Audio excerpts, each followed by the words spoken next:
What's good, everybody? AB Media 83 here, and welcome to the Coliseum. Give me 1 second, and we can get the link on and we can get this started. Oh boy, it's been a hell of a week. On Thursday, I had my birthday, and from what I heard yesterday, got some shocking news out of wrestling world that we need to talk about.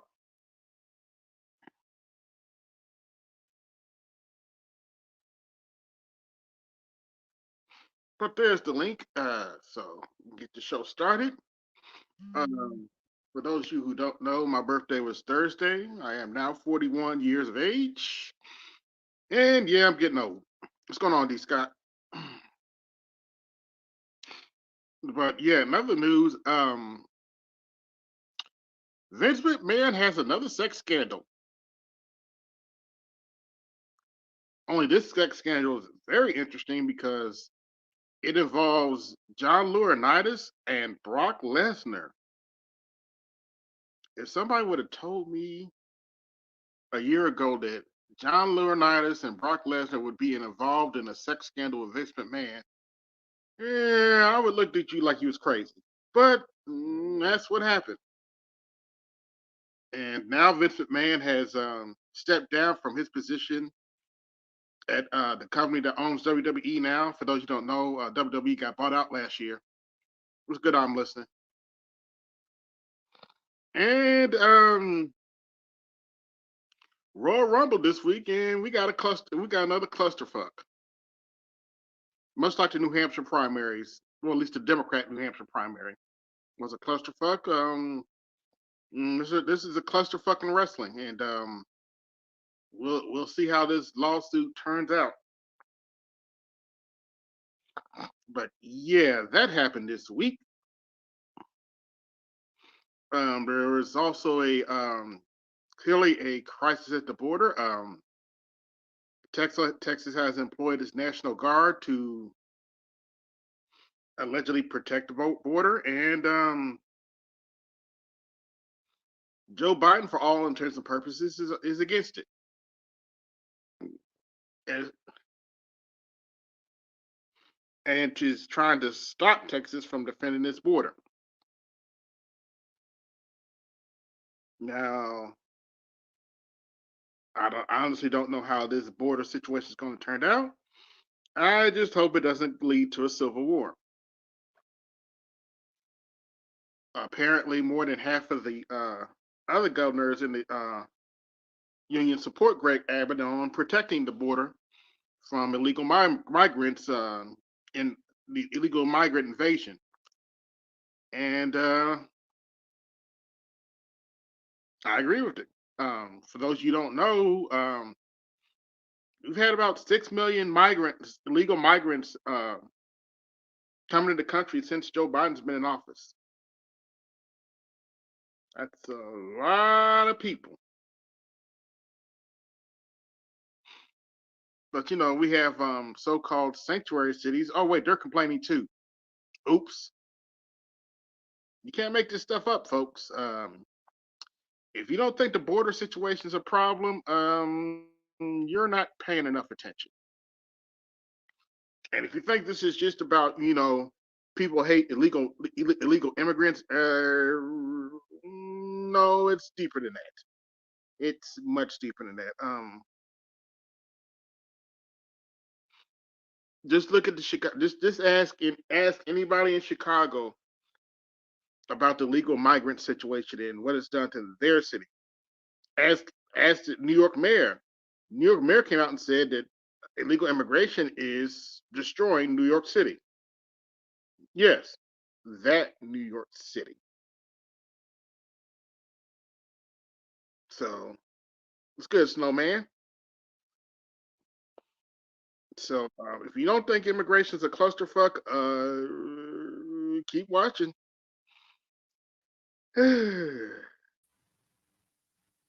Snowman in the building.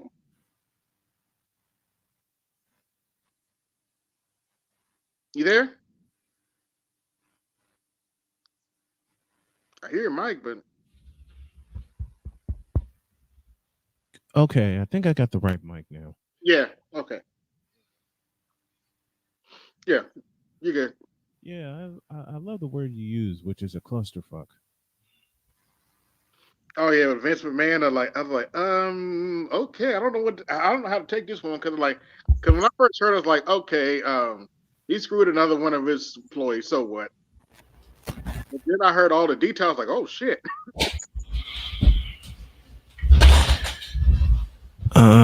A song comes to mind. Adios, amigos. Adios, my friend. yeah. Since 1993, he screwed himself. Oh, I take it you're referring to the steroid scandal. Yep.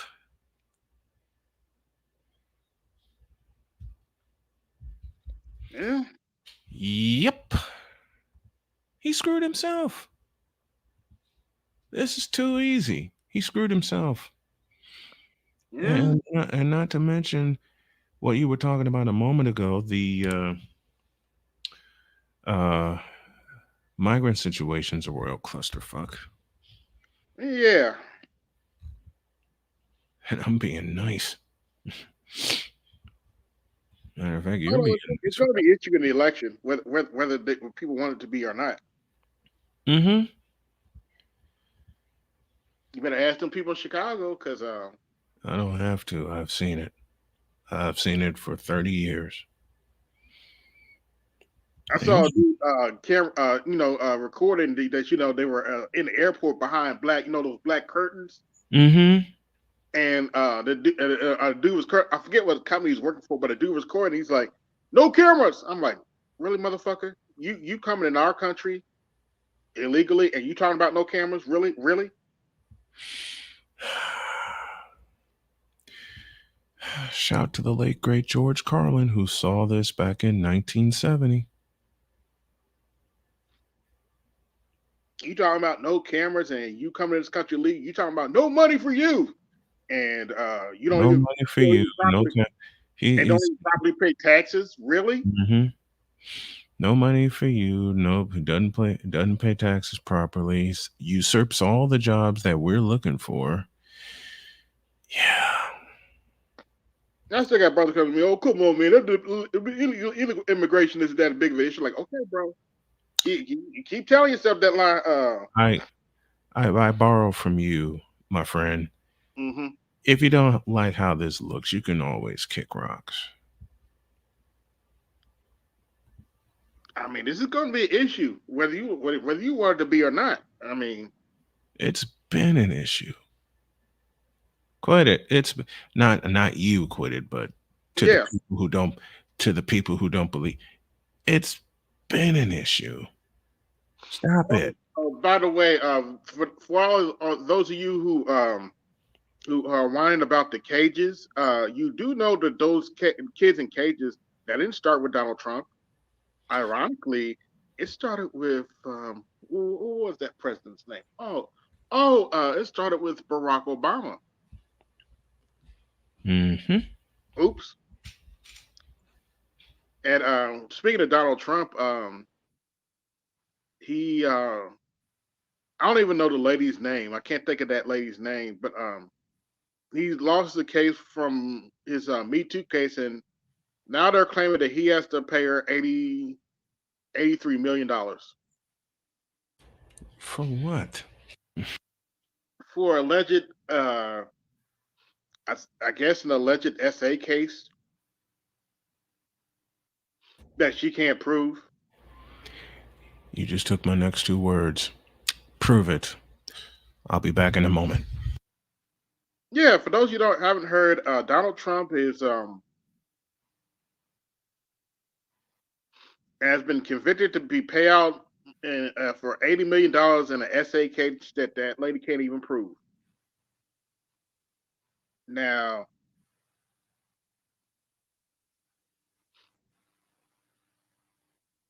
In other words, yes, they've actually Me Too.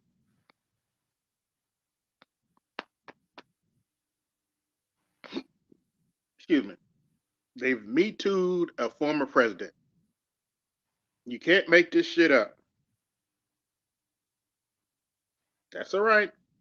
Y'all keep letting Me Too. Y'all keep playing around with this Me Too crap. You're gonna I'm like BGS. You're gonna end up in Sharia law. You keep playing around. You're gonna be covered up like them like our Muslim sisters over there in the Middle East. Y'all keep playing. All right, y'all keep letting this Me Too crap play out. See where that leads you.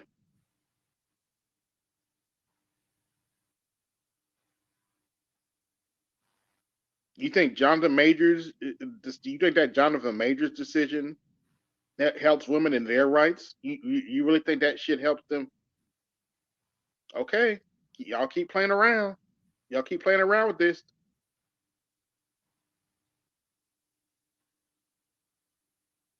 but we'll see. Nine watching, like, share, subscribe. Hit the Cash App and support the show. Support the birthday man in his weekend. Since it's my birthday week, just turned 41 years of age.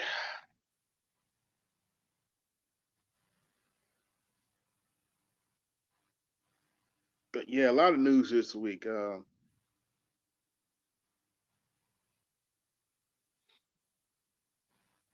Apparently, Kamala Harris tried to say something about the border. It just came out to be word salad, like as usual. But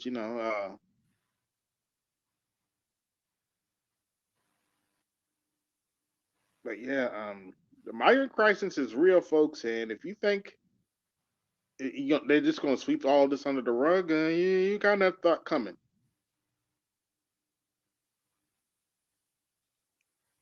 Now, allegedly, there's supposed to be some legislation to help with this, but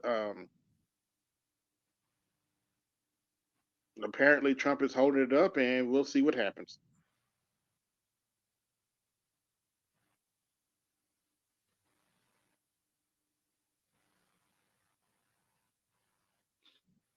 Shout out to Art Newstall. We had an interesting debate last night about structural racism and all that. And it's not that we don't focus, we don't ever talk about structural racism. It's just not our main focus. Yes, we know that it exists. Yes, we know that it is a problem, but it's not always entirely our focus. And you take that however we want to take that. Does it need to be one of our focuses? Yeah,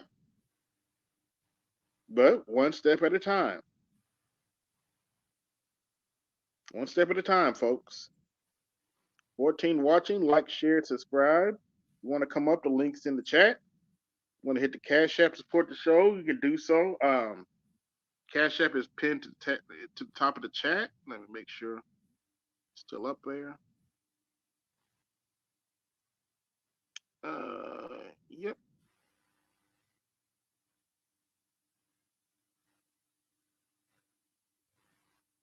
All right.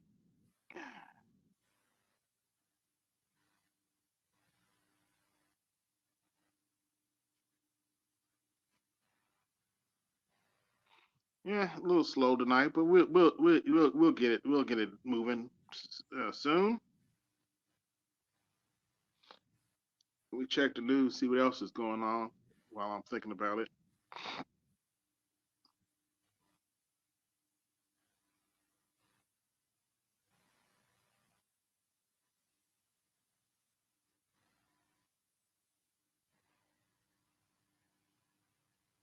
Hmm, that's interesting.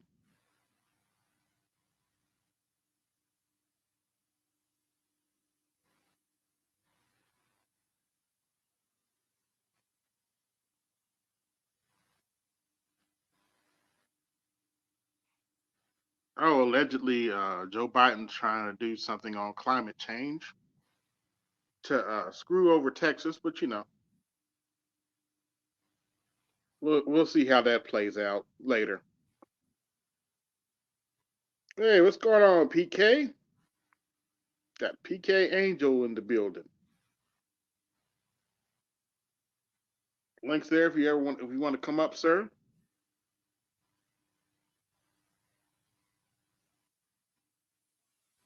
Yeah, see what we got here.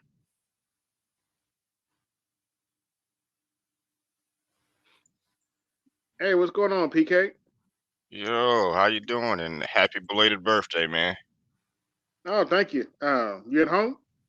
Yeah, I'm at home. I wasn't yesterday, but home today. Yeah, a lot of crazy shit happening in the news, man. They finally got Vince. What do you mean? Vince McMahon went down. They finally got Vince McMahon went down for real. What do you mean? Um, he has another Me Too scandal.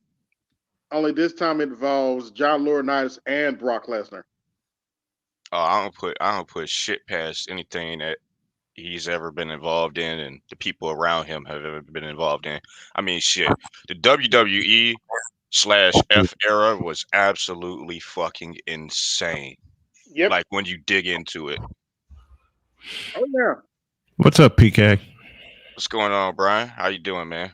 I'm good. Having a little time with the wife. She just dyed her hair, and she asked me, "What color do you think it's going to be?" So, and I responded the best way I know how. Mm. Uh, You could have hit her with the charm response. You Mm-hmm. know, it's gonna be the color that I like. I tried Oh, that. I tried that, but she saw through it. Hey, it'd be like that, but I mean, she still would have Yeah, liked it it though. She is. still would have liked it though. Let's be honest. Well, she got a laugh out of my. She got a laugh anyway. Yeah. She got the laugh and she got the laugh anyway. yeah.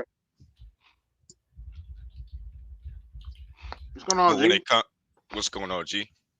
What's up, G? Hey, how the guys feeling tonight, man? How the brothers feeling? We're Pretty feeling good. good. I'm We're feeling feeling good. lethargic. I rolled off my couch and I still haven't had enough alcohol to consume just yet. So. Oh wow. Okay. Okay. Gotta take it easy, This man man. You said he gotta take it rolled off. easy. This man said he rolled off the couch and still haven't had enough alcohol to consume.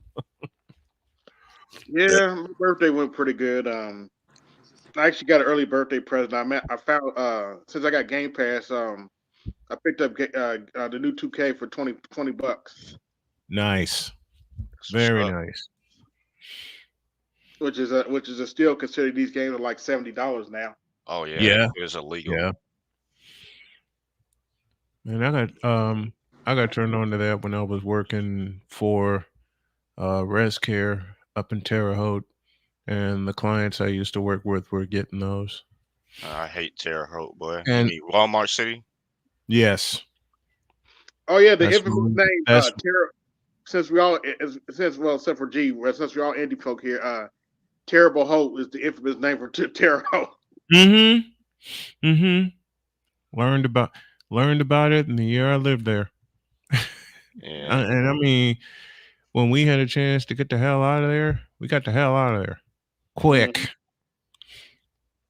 yeah. That's a place. Oh, We speaking of Walmart, we may as well talk about it. Did oh y'all no. did y'all hear about that case where that woman went to Walmart? It was like minus 10 degrees outside. She's covered head to toe, and she's in there with her 2-year old baby. And the only thing he has on is a pamper. Huh? I saw the video. I did not. Yeah, let me say that again. Please It's, do. it's minus 10-degree weather. And y'all hit the Cash App and support the show for this.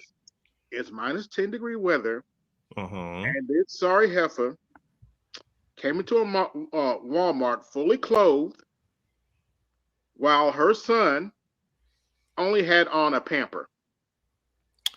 Mr. Paul Allen. Are you kidding me? And since I didn't hit it yet, and y'all hit Snowman's Cash App for this doubleheader. What in the all types of blue hell? And to finish it off. God damn it! You can't make this shit up. And it's actually as bad as it sounds. Other Oh dear. people actually bought clothes to put on the baby. That's how dire it was. Once again, Kevin. God damn it! You can't make this shit up. Now, for the record, I would not want to be that Walmart manager right now because allegedly the employee that filmed this got fired.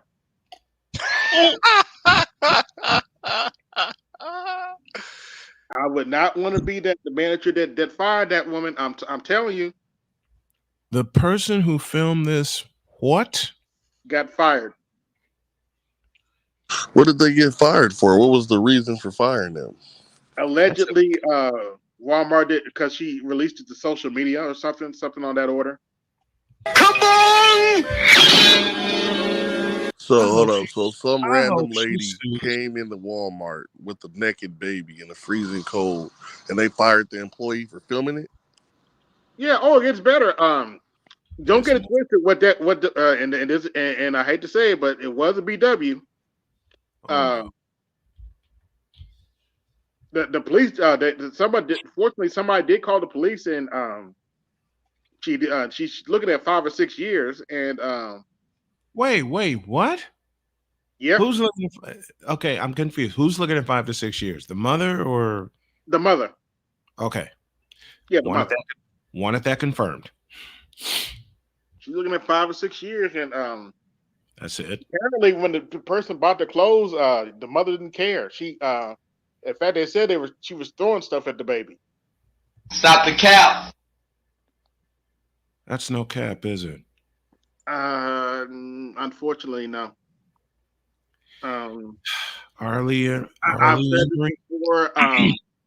Please do. Please say it again. I'll say it again. Part of me is glad I don't have children because you do that to my child. Anybody does that to Mud. I hate to reference a Tyler Perry play, but it applies here. Yeah, trick, yeah. If you haven't seen it, he grabbed that heifer by the throat. I am a father, so I will say this aloud. Anybody does that to any of my children or grandchildren, JBL will come out of me, i.e., clotheslines from hell. Yeah. There will be quite a few clotheslines from hell. Hey, what's going on, everybody? What's up, yeah, Dre? I said that in the chat, AB. I think you'll like that clip that I put in the back chat. I'm not sure if you could play it because the last time around you're saying that you can't play it on whatever device you're on. Yeah. PK up your PK. Can you play that clip? Well, if AB's okay to Oh play it, like, no! it's basically talking about like the migrants in Chicago. No, I can't. I don't. The clip that you just sent me. Are you talking about the one in the back chat? Yeah, in the back chat. Nah, I can't play that. I can't play that clip. No, that's the wrong clip. Okay. Yeah. Uh-oh. Yeah, that definitely is the wrong clip. Okay, I'll relink it because Okay. I'm gonna let it go. But you know what though, AB? Honestly, some stuff like that don't even surprise me no more, man. It doesn't either. It I doesn't grew up surprise me either. I grew up in this shit, and I know that inside of our culture, man, they look at these children as survival mechanisms. They don't even actually look at them as children. Right. Yeah. The children are actually Why does just a this look means for them familiar? to survive. Like Why when does we this when we look look at it familiar? objectively, they're using the children to survive in the system. Oh my gosh! I know this building. Yeah, PK. You want to share it, or you want me to share it, Brian? If I'm looking at this right, basically, this is for the record, like the video is about like the migrants in Chicago. Apparently, they started breaking in the fucking apartment East buildings. South Essex Avenue. Oh God! Do you wanna show it, or you want me to show it, Brian? Somebody else show it, please. Yeah, you show up, PK. I'm waiting for you. All right, let me bring it over This here. is. Oh Let me see if my I can blow it heavens! up a little bit. I know this area, and I know this area. Oh my heavens! Okay, that should be good enough. I hope. I'll have to blow it up when I get it shared. So work with me, Okay. please. Okay. But you say you recognize the area snowman? Yes, I do. Southeast side, southeast side, 79th and Essex. Oh Oh, you're wow. from Chicago, Snowman? Yeah. Side of born and bred. All right, play it. Got up in there. They just got up in there. This is crazy. Hell no. Fair use.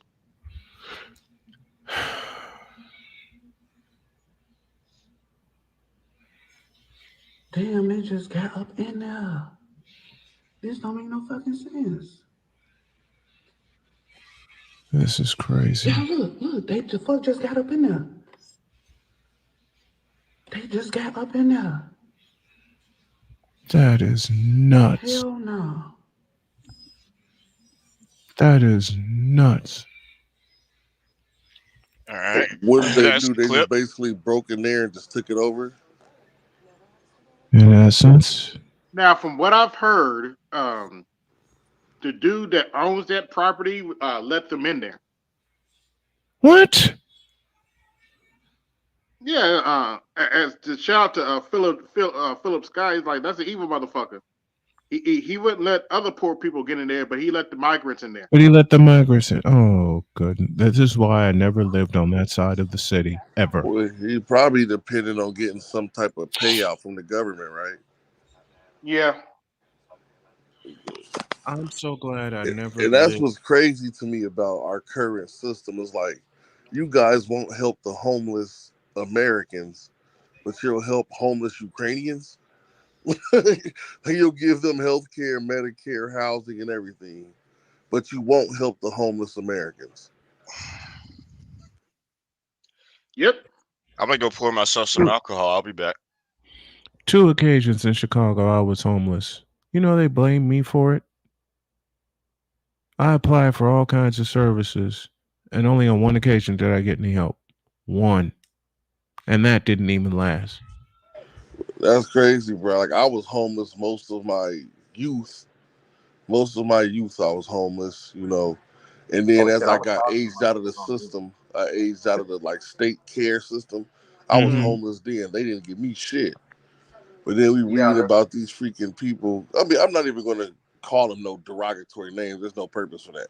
But you Mm-hmm. read about people that's not even citizens that don't pay taxes, haven't paid a tax, haven't contributed nothing to our economy, And never and they will. come over here and make more. They get more free money than we make at Whoa. jobs. Well, D, like the reason why I posted that video was to tie into what AB was talking about initially. He was talking about that, that no money for you video, because like there was a Mm-hmm. woman in that clip that I posted that she was talking about that she was homeless before, and when she needed help, she couldn't get any help, but Right. they're letting migrants get housing. It's crazy. It's stupid crazy. It's stupid crazy. And gee, I've been where you've been as an adult. Not boy, this is pissing me off. And I, To and think I I lived think in that and I city for think most. we get caught up in it, AB, because as brothers, you know what I mean. We so used to it that we've Mm-hmm. adapted so good to it that people take our plights like, For we granted. make it sound cool. You know what I mean? So it's It's like totally. we done adapted to it so well, and we've survived it so well Right. that people think that it's not a problem that we end up homeless half the time. Mm-hmm. And then when we see these other people that are out here homeless, like, other ethnicities of people, Hispanic people, Caucasians, or whatever we may call different groups, they be homeless for years and years and years. But I Mm-hmm. think that we're so always used to being under the gun, we're able to bounce that. back off of those situations, and people are just taking for granted, like, yeah, they were able to do it, so this and that. But I remember some of the guys, like, I go to work and sometimes I stop and get coffee and stuff, and I Mm-hmm. Mhm. still see some of those same guys when I was a teenager out there. The Yeah. same Caucasian guys, the same Hispanic guys on the same, on the same streets pushing baskets, Really? drunk. Mhm. And it's just like, and I watched all the brothers that rotate in and out of homelessness, and we're actually homeless because we don't receive any help. We probably didn't even do nothing to become homeless, but go through the normal turmoil of life. Yep. But the other people, they're actually drug addicts and alcoholics and stuff. And I don't know, man. It's a complicated issue, The you know. floor, the But it's a floor for by which a black man can become homeless, like the mistakes that you can make to get there, are Yeah. not are not on the level of what it takes for other groups and other races of people in this country to get there. There are more support systems for people of other groups, yeah. as well as the mistakes that they make to get there are generally more severe. Yeah. When I lived in Dayton and I became homeless there, I had two people reach out to me. And at the time, I was still working. I had two people reach out to me and say, look, why don't you apply for this and this? And you would be first on the list to Oh yeah, work in that's a you be housing. the first on the list, right? Yeah. Uh-huh. That you be first to get housing because you're working, and then that will get you stable and situated. Biggest lie I was ever Bullshit. told. Yeah, Biggest lie, bullshit. I biggest knew lie, that was coming. biggest lie I was ever told. So you know what I did to get? I got the hell out. I called my friend Tony, who was still living in Chicago at the time, and I was sitting in Panera, Mm. and I had just quit my job, and they were begging me to come back. Seriously, they were begging me to come back to work, and I said I can't because you would not get my best. I would always be tired, and as much as I want to work the many hours you'd want to give me, I would be a detriment more than a benefit. Um, So I was forced to quit. And I was sitting in Panera and I was crying my head off. And I said, Tony, there is one. He asked me because he heard it in my voice. And he said, if there's any way I can help you, tell me now. I said, Tony, get me the fuck out of here now. And he said, what do you need? I said, the first thing, smoking. I want to get the hell out of I want to get the hell out of Ohio. Well, the following morning, he got me on the bus, and I was out of there. Mm. like I also want to add to like what AB was talking about prior. Hmm. I think it was like maybe it was like a couple streams ago, where you were talking about that. You said that what the fuck's it called again? Is it like VA or whatever, like the military shit? Hmm. Oh yeah, how Like yeah, yeah, I think she's a senator now. Marsha Blackburn was talking about that, how some of these migrants are he getting morphed out a little bit. benefits over our veterans. Yeah, when you said that shit, like that She shit talked about fucked me up. how they're giving these migrants benefits over our veterans at the VA. Can It's y'all hear me? Yeah, we got you now. Yeah, see, And that's what I wonder, like how is that even possible? that's what Like, I how is said. this stuff even possible to be happening like this? Well, this is what happens when you put. Well, let me shut up. I won't say that, but Man, uh, say it. Say it aloud. remember who Joe Biden put in charge of the border. Mm. This is what happens when you And put Kamala Harris in charge of the border. I mean, you said, hey, Brian, you said you were out in the in Dayton, Cincinnati area. Yes, sir. Oh man, you was in the Natty. That's rough, man. I've been out there in Avondale in the winter before. That's rough, man. You know, And like, and here's I'm going to do, and this will be a chapter in my audiobook that I'm going to release this summer. And it ties into what AB had talked about many times before. When a man needs help and a man's homeless, nothing happens. Mm-hmm. They just expect him to fall off. When You I know lived, what's but when I lived crazy? in My the first winter, yeah. when I aged out of foster care, I was turned 19. They just kicked me out. Like it was, I was like in a youth facility, and then I was out. They Mm-hmm. didn't give me nothing. Like I was in some small town, and Hmm. and it was just crazy. Like I just go back in the moments of my life, and I actually survived that winter. Like I would go to the emergency shelters when they had places, Yep. or I would just get in like big parking lots and I would just Hmm. start trying car doors. And if a car door opened, I just got in the back seat, used my coat, slept as I could if it wasn't too cold. Right. You know what I'm saying? And then I would try to get up and get out of there before the actual owner of the car did. And I would just walk around and go to the gas stations. Hmm. Some gas stations had the spots you could sit and drink a little bit of coffee. Yeah. I may have had a little bit of money, and then I would wait till like the public library opened. Then I would go to the public library. Hmm. That's how Because the I survived. library opened at 9 or 10 every day, so it's like you was always able to get in there pretty early. But it's freezing cold in January in the Midwest.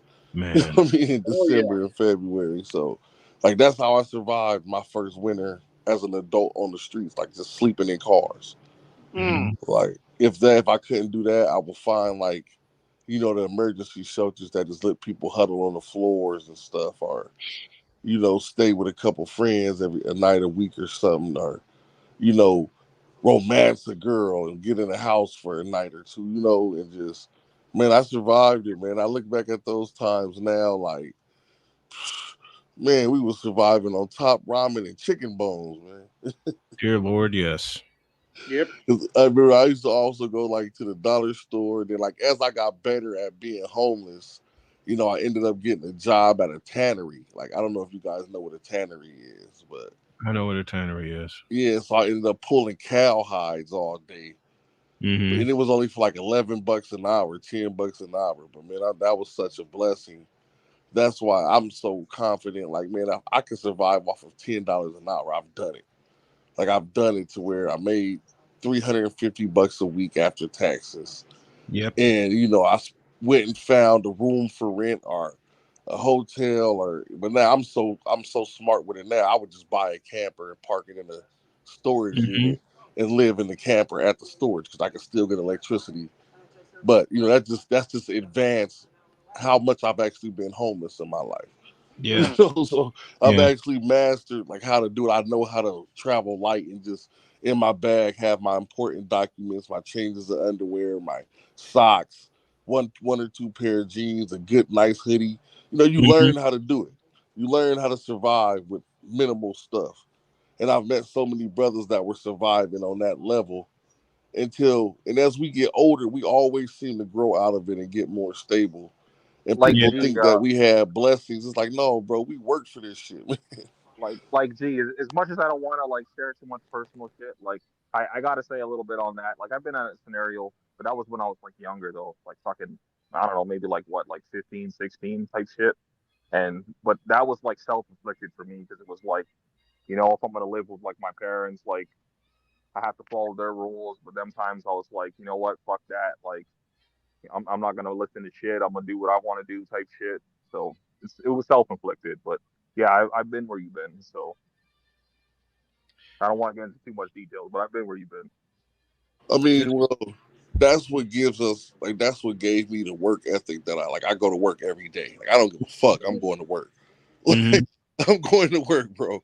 Like I'm going to work. I'm not wasting my money. I'm driving a little Toyota. Like I'm not trying to splurge. And as a like, I make pretty decent money, and Mm-hmm. I just don't feel comfortable no matter the amount of money I have, because I Right. understand that it's not the amount of money that can change your position. You could be good today and be horrible in 90 days. You could be in such Hmm. a position that you don't know what's going to happen tomorrow. You Right. And really don't. we know life is not no little do this step and take that step, or man, stuff happens. Things happen. You might get sick. Somebody you love might get sick. It's just, yeah, I don't know, man. Right now, I'm just happy and content with where I'm at living, and I don't have any complaints. And that's why I would wonder, like, how is it possible for these migrant people to get preferential treatment over our veterans? How is it Exactly. for these people to get health care and housing and job placement above Americans that have been homeless for years It's called trying to priority. get job placement? It's called priority. Speaking of which, we got 26 watching. Like, share, subscribe, hit the Cash App and support the show. Cash App is pinned at the top of the chat. Yeah. Speaking of that, like, I'm not sure if you know, but as these guys know, like I live in Canada, so what our like the only migrants that we're dealing with for the most part is like the fucking Ukrainians. Like they like over here, they're not like they don't have the audacity to basically say that they're going to give the veterans they're going to prefer the migrants over the veterans, but instead what they're doing is they're giving like the Ukrainians like housing and shit like that over the citizens, which is fucked up as well. Hmm. We got Democrat politicians here. Uh, we need to start paying people to have migrants live in their house. Yeah. And the other thing they're also doing too, they're also offering like incentives to companies to hire Ukrainians over citizens. What is the big push to take these people? Like, what is the political reasoning that they're giving for doing this? We're fucking up their countries, pretty much.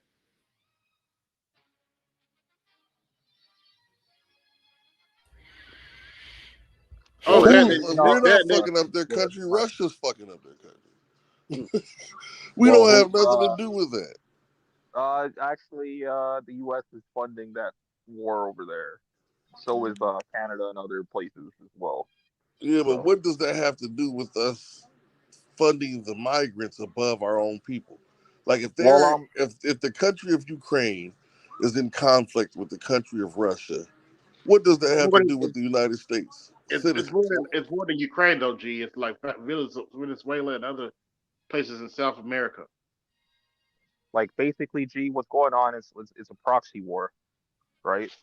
So I don't know if they feel guilty or what, but that's the reason why they're taking them in.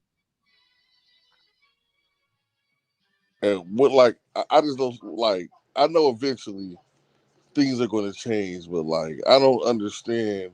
That's why I struggle to understand certain types of politics because it's like, okay, once these people are here, Well, they're also doing it because they need more white people. They don't have yeah, enough Yeah, but black that's people true. to keep us down. this the issue. We not gonna stop the essays. The essays is here. Like the essays is already controlling the factories and shit. Like what are what are these people going to control or take part in? Like what position are you going to put them in? Like Like that's what I struggle to understand because unlike what the rhetoric in the space is, most brothers are professional. Like most Mhm. of us have professional certifications, whether we're mechanics or truck drivers or programmers or welders or concrete layers or foremen. Like most of us are actually professionally skilled men. We're not unskilled workers moving through the workforce. What are you going to do with this influx of unskilled Ukrainian workers? Or is these guys doctors? Like, what are these dudes?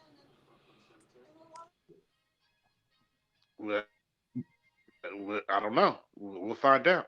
I guess we're gonna find out. well, like AB said, one of the big reasons they're taking them in is to add to the so-called white population.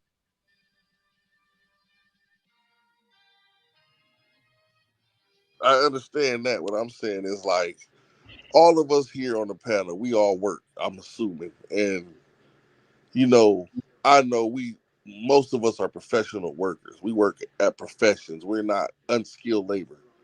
We don't work at McDonald's and Burger King. Like we actually work for major corporations in America, or are a corporation in America that does trade business.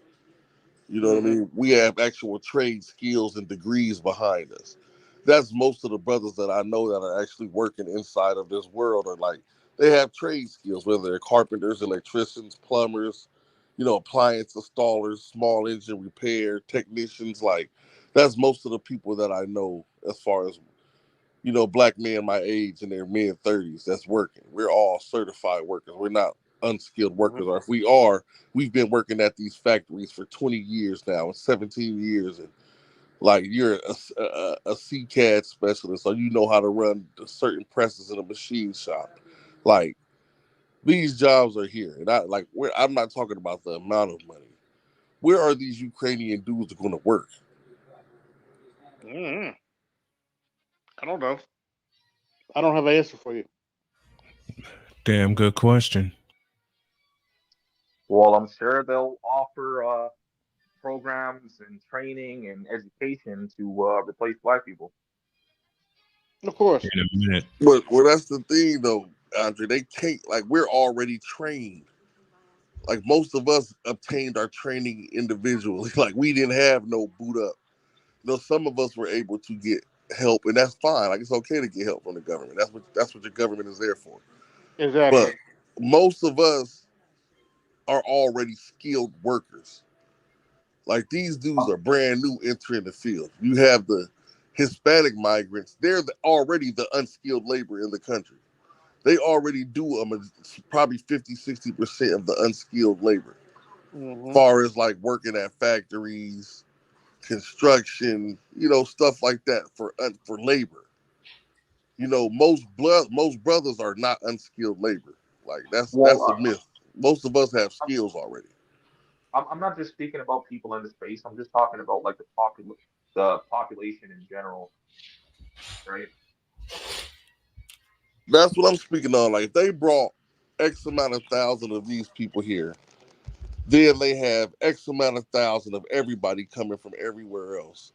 Then Mm-hmm. they have X amount of thousand people that are illegally crossing borders coming through, and they're obtaining jobs. Then you have AI displacing certain jobs. Like this is gonna be a big ass clusterfuck. It already is. Yeah, I was gonna correct that. G, it's already a clusterfuck, a major one. And like I'm not worried about it because I'm a skilled technician in my field. I have years of experience now. I have multiple certifications. Like, Mm-hmm. and there's an actual shortage in my field for mechanics and engineers. So I'm not worried about that. I'm worried about my brother who's just, he works at a factory. Right. Or my friend of mine, he works at this place over here, and it's just like he's a landscaper. You know what I mean? And he does construction, and it's like, we have to think about these things in America because we live in a market. Like America is a big ass open market. It's like not even really a country. It's more of a big ass business place. You can't even go outside in America without spending money. So, Mm-hmm. like, as soon as you walk outside, you might as well. That's $100. You might as well count that off. You know what I mean? Unless You you're got going to that work. right. You got that right.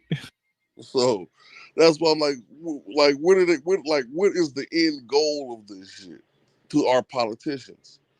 I understood what Trump was running under as far as bringing the factories back, give See, these jobs, these blue collar jobs back in these small communities. as a Because joke only, G, why are you asking such a loaded question? I mean that as a joke only. no, I'm just because I be trying to think and I be trying to just think like as a man, my position in the world and the people around me. Because if there was some type of union that we formed, I would join it. Like if there was like a black professional union where I was at, I would actually join it because I understand the importance of being unionized in this type of marketplace. I would try to Yeah. begin one of those or be part of one of those. Not even don't even have to be black. If it was a professional mechanics union, or a professional Teamsters union for me to join in this area, I would join it to get the protections to deal with them. You know what I'm saying? So that's why I'm just thinking like all these migrants are in whatever we call people that come. I don't know the like politically correct terminology. But I just think about that type of stuff because it's going to affect. Like I'm still young. I'm 30. Like in 10 years, I'm still going to have to work for 25 more years. Like when I'm turning 45, I'm still going to have to work till I'm 70. So that's what I'm thinking about. Like, okay, I'm only in my early 30s now. In 10 Mhm. years, I'll be 42, 43 years old, and I'll still be having to work in this environment. And that's not a Yep. problem with me because I'm still obtaining further skills to stay competitive. I'm Right. learning more CCAD design. I'm learning how to do more programming with the machines and stuff. So I'm trying to stay competitive. I'm thinking about what are they going to do with these people that don't even speak English? You got to teach them English first. Not Then you, necessarily. About to find out. What you playing, PK? Yeah, I was wondering what he's playing. What you playing, PK? Oh, I was Uh-oh. muted. My bad. Shame on you, PK. Yeah, Playing that's this my and not fault. telling us. It's all right. What It's all right. what game is that? This is Enshrouded. It came out a couple days ago. Okay. Yeah. So just trying to get my house built up before I go out and do some murder. But I mean, you know. But you're not what, supposed to say what that is aloud. what is it, a civilization builder? You're not. uh, it's like a fantasy kind of RPG-esque game, Oh, like sort of. Come on, Fable. come on, Yeah, PK. You know similar, you're not. similar to that. Yeah, Come on, Okay. PK. That You're not supposed to say that aloud. You know that. you can that say it kind of aloud. I mean, it's a game. but It's in a video game. It's not real life. but I Good. know. but I know. I know. We're good. I but know. PK, you probably know this game. I can't remember what it's called, but it's like kind of like a survival game, and like you Mm. gotta like gather your resources and shit. You could like build your house or your fucking fort or whatever, and you fight people. Fortnite. No. It's a PC game, but it's kind of like what he's playing now, where it's like like you collect your resources and shit, and like you like you're fighting with like uh like swords and shit like that, and like you could like Oh, what's the name one of that game? I stab can't think of the before name of it right now. I can't remember what it's called, but it was popular a little while ago. I know what he's talking about. I can't think of the name of it right now, though.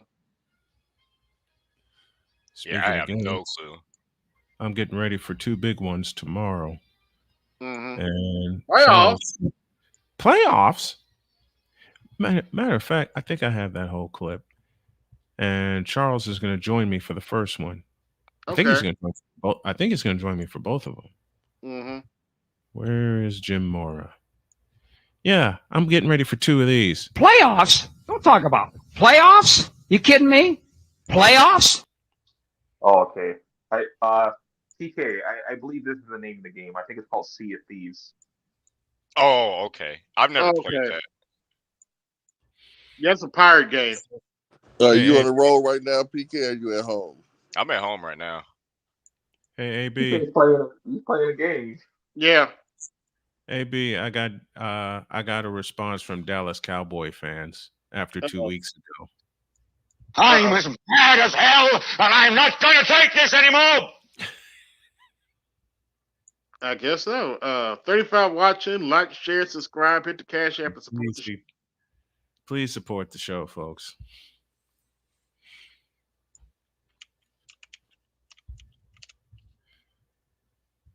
Yeah, I haven't been gaming lately, man. I've been working too much, man. Understood. I hey, know I that get it. feel. Oh, man. I get it. We all do. Yeah, I just picked up Yeah, NBA 2K for $20, so been playing that a little bit. Are you You're about gonna to get it in? Who you gonna play with? Who gonna be your team? Panthers. Reggie Miller, Mark Jackson, Vern Fleming, those guys. Close. Because I actually did. I'm using the all time Pacers team. Unfortunately, I do need to cut two key out because for some odd reason Reggie Miller's not in that roster, and I'm trying to figure. And I'm scratching my head. Wait. They didn't put Reggie Miller on the all-time Pacer roster? No. You fool! Who do they got on there? Before you even answer, I'll play it already. What is that? What the fuck is that? Let's see. They got Jermaine O'Neal. Who? Jermaine O'Neal. I know who that is. I know who that is. Now, to be fair, when he was healthy, he was a monster. Look at Toya. Look at Toya. She says, "I'm even appalled at that." How Rick can you Smith. have How can you have all-time Pacer team and you don't have Reggie Miller? I'm still trying to figure that one out. Rick Smiths. Mm-hmm. Danny Granger. Wait a minute. Wait a minute. They got Danny Granger and not Guys, Reggie Miller. Wait. AB. Guess who just gave me the most cross look ever at that statement? Oh wow, your wife. Yes. Even Jody just looked at me and shook her head and walked away. Yeah, how do you have an all-time patient team and not have Reggie Miller on? And you don't have Reggie Miller. That's like having an all-time Bulls team and you don't have you know who. Yeah. Mark Jackson on there. But they don't have Reggie Miller.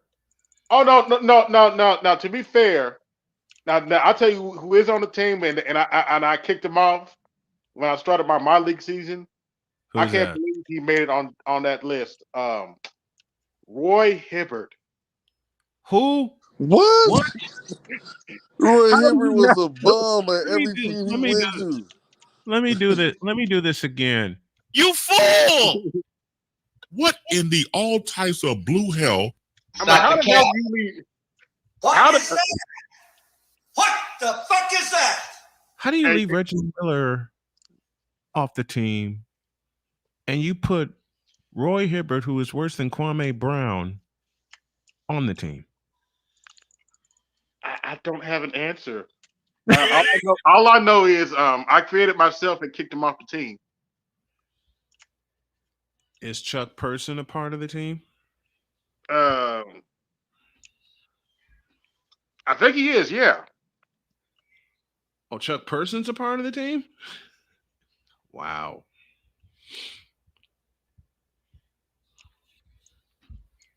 But yeah, let's get out of here. They don't have Reggie Miller on that team. I'm like, okay, this is a travesty.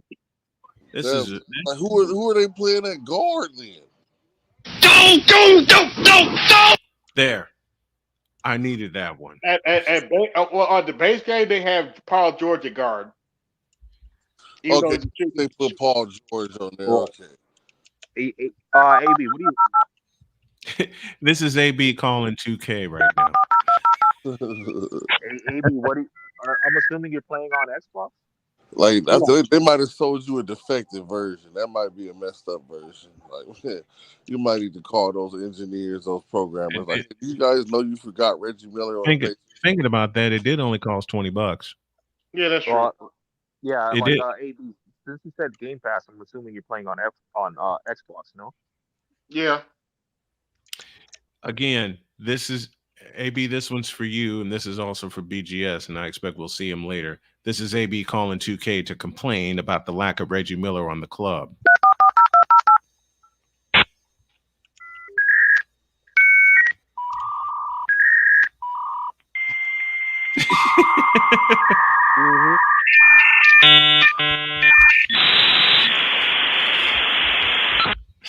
Hey, do you guys remember the 2K football? Yes. Yes. I think that was better than Madden. I liked it, the little speed burst, mechanic that they had on there. I used to kill them with Edgerrin James on that shit, man. You know what the last football game I ever played, I played in an arcade, and it was NFL Blitz. Oh, Blitz was the shit. You can get violent on Blitz, man. Yeah. You often do get violated on Blitz. What are we talking about here? You played I remember Blitz NFL 2K5. That's one of the best football games ever made. Yeah, that mug was nice, man. They had Which year? I'm telling you, when you come in there with Edgerrin James, man, his cut was so explosive.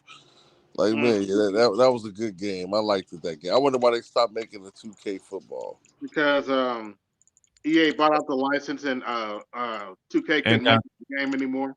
And got greedy. I got greedy. Because I used to play the NCAA too. Man, I used to run that triple option. That shit was unstoppable. Yes, it was. Yes, indeed. Oh, I used to prefer NCAA over Madden. They're supposed to Me be bringing it too. back this year, allegedly. Well, I'll believe it when I see it. True. Because he said that about quite a few games. I'll believe it when I see it. Yeah. Well, the only way to stop that triple option was to run like a 4-2-5 and press everybody. Like Mm-hmm. just two linebackers. Basically, let your DN stand up and press the shit out of everything. They couldn't really run the. You could run a triple option, but it was like a triple option pass. Mm-hmm. Especially with like Georgia State. Oh man, he was. Georgia State. I'm trying to get back into gaming myself here. I've been trying to get my laptop back. Like it's over at my fucking ex's house, so good luck on that Uh-oh. shit. Are you going to have to take a swing at something to get your laptop back? Well, my ex, aka my BM, is at her crib, so yeah. Oh, So Lord. good luck Man, getting that. you might as well get a gaming station. You might as well just go ahead and get a new gaming station, man. No, the reason why I want to get the laptop back, like I spent over 2 racks on the fucking thing, so that's why I want to get it back. That's a good reason. Yeah, exactly. But because like it's like I've been in the market for a PS4 actually, but I was looking online, like those fucking like those listing sites and shit, trying to buy one. Mm-hmm. But people are fucking around, so I haven't grabbed that. But also, like, I would prefer to like because I'm a PC player now. I haven't played I did have consoles, but for the most part, I played PC. So kind of hard to go back. Oh, you part of But the PC Master Race with PK, huh? yeah. See, I'm an Xbox player, so I prefer it. Like right now, I play on the Xbox One, and But like for shooting games, I would play like PC with controller though. This is me dating myself. The first gaming console I ever got was an Atari 5200. Atari, what's that? Something that my sister, I know what it is. Joystick play. Man, with the keypads and everything. Showing your age, though, man. Nah, he is. I play on like. Listen, I'm proud to be 51, man. With everything that's happened to me in the last couple of years, I'm good. I know you are. I know. I'm gladly showing my age.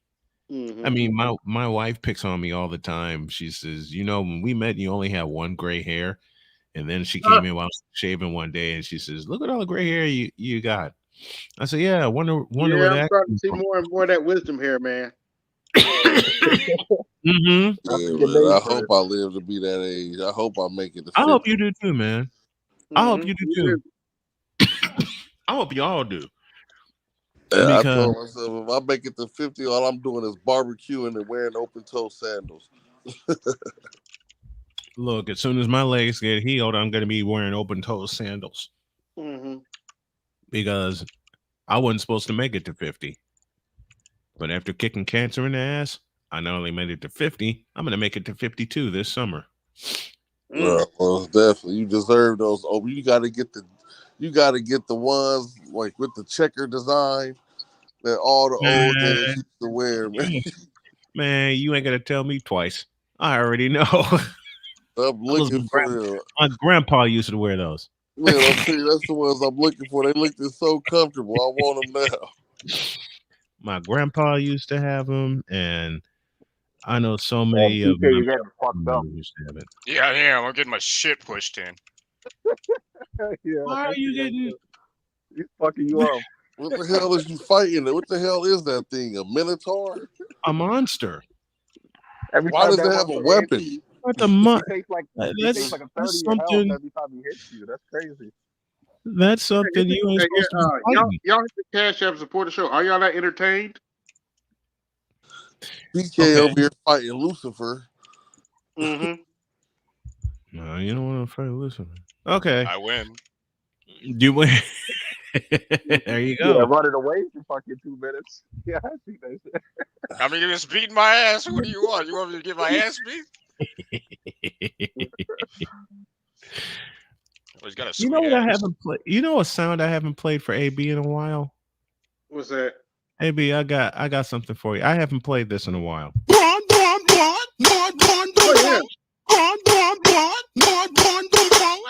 What in the all types of blue hell?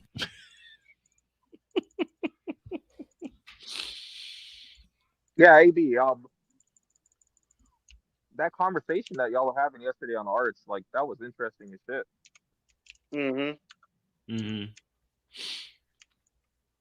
Like that, like I've been saying, like the Mike dude, I might not agree with the stuff that he says, but like the fact that he's actually willing to come and have a debate or whatever you want to call it, like I can respect that. When So were we the stuff that he's debating with talking white about, dudes? Like, when was the debate? I'm sorry. Say it There was again, G. a debate with a white dude. What was it a debate No, about? No, no, no, I my never said Mike V. yeah, it wasn't a white dude. You misheard. Okay, what was the debate about? I'm interested. Oh, Oh, they were debating about politics. AB can explain it a lot better. we were talking about systematic racism. Mm-hmm. And he claimed that we don't talk about it, even though we just got done talking about it. Oops. Oh, you But talking about with MOT? No, this is yesterday on Arts. kind of one of his buddies, Mike V. Oh yeah, I Yeah, heard that. I listened to that yesterday. Yeah, that prompt. with you and Ed, it was you and yeah, I listened Yeah, to that. And Colin Faulkner. Yeah. So yeah, Yeah, I think I, yeah. Ed was snapping on that I think I stream. missed. I think I missed the fun. I crashed early yesterday. Mm-hmm. Yeah, it was like an 8.5 hour stream, man. I crashed early. Yeah, yeah, I it caught was. the. I Guys, listened to it this morning when I was driving in from Des Moines. Yeah, I Yeah, it listened. was snapping on Mike. Yeah, that was entertaining as shit. Well, I have a question for you guys.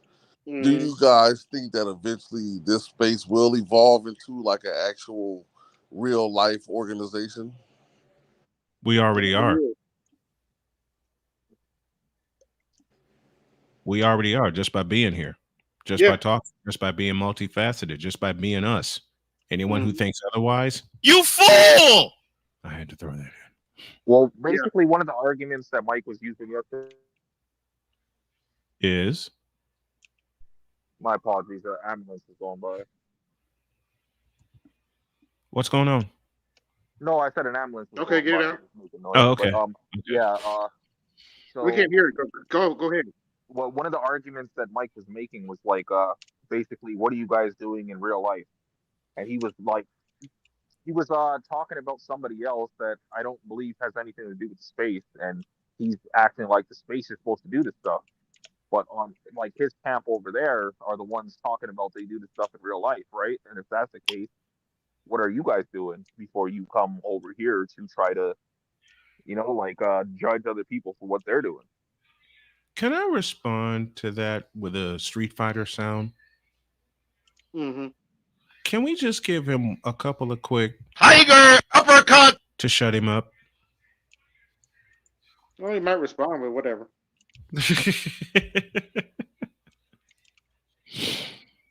I'm used to it now, so that doesn't really I am too. affect me either way. So, Mm-hmm. And it was just like that whole conversation. and for the record, My I apologies. don't have a problem with the lady who's trying to do something in Jackson. I don't have a problem with that whatsoever. And if we have a chance to work, if she has a chance to work the Black Ministry, that's perfectly fine. But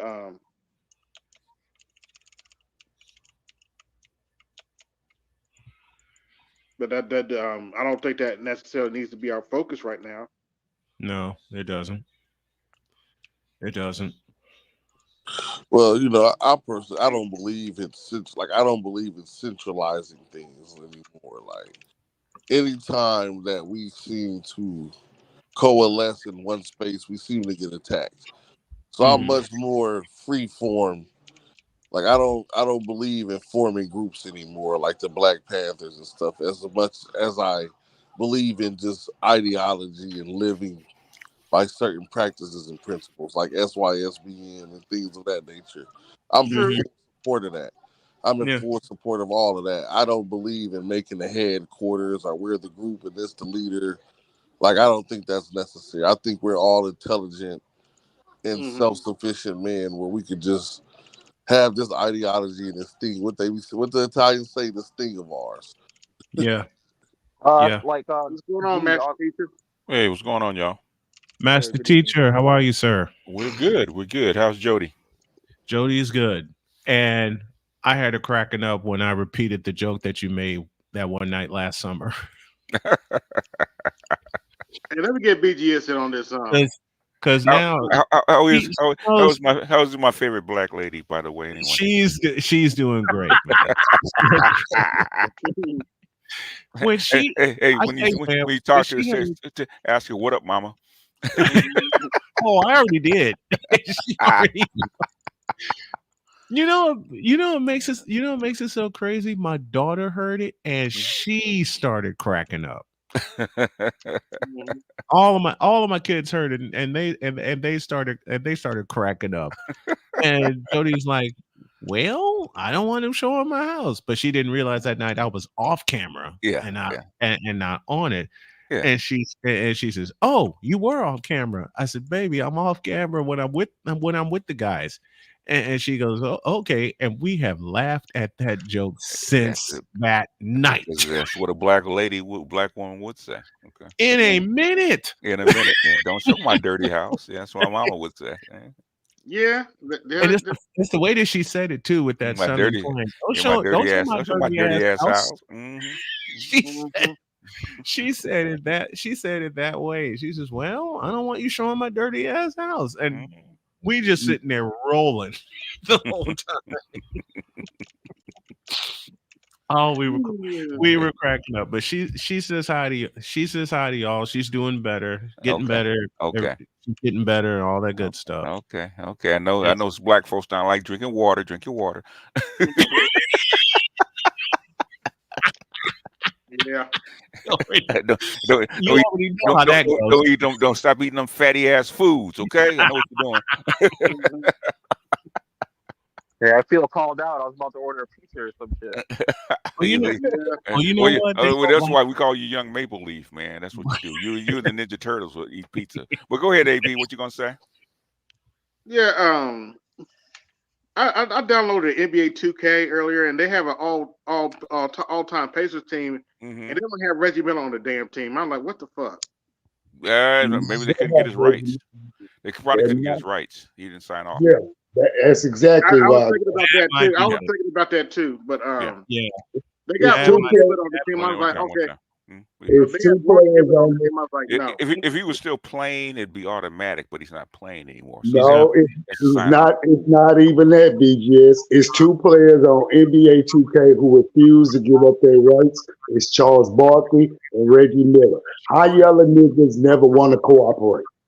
Well, they want to check. You know, yellow niggas, pretty niggas, they want to check. Anyway, you are true with that statement, BGS. You are true with that statement, BGS, but you an asshole for that statement. I'm an asshole, but it is true. See, I've been around. It is definitely true. To be fair, they got uninjured Jermaine O'Neal, so I'm good. Okay. Uninjured. Do they have what's his name? What do they used to call him? We call him Mark Atkins Jackson. No. We call him what's his name now? The crazy one. Oh, Ron Artest. Yeah, they do have Ron Artest on there. We got to put Ron Artest on. As crazy as his ass is, you got to put him on there. What's his name? Yeah, Ron Artest is on there. Paul George is on there. Danny Granger is on there. Yeah, there's some other guys that was probably before my time or that are on there, but like Chuck Person. No. AB, that's not the question at hand. The question at hand is why the fuck are you playing with the Indiana Pacers? Because he's from Indiana. No. Any respectable man who knows anything about basketball is not going to play with Indiana on the game. Indiana sucks. If Indiana, It's better the Indiana Pacers than had Larry Bird on their team, then you can say I'll play with Indiana. Well, that's Indiana like has nothing. it's it's like a better. Clippers fan. It's asking a Clipper fan how come he plays with the Clippers. They just do because that's their team. It's better the Indiana Pacers than the Brooklyn Mess. Cut the shit, BS. Well, The Clippers fans don't play with the Clippers. the Nets They don't even actually play with went the to a Clippers. couple of championships though. When they were in New Jersey. Yeah, This is why I call them now the Brooklyn Mess. well, he has to spend the money. Mm-hmm. Charles will join me.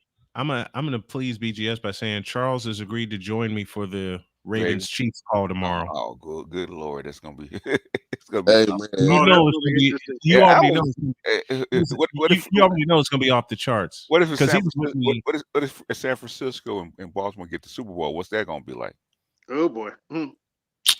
Let's see. There will be liquor in my house. There will be meatballs in my house.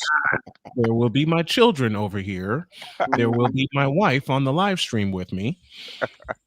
There will be me in tears tomorrow should San Francisco win after all of after the last two near misses.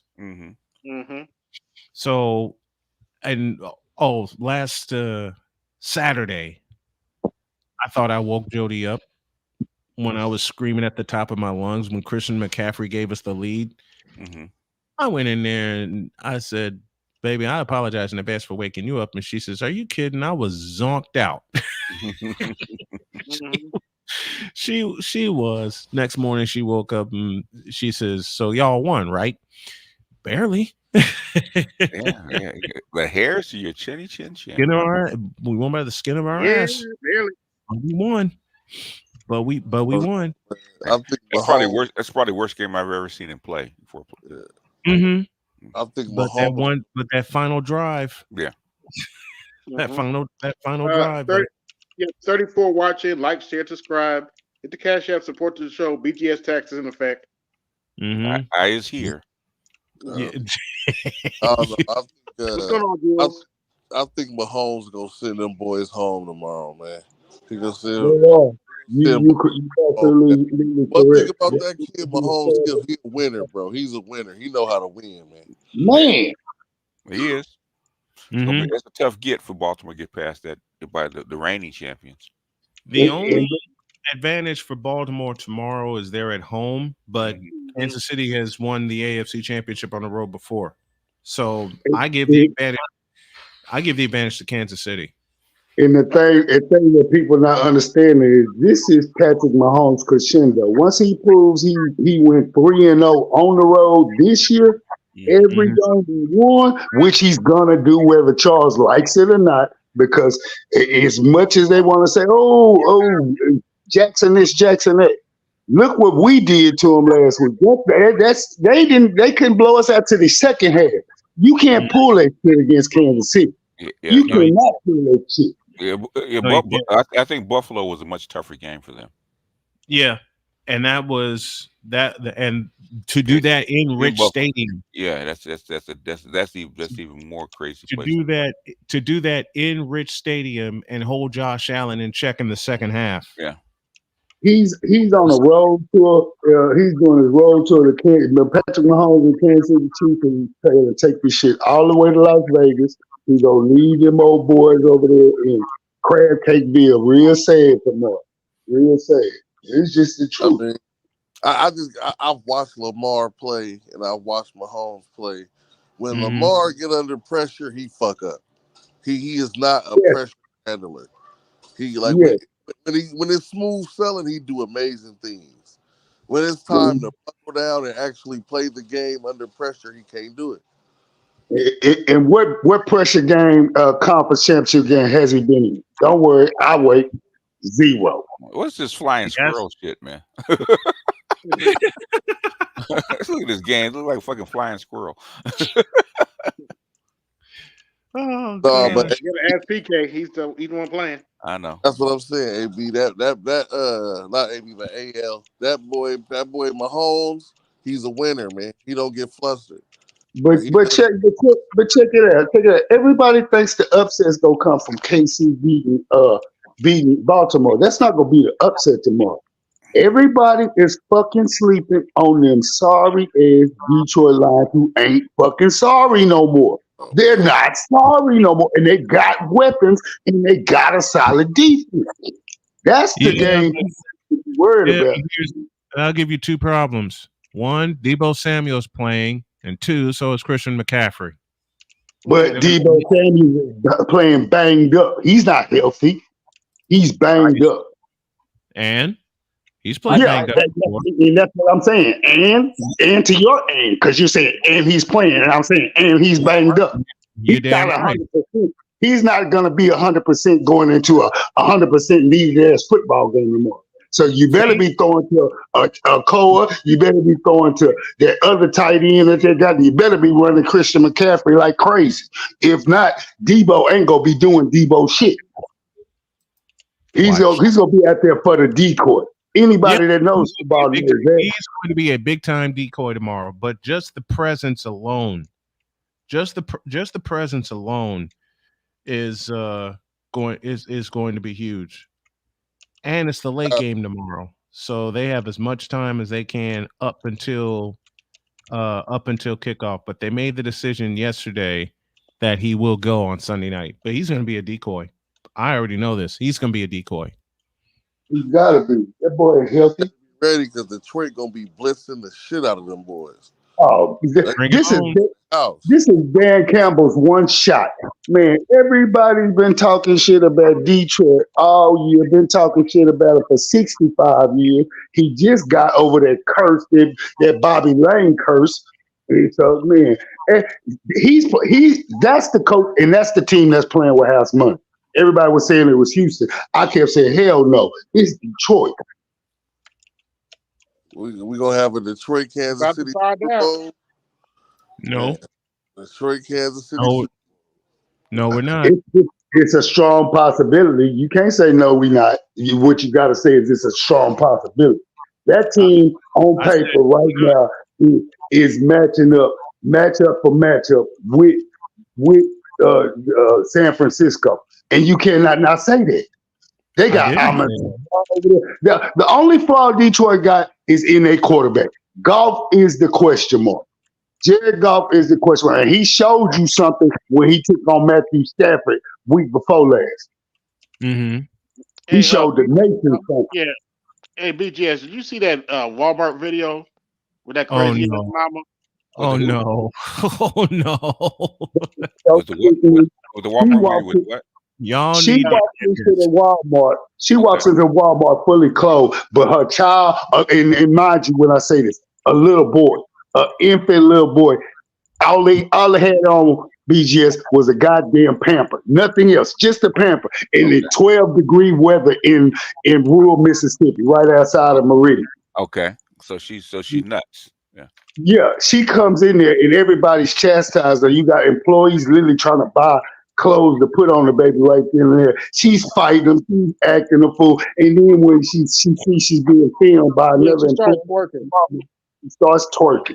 Yeah, I think what happened? I think they. I didn't hear that last part. What happened? I think she wants somebody to take the kid. That's what it is. She did him. She said, I didn't pass CPS 2 times already. As long as I got hot water and heat, I'm good. But now, you dumb bitch, you didn't realize they can still get you for carrying the baby outside with no clothes on. What I'm saying is, did they put her away for a hold because she's nuts?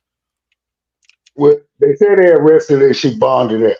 That was the latest. What I'm saying is, it doesn't matter whether she's bonded out or not. She's not sane. Okay. Yeah, allegedly the babies are because she got other kids. They're staying with a family member or something, and she's looking up to 6 years. Okay.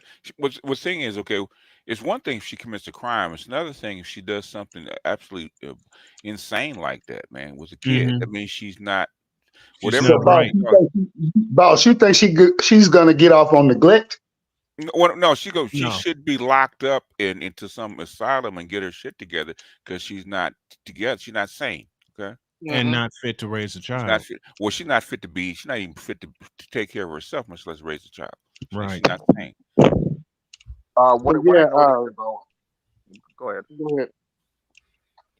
I was just saying quick. What I noticed about what you said about that video there that you said that whoever was filming her, I'm assuming it was an employee. You said they got charged, they got fired. They I got can't remember. fired. Okay. She Oh, got okay. fired.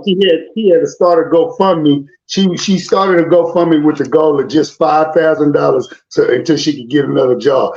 She didn't Okay. exceed the goal, and it's up to 33,000. Like I Yeah, said, yeah. the, She the, knew what happened. Yeah.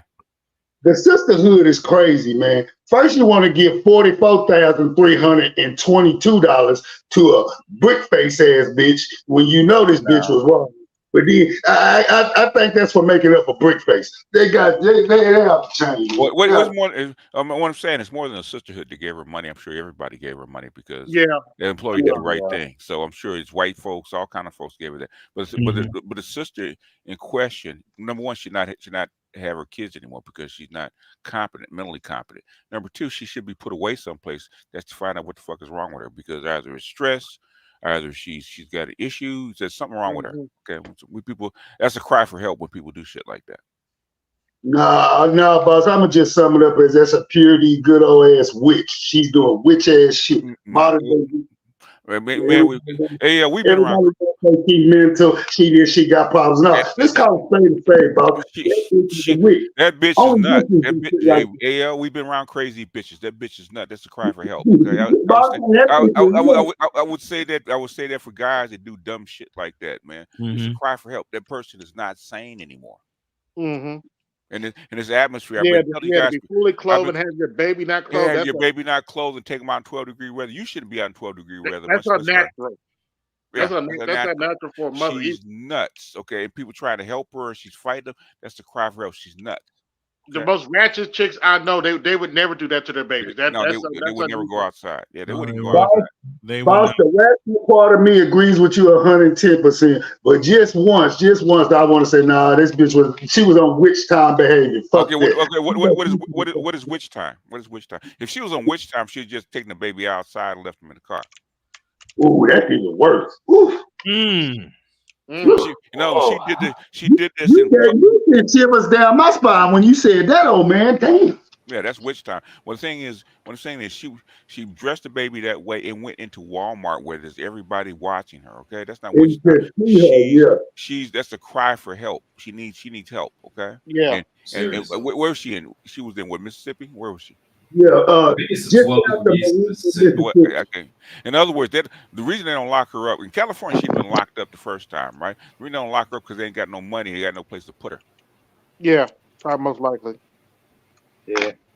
If that chick's not on the streets within a couple of months, by summertime she'd be on the streets. Okay, it wasn't so cold, she'd be on the streets already. Okay, because she's nuts. But yeah, because the South does have a lot of money to elect black men up, but not women, and not black women. Yeah. So the whole country's been organized around a lot. Jails and prisons were actually built to lock up black men. So that's been the case for 300 years. Men in general, but they really ratcheted it up for black men. Prisons were invented to lock up black men. Okay, in the United States. Not entirely. I mean, you look at. Go ahead. Sorry. Go and look at it, man. The way they structured it initially was to rehabilitate men, right? And then they changed it over in the late 18th century as a punishment mechanism for black men, especially. Yes. And what's his name? Foucault talks about how the structure of prisons became a more punishment. So it's not just rehabilitation. Exactly. It switched to so it wasn't originally for black men, but the purpose definitely made a hard shift. It used to be local jails, okay? Yeah. The local jails. The magistrate or the sheriff. Yeah. Prisons were invented to lock up wayward black men, okay? Yeah, they talk about how the structure of the prison itself, how they have a certain amount of trees and open space and places. You're making my case for me, Jules. No, what I'm saying, it wasn't original. There's a distinction that I'm trying to. Jules. Yes, what's up? Jules. What you're doing right now is what you're basically a walking smorgasbord for hashtag BGS butt. Stop, stop, man. Just just stop. But keep Pump going, your Jules. brakes, fam. You keep going, Jules. You're actually making my point for me. That's No, why. That's why All they right. don't lock up. They don't. It used to be they locked up dissidents in prisons. Okay, which is where Yeah, we had debtors prisons. which were and everything. debtors We prisons. did have prisons. Which are debtors prisons. Okay, Yeah. in Europe. Okay. Yeah, we had prisons for the degenerates of society, basically. But then when they shifted to, they had to lock up a lot more black men, and they made it a priority. That's when they made it a punishment mechanism. Basically, it was basically in 1870 with the Jim Crow laws. Okay, it was actually organized to put black men back into slavery. Okay. Yeah. They started Do you think with the there work camps was and stuff like that. leasing and everything. Convict leasing, all that kind of stuff. And that's it was really never supposed to be more than like 1% of the population goes to prison. Less than that. But thing is that guess what happened? Okay, it became a prison culture after that. Okay. Yeah, and then it was organized around locking up black men to this day. Okay. Yeah. Yes. primarily the black distinction, men? yeah, I mean, the distinction I'm making is Just a minute. that Hold on, wait a minute. 47 watching, like, share, subscribe. Y'all hit the cash oh, app. yeah, sorry, forgot about that. Which I don't know why we're arguing about one little small point. Yeah, I don't get it. I'm sitting here listening, like, what the fuck? Come on. Oh, you know what, PK, which used to sometimes irritate me, man. How we used to do the 8-hour streams and stuff like that, right? Yeah. And I would say one little point for less than 30 seconds, and I get a whole 2 threads behind that shit. I said, goddamn, okay. You got 8-hour stream, and you guys want to talk about this little, and it was just a passing comment. But if you want, you can continue. I'm not going to argue about it. Man. It's just a passing comment. BGS. That's when you look at, and I mean this jokingly, you look at that situation and you say the following sentence. What is that? What the fuck is that? Or the following questions, rather. Or as Chris Bates would say, "Oh, that's my cue." What in the all types of blue hell? Of course, I have to top that by saying, go ahead, man. No, the bigger point I'm trying to make is that yes, there were prisons were eventually retrofitted to lock up black men specifically, but they did exist before. But there was a big movement, especially in the mid to late 1800s, where they had to redefine why they had to prioritize locking up black men, and that's when you get all this stuff about phrenology and physiognomy to determine that because black men are different than white men. In other words, bulls, Jules, it was bullshit. They created the idea. They created a problem. Just like they like created the a problem. rule. They created a problem to solve. Yeah. They started to say because there's a good book called Measuring Manhood, but they said they had like very specific ways to determine because black men have curly beards that makes them evil because Jesus had a straight beard. This is their logic. Jesus had a straight beard, and so Jesus was a white man, and so Jesus was the son of God, and he was a good man. Okay. So just let him go. Just let him go. No. This is Jules. No, we're gonna let you go. Jules, go ahead, man. This is their logic at the time, determining all these arbitrary little things of why these men are bad, when they just really didn't have the courage to say we are only going to lock up the black men. They just did that, but they justified it through other means. That's what I'm trying to say. I'm just trying to draw it's more sinister thread that goes into why and how they executed it.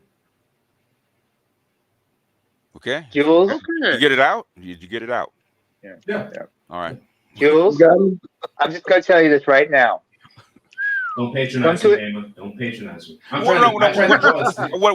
Okay, the Jules. You just made my point. Okay. Because for the most part, before 1870, prisons really didn't exist. Okay, in the United States. Okay. Yeah, there were a handful of them. They were like old castles and stuff that were retrofitted. But yeah. Okay, what we see as a modern prison system was there to lock up black men. Even back then, okay, where were black men? Okay, because black men were always seen as a threat to the safety of the United States. Okay. What you say, boss? To run the economy. What you say, boss? We ain't nothing but the beef black boogeyman to the white man. I mean, when they but the thing is that there's a fear before this country became a country. There was a fear of black men. Okay, and that's what they want to acknowledge. So they've always been afraid of black men because black men how black men sway because there's so many of them could actually change the course of the way a country would go. So, and we still do that. So they're still afraid of There's that book, the Rising Tide of Color in the Third World. the right side of the cut, but also go back. I think it's 1775, where it talks about about black men and them changing sides and them The joining up to fight. Loyalists. Yeah, loyalists of the Spanish or the French. Okay, Yeah. and then you top it off with what happened in Haiti. Okay, they're actually afraid of black men. They always have been. My lineage there. And Yeah, because I mean they did that, like the hold rock on, descent from Jules. African Jules, I'll let natives. you talk for like 4 or 5 minutes straight. Okay. Please Okay. 1870, which is where the modern prison system was developed, is for convict leasing, to lock up black men for all kinds of stuff, so they could put them back to work. Okay, that has never changed in 100 years, Mm-hmm. and almost 100 years, it's still the same shit. Okay? So when I say that, when this woman should have been remanded to something else, right? Okay, they don't, and he said, well, especially the South. The money goes into controlling black men. That's true. Then that's where it comes from. It was always been that way. Okay, in the South, Yeah. controlling black men. They enabled this kind of thing with that woman in particular. Yeah. In other words, but the thing is, she should have been put into an institution, but they don't have money for her putting her in an institution. That's how come they keep letting her go, because she's obviously not sane. Okay. But the thing is, if they're gonna lock her up and put her away where she can't hurt herself or anybody else, I'll go for that too. Okay, boss. Hold on. Wait a minute. Okay, go ahead. Your thoughts on Trump's so-called Me Too lawsuit? He's admitted that he's done shit like that. So what I'm saying is, after 40, 50 years of him doing that shit, this one chick gets him. Well, they won't do, but the one, I think he has to pay $85 million, something like that. Yeah, something like that. Oh, okay. So what I'm saying is, what did I tell you guys 2 years ago? Right? If he runs, this is going to happen. Right? They're going to find something. So this lawsuit lawsuit is to bleed him, run his reputation. But the thing is, what they didn't expect is doing the exact opposite. Okay. Yeah, literally. Okay, boss. Let me ask you this: since we were talking about how savage the white people thought we were, and how they had to try to do something. If we were so savage and they feared us so much, why didn't they fear the Indians like that? Hell, they tried to just eradicate them off the planet. Well, that's the thing. So many of them had died. So many of them had died through disease already. They didn't have the numbers no more. Okay.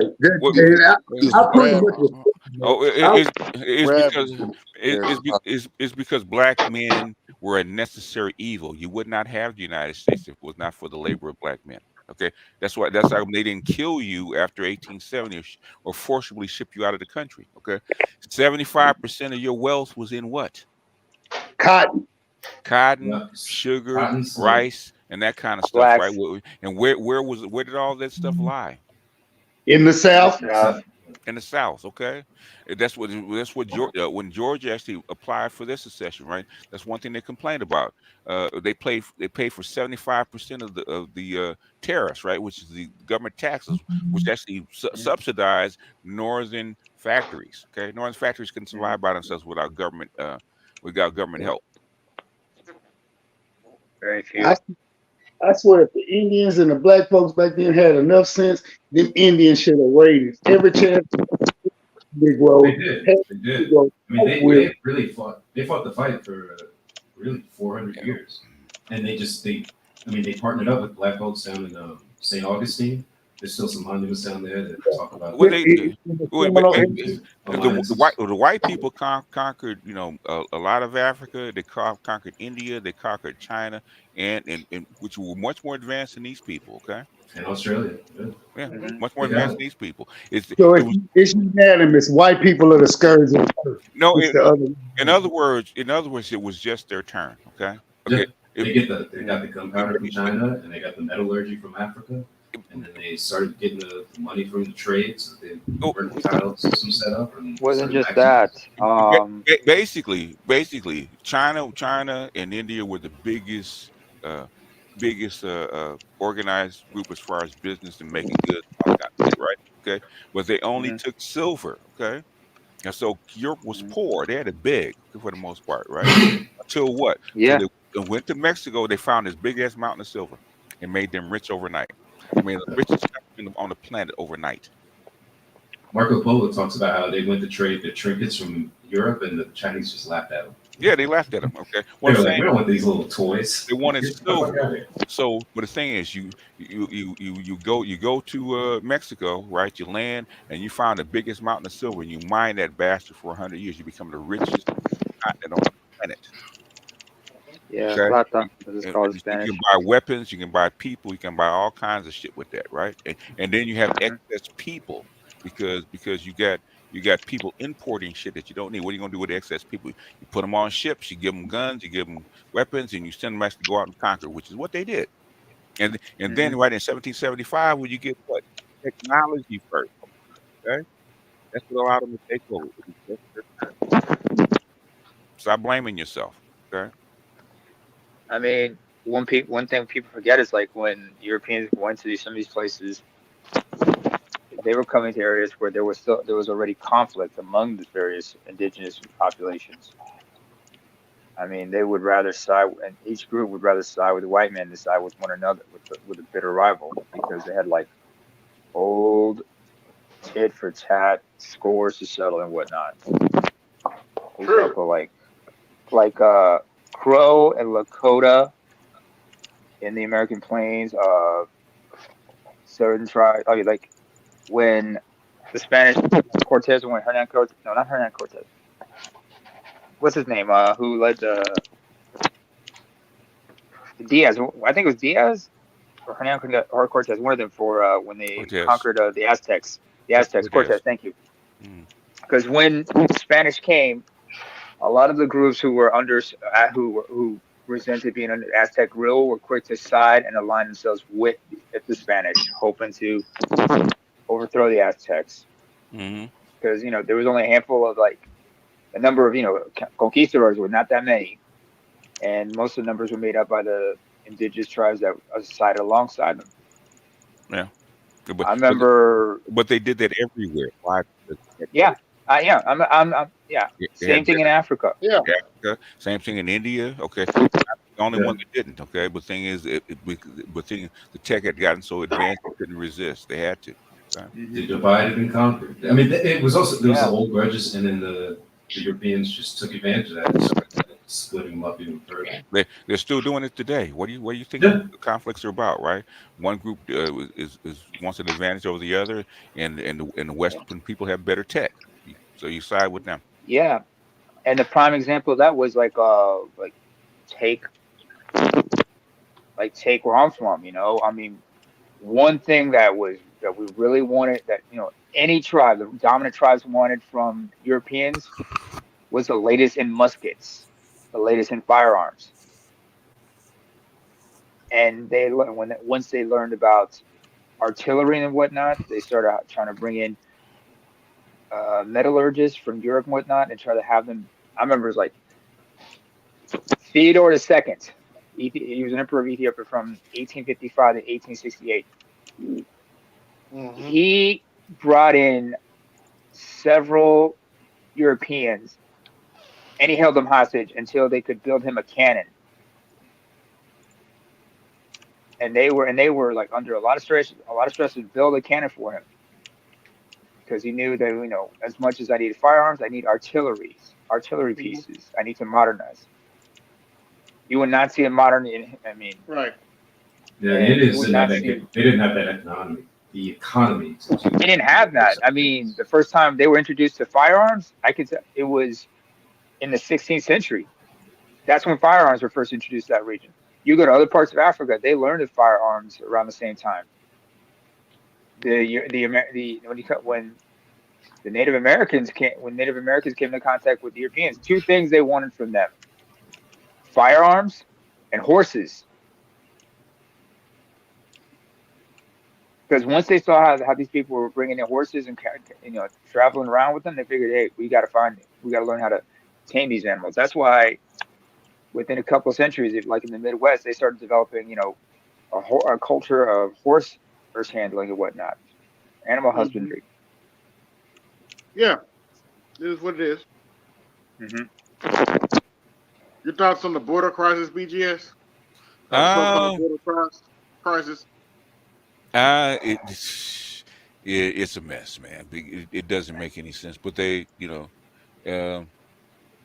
he's been trying to import more people, and I almost can't blame I said Texas. it earlier. They need more white people, so Yeah, but there's ways to do it, man, and there's ways to spread them out. And Texas is getting tired of the sloppy way.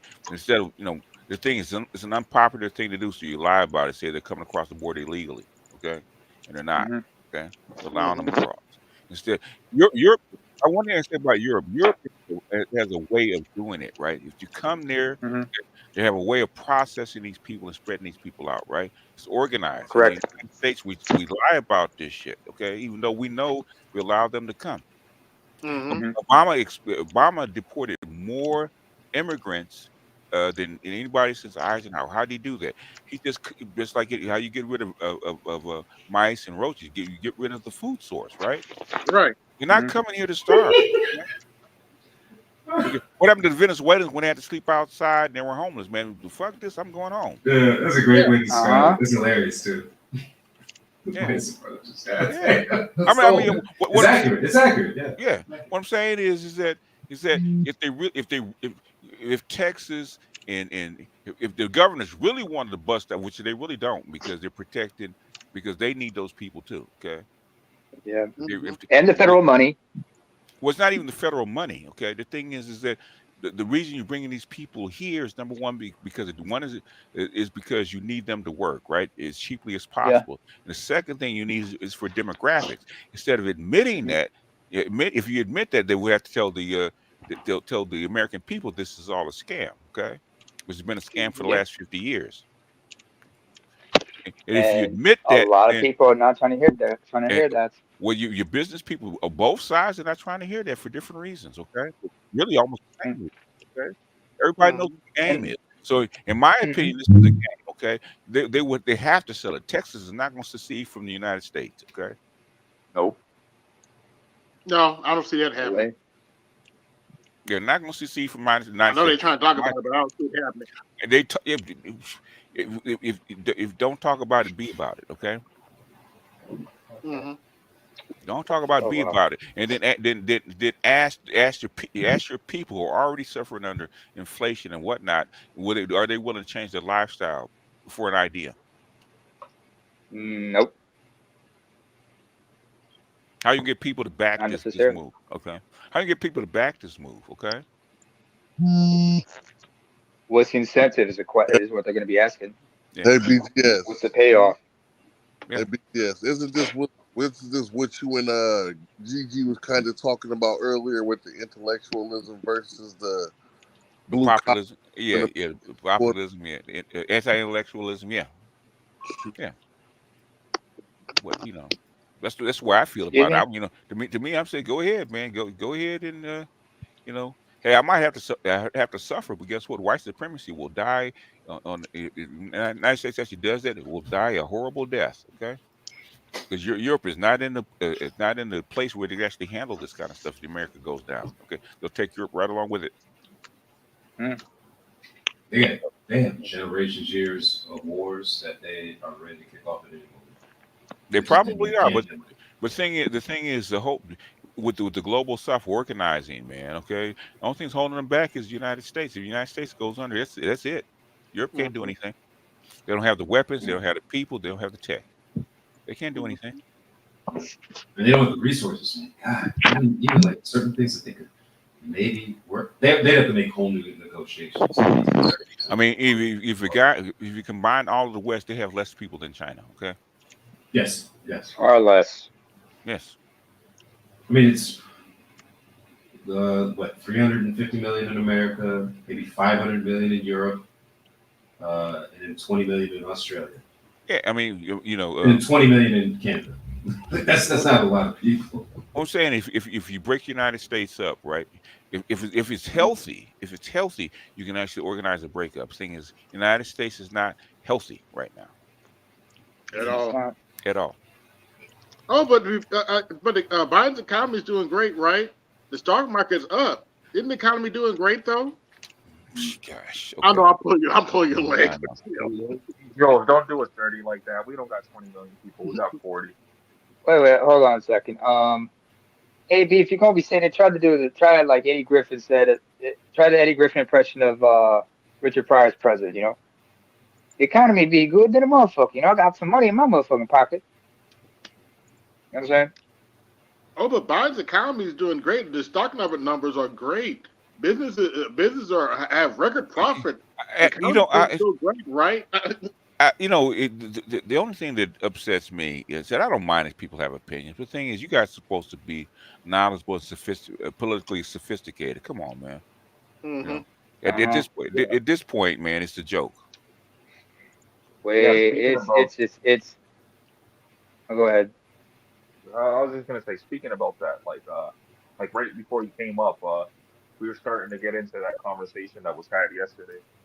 Because it was very interesting to hear, like, what Buddy there had to say. Well, go ahead and play it. Shit. But I'm on mobile. So I would if I was on my computer, but I'm not on my computer right now. Oh gosh. Okay, hold on. I can do it if you want. I'd have to exit out of the game though. No, I go. I'll Hey fight. PK, what you playing by the way? Forgot to ask. This is a new game. It just came out a couple days ago. It's called Enshrouded. It's like to me, it looks like a. Looks like a fairy game to me. It looks like you hate everything but sports ball, AL. Don't you start. Hey, I just been laying there for you to open up your mouth, Chico DeBarge. You ready to start? Are you ready to start? Chico DeBarge. We can go whenever you ready. I've been laying there.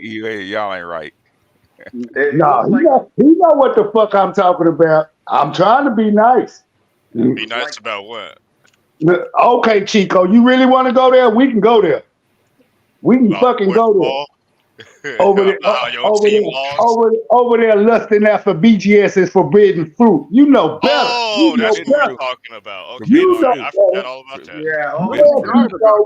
I had no idea. Okay, all right. I had no idea what you guys talking about. But it's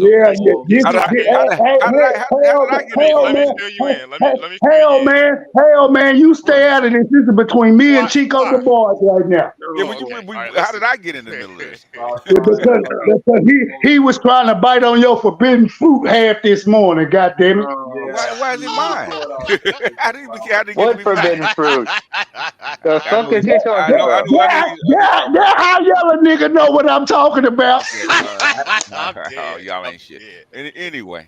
Yeah, but this halfway white motherfucker doesn't. Where's the time mark? What time? About what time? Probably about an hour and a half in, 2 hours in. Man, why you gotta use that picture of what's that? Etta James, is it? On the thumbnail? Yeah. Right. Yeah, rather go blind, huh? Yeah.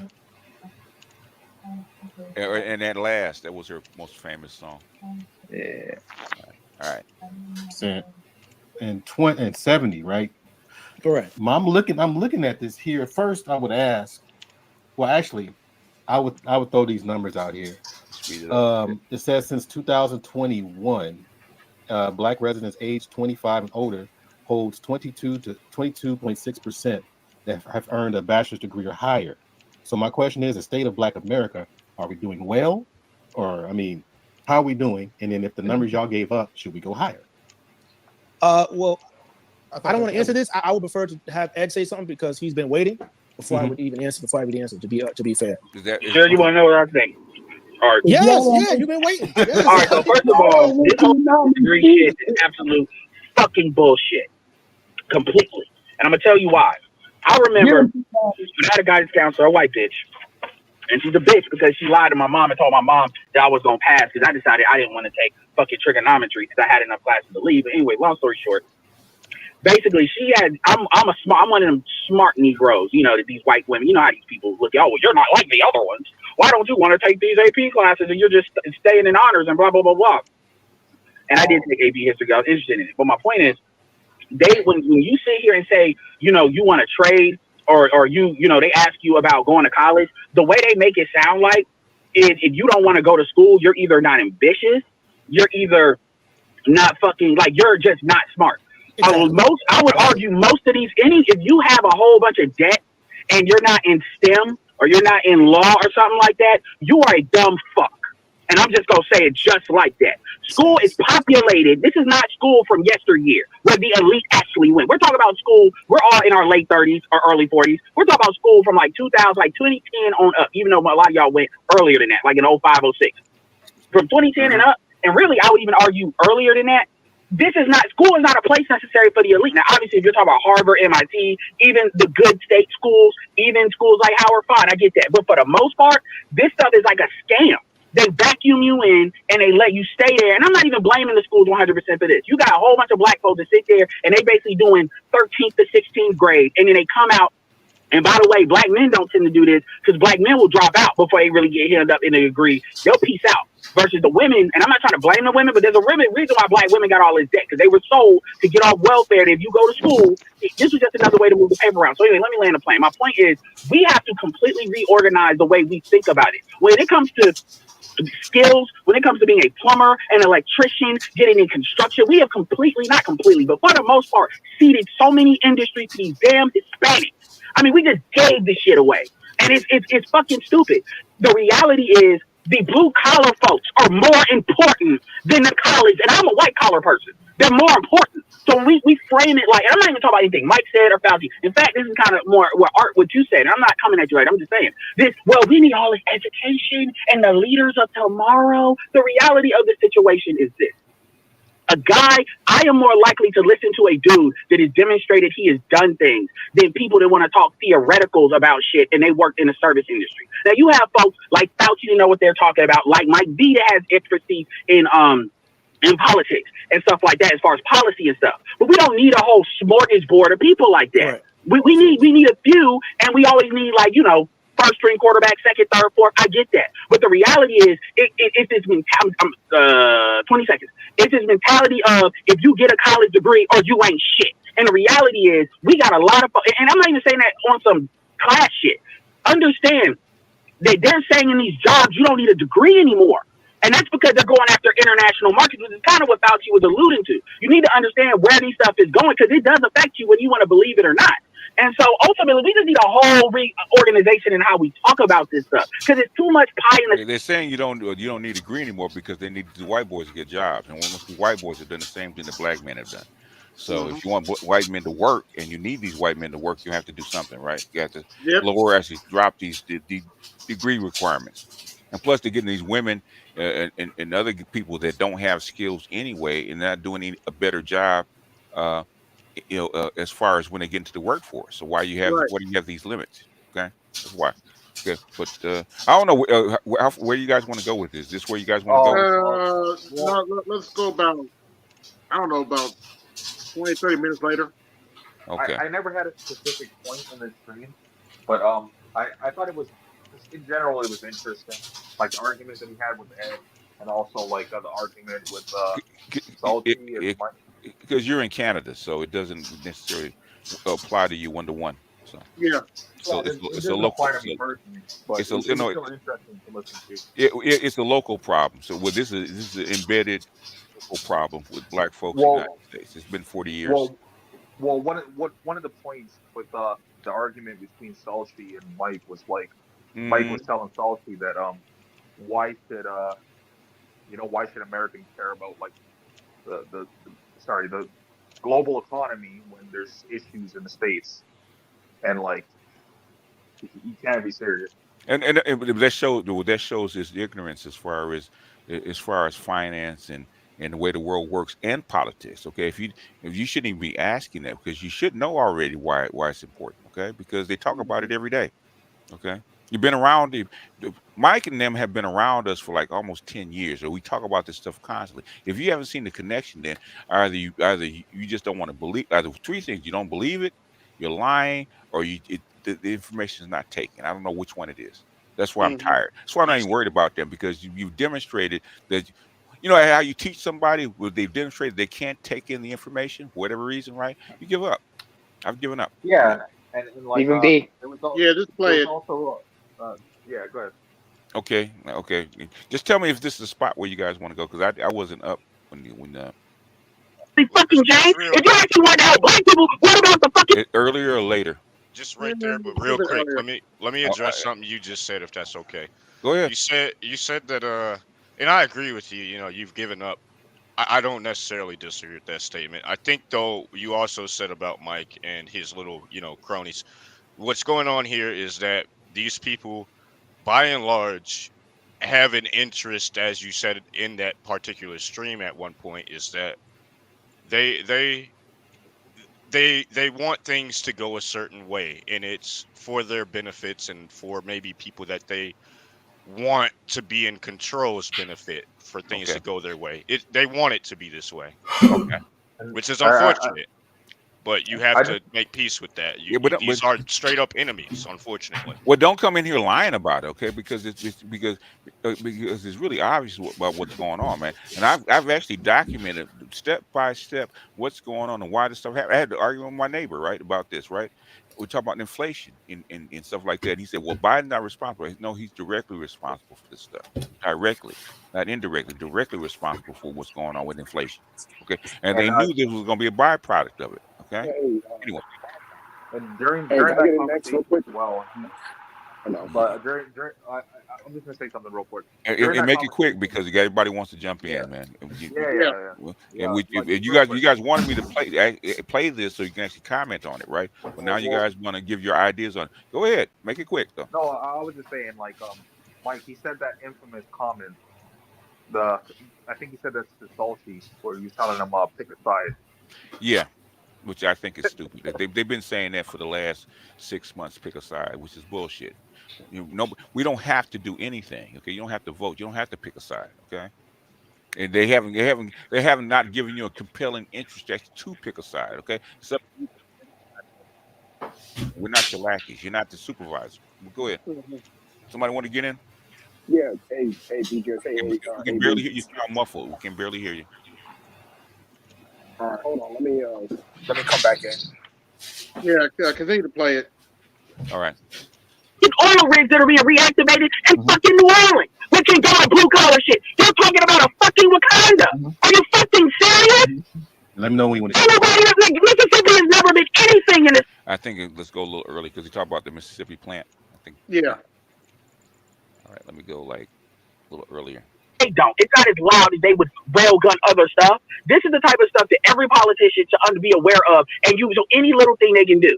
A lot of the structural racism is allowed to operate because the megaphone is not operating as hard as it otherwise could be. Because all that stuff you want to talk about, I don't know the system works. When other shit happens, shit gets done. And you want to just earlier or later? Tad bit earlier. Okay. Nutrition, getting in construction. We have not completely, but for the most part, seeded so many industries to be damn Hispanic. Because there's the only viable option for them to compete for roles that may be available in their immediate area. I mean, if you come to Boston, most people have higher levels of education because education is easily accessible. There's more colleges here per block than anywhere else in the country, and so they have to go to school. But Boston's a small place. Boston is not representative of for instance, the average. No, just to add my bias. Wake Tech is one of the best community schools in the country.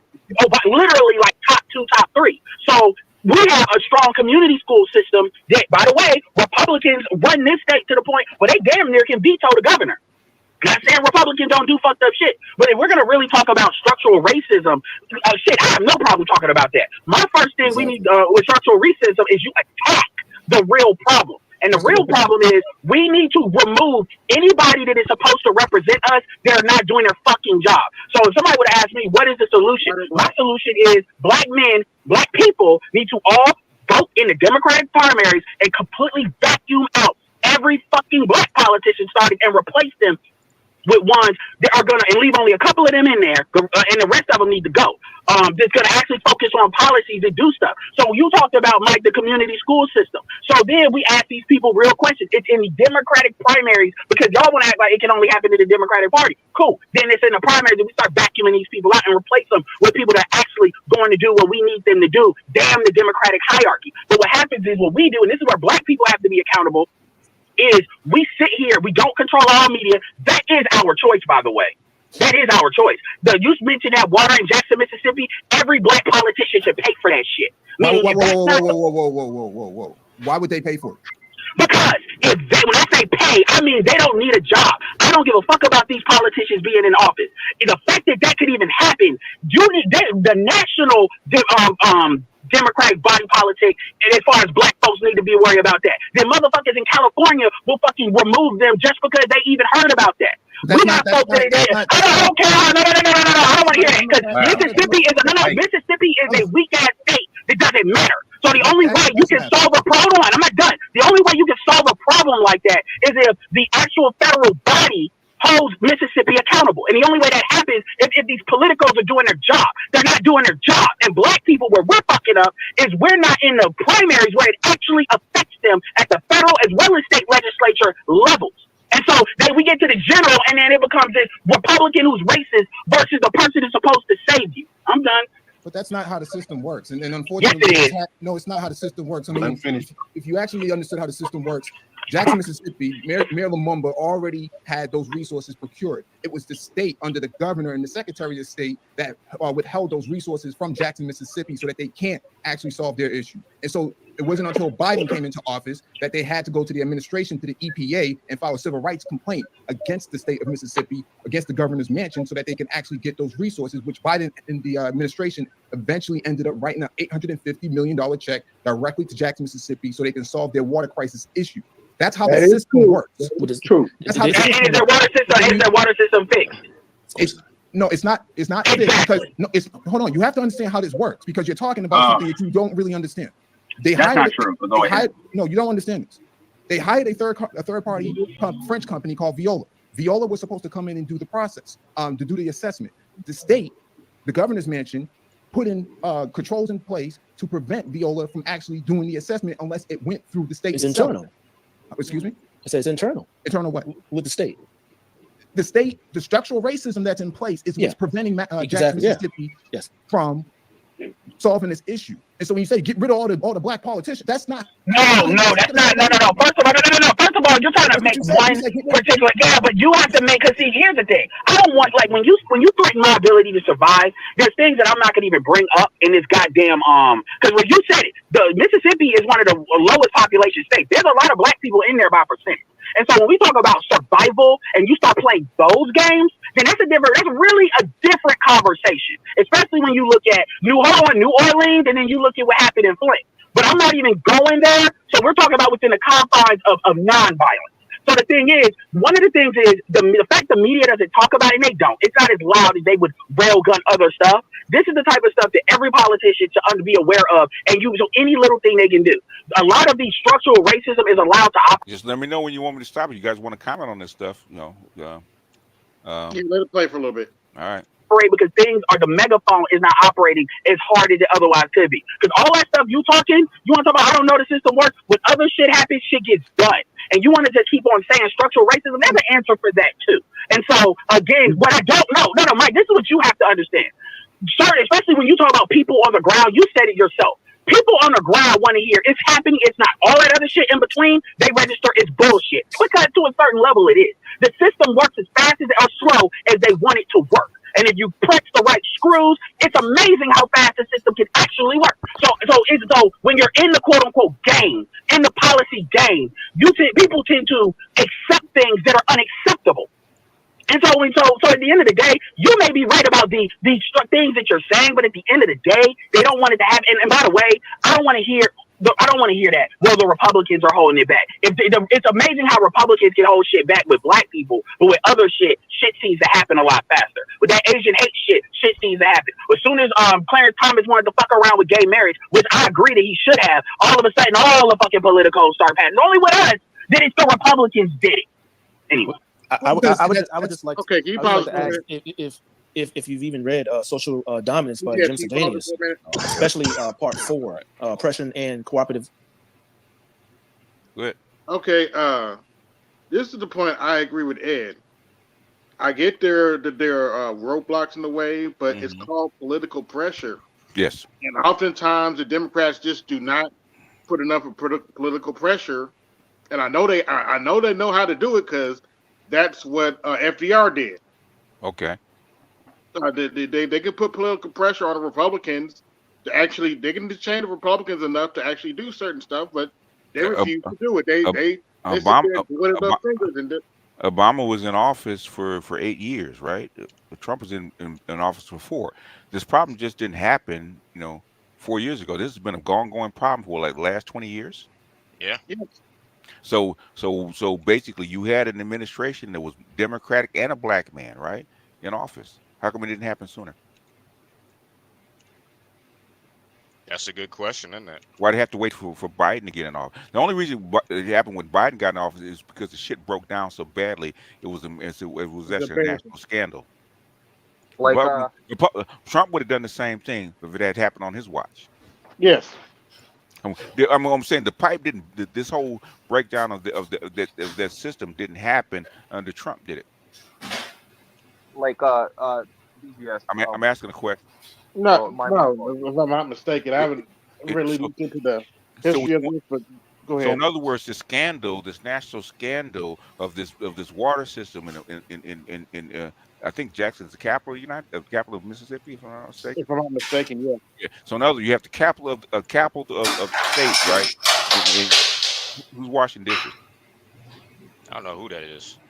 It's not me. Is that the AL? It's AL. Go ahead and mute AL. All right. Okay. In other words, I'm asking, under whose watch did the scandal happen? Was it under Trump or was it under Biden?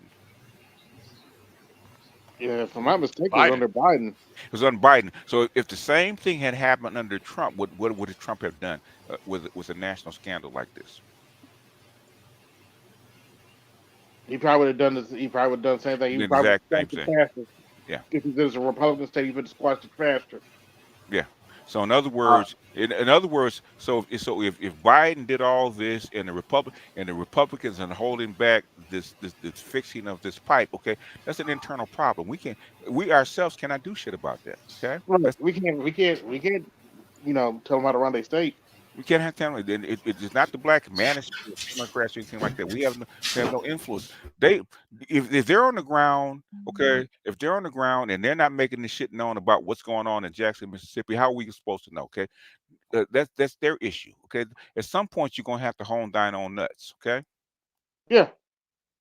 This is not a political problem. It is a political problem. The thing is that I have no idea what's going on between the state and Jackson, Mississippi, why they're holding this shit up.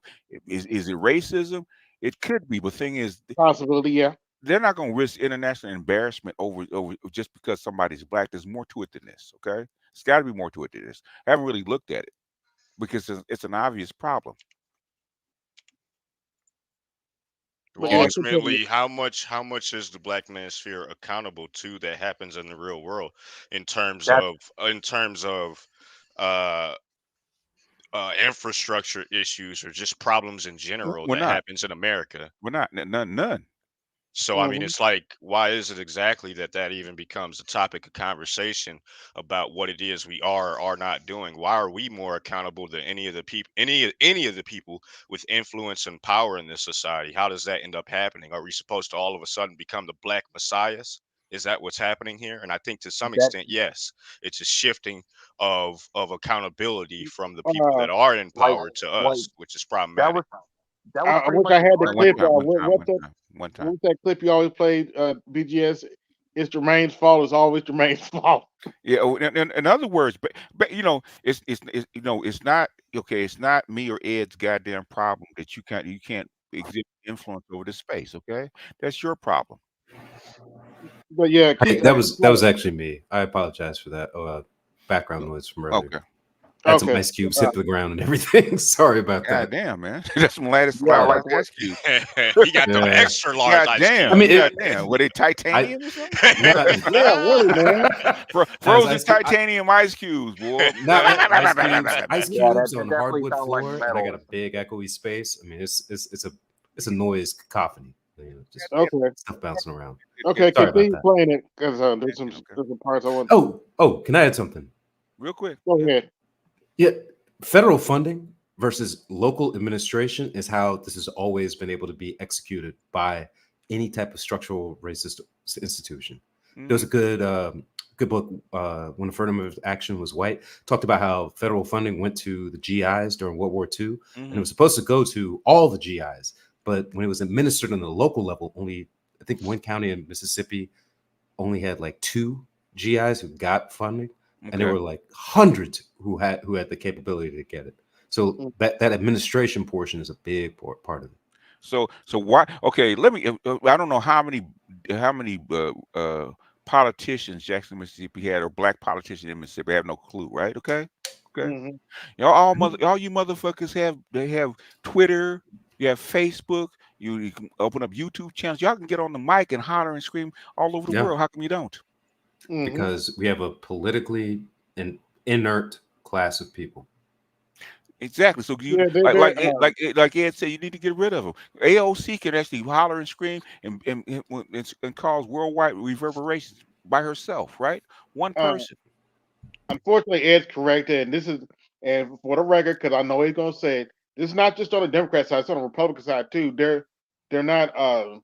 They don't know how to use social media, and some of them just need to retire. You got staff, man. You can get your 16-year-old kid. Okay, fuck that. That's not even an excuse. My mother's 85. She can use Facebook. What are you talking about? Yeah, I'm looking at a picture of the Jackson City Council, and it is 5 people, 4 black, 2 white. Okay. So it might be state level then. And at state level, they do have a lockdown on a lot more. So what's the problem again?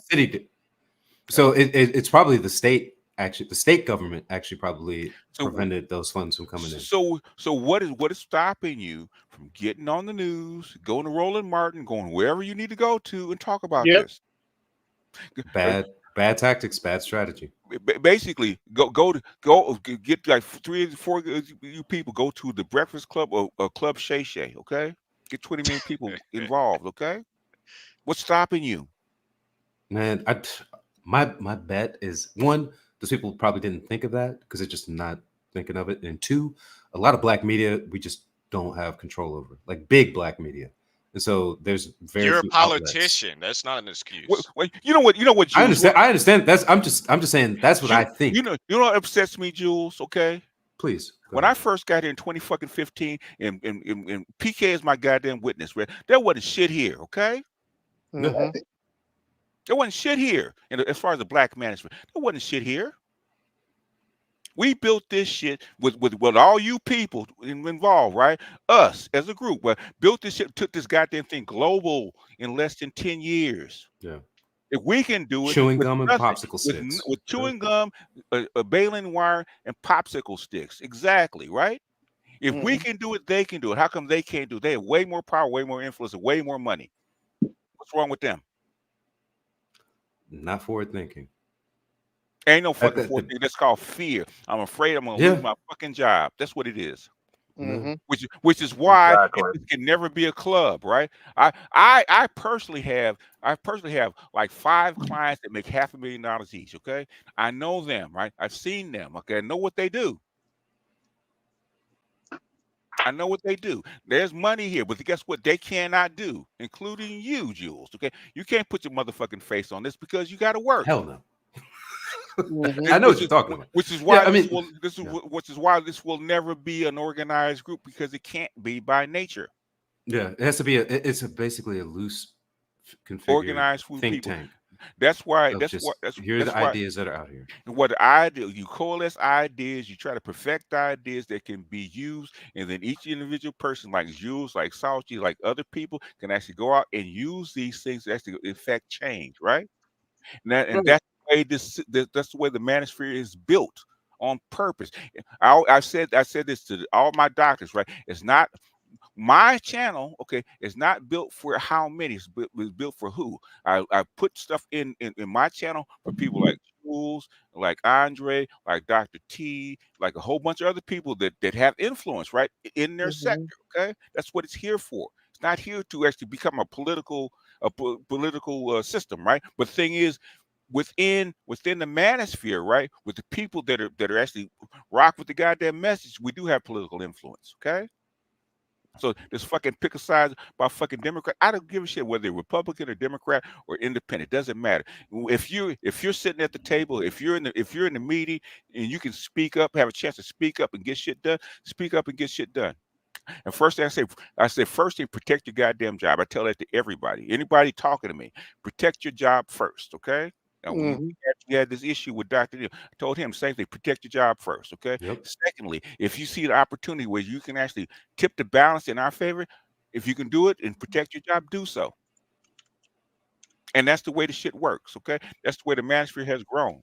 That's why Kevin Samuels is not just a local name, but a national name, but also an international name, okay? Known all over the world. How do you do that in less than 8 years with no fucking money? Instead of taking advantage of how this fucking system works, you're trying to tear down the system. Get the fuck out of the way, sit your ass down and work with the system as it is. Okay? Either that or go build your own. Hey, AB, thanks for having me back on the panel. Am I coming in clear? Yes.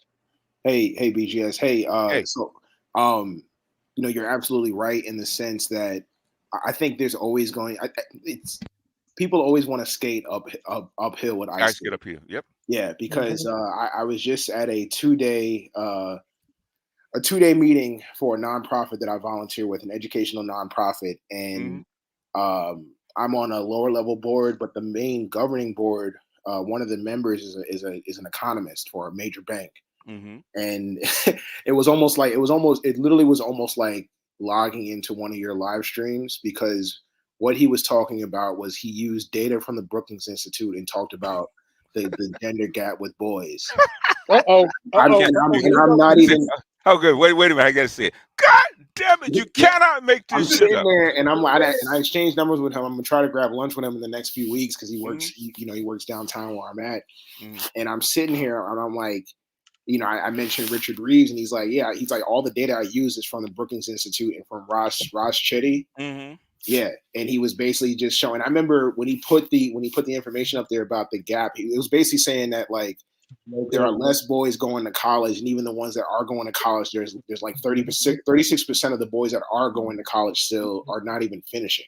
Yes. And how do we? So it's like 40. I think it went from like it's like 46% of boys are going to school versus like 56% of girls, or something like that, or whatever their numbers were. And out of the boys that are going to school, only 36% of them are finishing school. And so, and then he talked about demographics and basically how, people are getting older and the issues with aging populations. He didn't go into depth because he only had about 10 minutes to speak. But I remember sitting there, I'm just like, and we're sitting here arguing about picking a side. And it's like, what are we talking about? And I know it has a lot to do with me because they're trying to compete against me. Okay, I'm not competing against anybody, right? All I'm doing is giving out the information for people that want it. That's it. Yeah. Okay. But it's like you are what you were talking about and what Dr. T is talking about. Like I was in a smaller discussion, a smaller breakout session talking about young men of color. Well, they're trying to group in Latinos as well, but everybody at the table were black. All the men were black. I think the person that was the scribe, she was a black woman. But even then, I remember talking about we talked to one of the students that was that just finished the program. He's in college, and he is going through a lot, and he had to switch majors and all this other stuff. And then when he left, we kind of broke down his story and how all of us kind of had a similar story. And one thing I remember telling the woman at our table was basically like, how us boys have to we are trained to put in to do emotional labor. And she was like, no, you didn't. No, you didn't Oh, do that. and hey, because she, hey, hold on, man, my nigga. Okay, right. She was impressed, and it's crazy because like while this is going on today, I'm like, man, I wish I had your email because I swear I would have just gave you like all the notes from the meeting and stuff. But when she said that, when I said that to her, she was impressed because she was like, even she was tired of hearing the term emotional intelligence. She's tired of hearing that. Did And I was hear telling her, I'm like, emotional labor? I stepped away for a bit. I heard emotional labor. Did I hear that right? Yeah, you heard it. Yeah, the he's in thing the meeting. about it is that this young man he's the oldest of 5. He's in college. He's having that survivor's. I can tell he's starting to have that survivor's remorse. Mm-hmm. And then also because he's from a single mother home, he has to hear that. I think there's A on the background. Yeah, he has to. He's been dealing with emotional labor for forever because he's been here. He's the oldest, so he's his mom's probably closest confidant. But it just goes to show that what you're speaking about, what Dr. T is speaking about, what Green Gorilla is speaking about, Dr. Thunder, all the other PhDs are basically it's their mainstream talking points. Mm-hmm. This whole picking a side, that's just smoke and mirrors. This whole Democrat, Republican, and stuff like that, because at the end of the day, it's becoming a national security issue. It's becoming a global security issue. Yeah, exactly. And and me and this gentleman, we were talking about, I was talking about my recent trip to Tokyo and stuff like that, and we're just talking about different cultures, and we were talking about xenophobia, and he actually touched upon one of his bullet points, and he went over he didn't even go over, he just read the bullet point, but it was about immigration being a political issue. You don't say. Really? Pray tell, what did he say, sir? Well, so he just said it briefly on his presentation, but I remember like I think I was walking to the restroom during one of the breaks that we had, and I remember somebody walking up to him and saying, "Hey, what did you mean by that?" Mm-hmm. And then his whole thing was about bridging that gap, trying to focus on boys, because the topic of discussion was like, what are we going to do as a nonprofit in education for the next year? What is our goals like for this year? And there was a big point of contention between it wasn't a debate, but his whole thing was the push for AI, because basically private high schools are using AI, but public ones are banning it. Mm-hmm. And so if most of our students are going to public high schools and they're not using AI, they're going to they're not using AI because the teachers see it as a threat to their jobs. Exactly.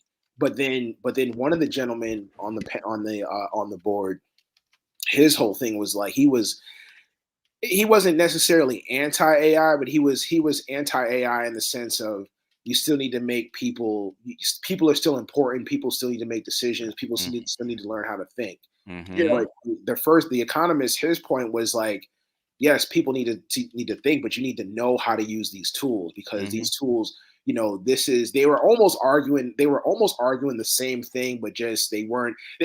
The compromise that they both needed to make was what does Ray Kurzweil call it? He calls it singularity. Yeah, exactly. Yeah. Basically, it's not AI replacing us, but it's us using AI as a tool to advance. To merge it, but AI will replace you if you don't in a capitalist country, because as long as there's a pursuit for profits, it's going to replace you. But go ahead. I'm sorry. The economist. One of the last things the economist said was, he said, "Do not tell your kids to be computer programmers."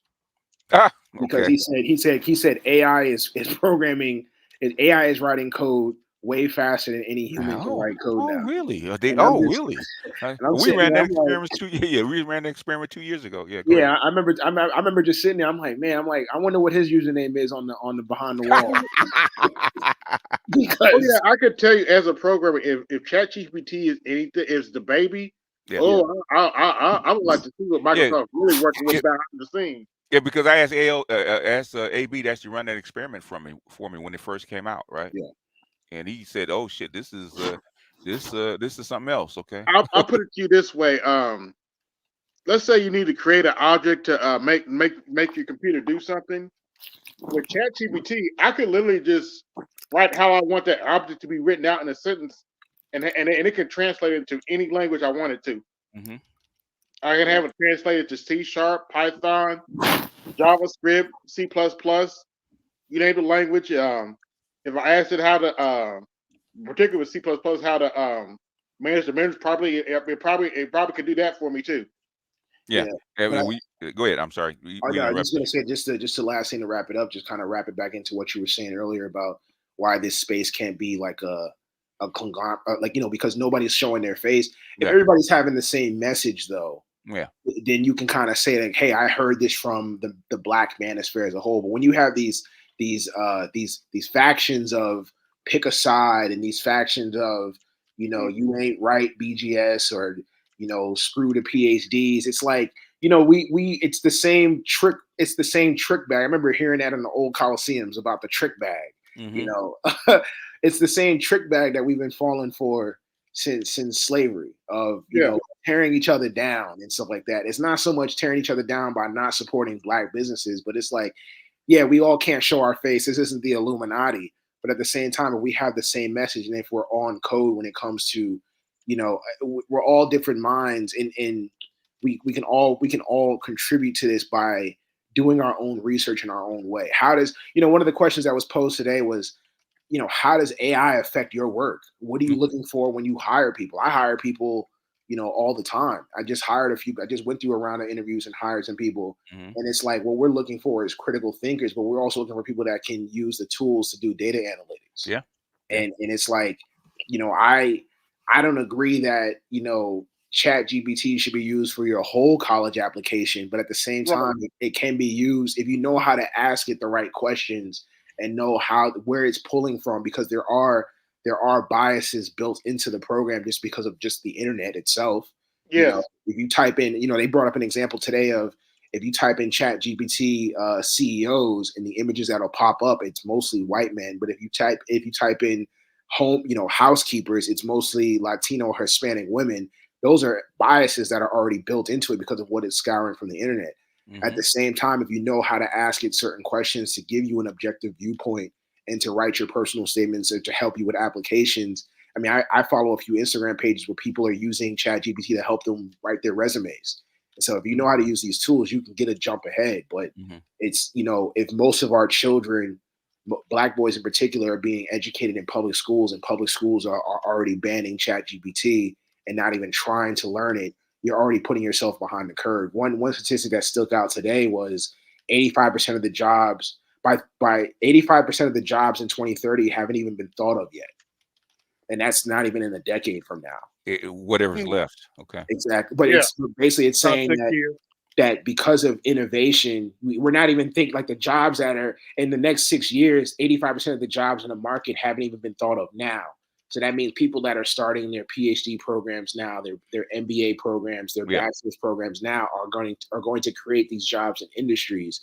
But we're already at a disadvantage because, especially boys in general, because we're not going to school. We don't, they brought up 2 articles today, one in the Wall Street Journal in the last 2 weeks that said, college isn't even worth it. I think the other one was in the New York Times. So both polar opposite newspapers when it comes to political view are saying the exact same thing. So this is you have to rejigger college and what college teaches to make it worthwhile for kids to get there. Right. And then you have to work with not only with your educational system, but also with your businesses. Okay, there's only so much you can extract out of this economy without it falling apart. Okay, you extract it as much as you can, right? That's what's going on right now. You're extracting way too much money, and at some point it's going to crack.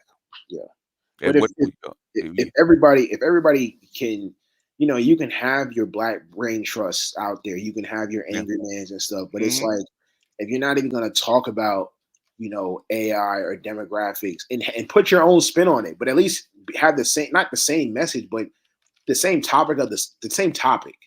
You can have physics, and under physics, you can have, theoretical physics and string theory, but it's still physics. You know what I'm saying? But it's like, it's just, we hold ourselves back with these petty back and forths and picking a side on stuff that doesn't, at the end of the day, it doesn't matter. The big thing is like, how do we replace the current aging population? They're talking about raising retirement age for a reason, because South Korea and Japan are at the point where they're raising retirement age. A lot of these countries are raising retirement ages. France is raising. All these countries are having protests in the streets.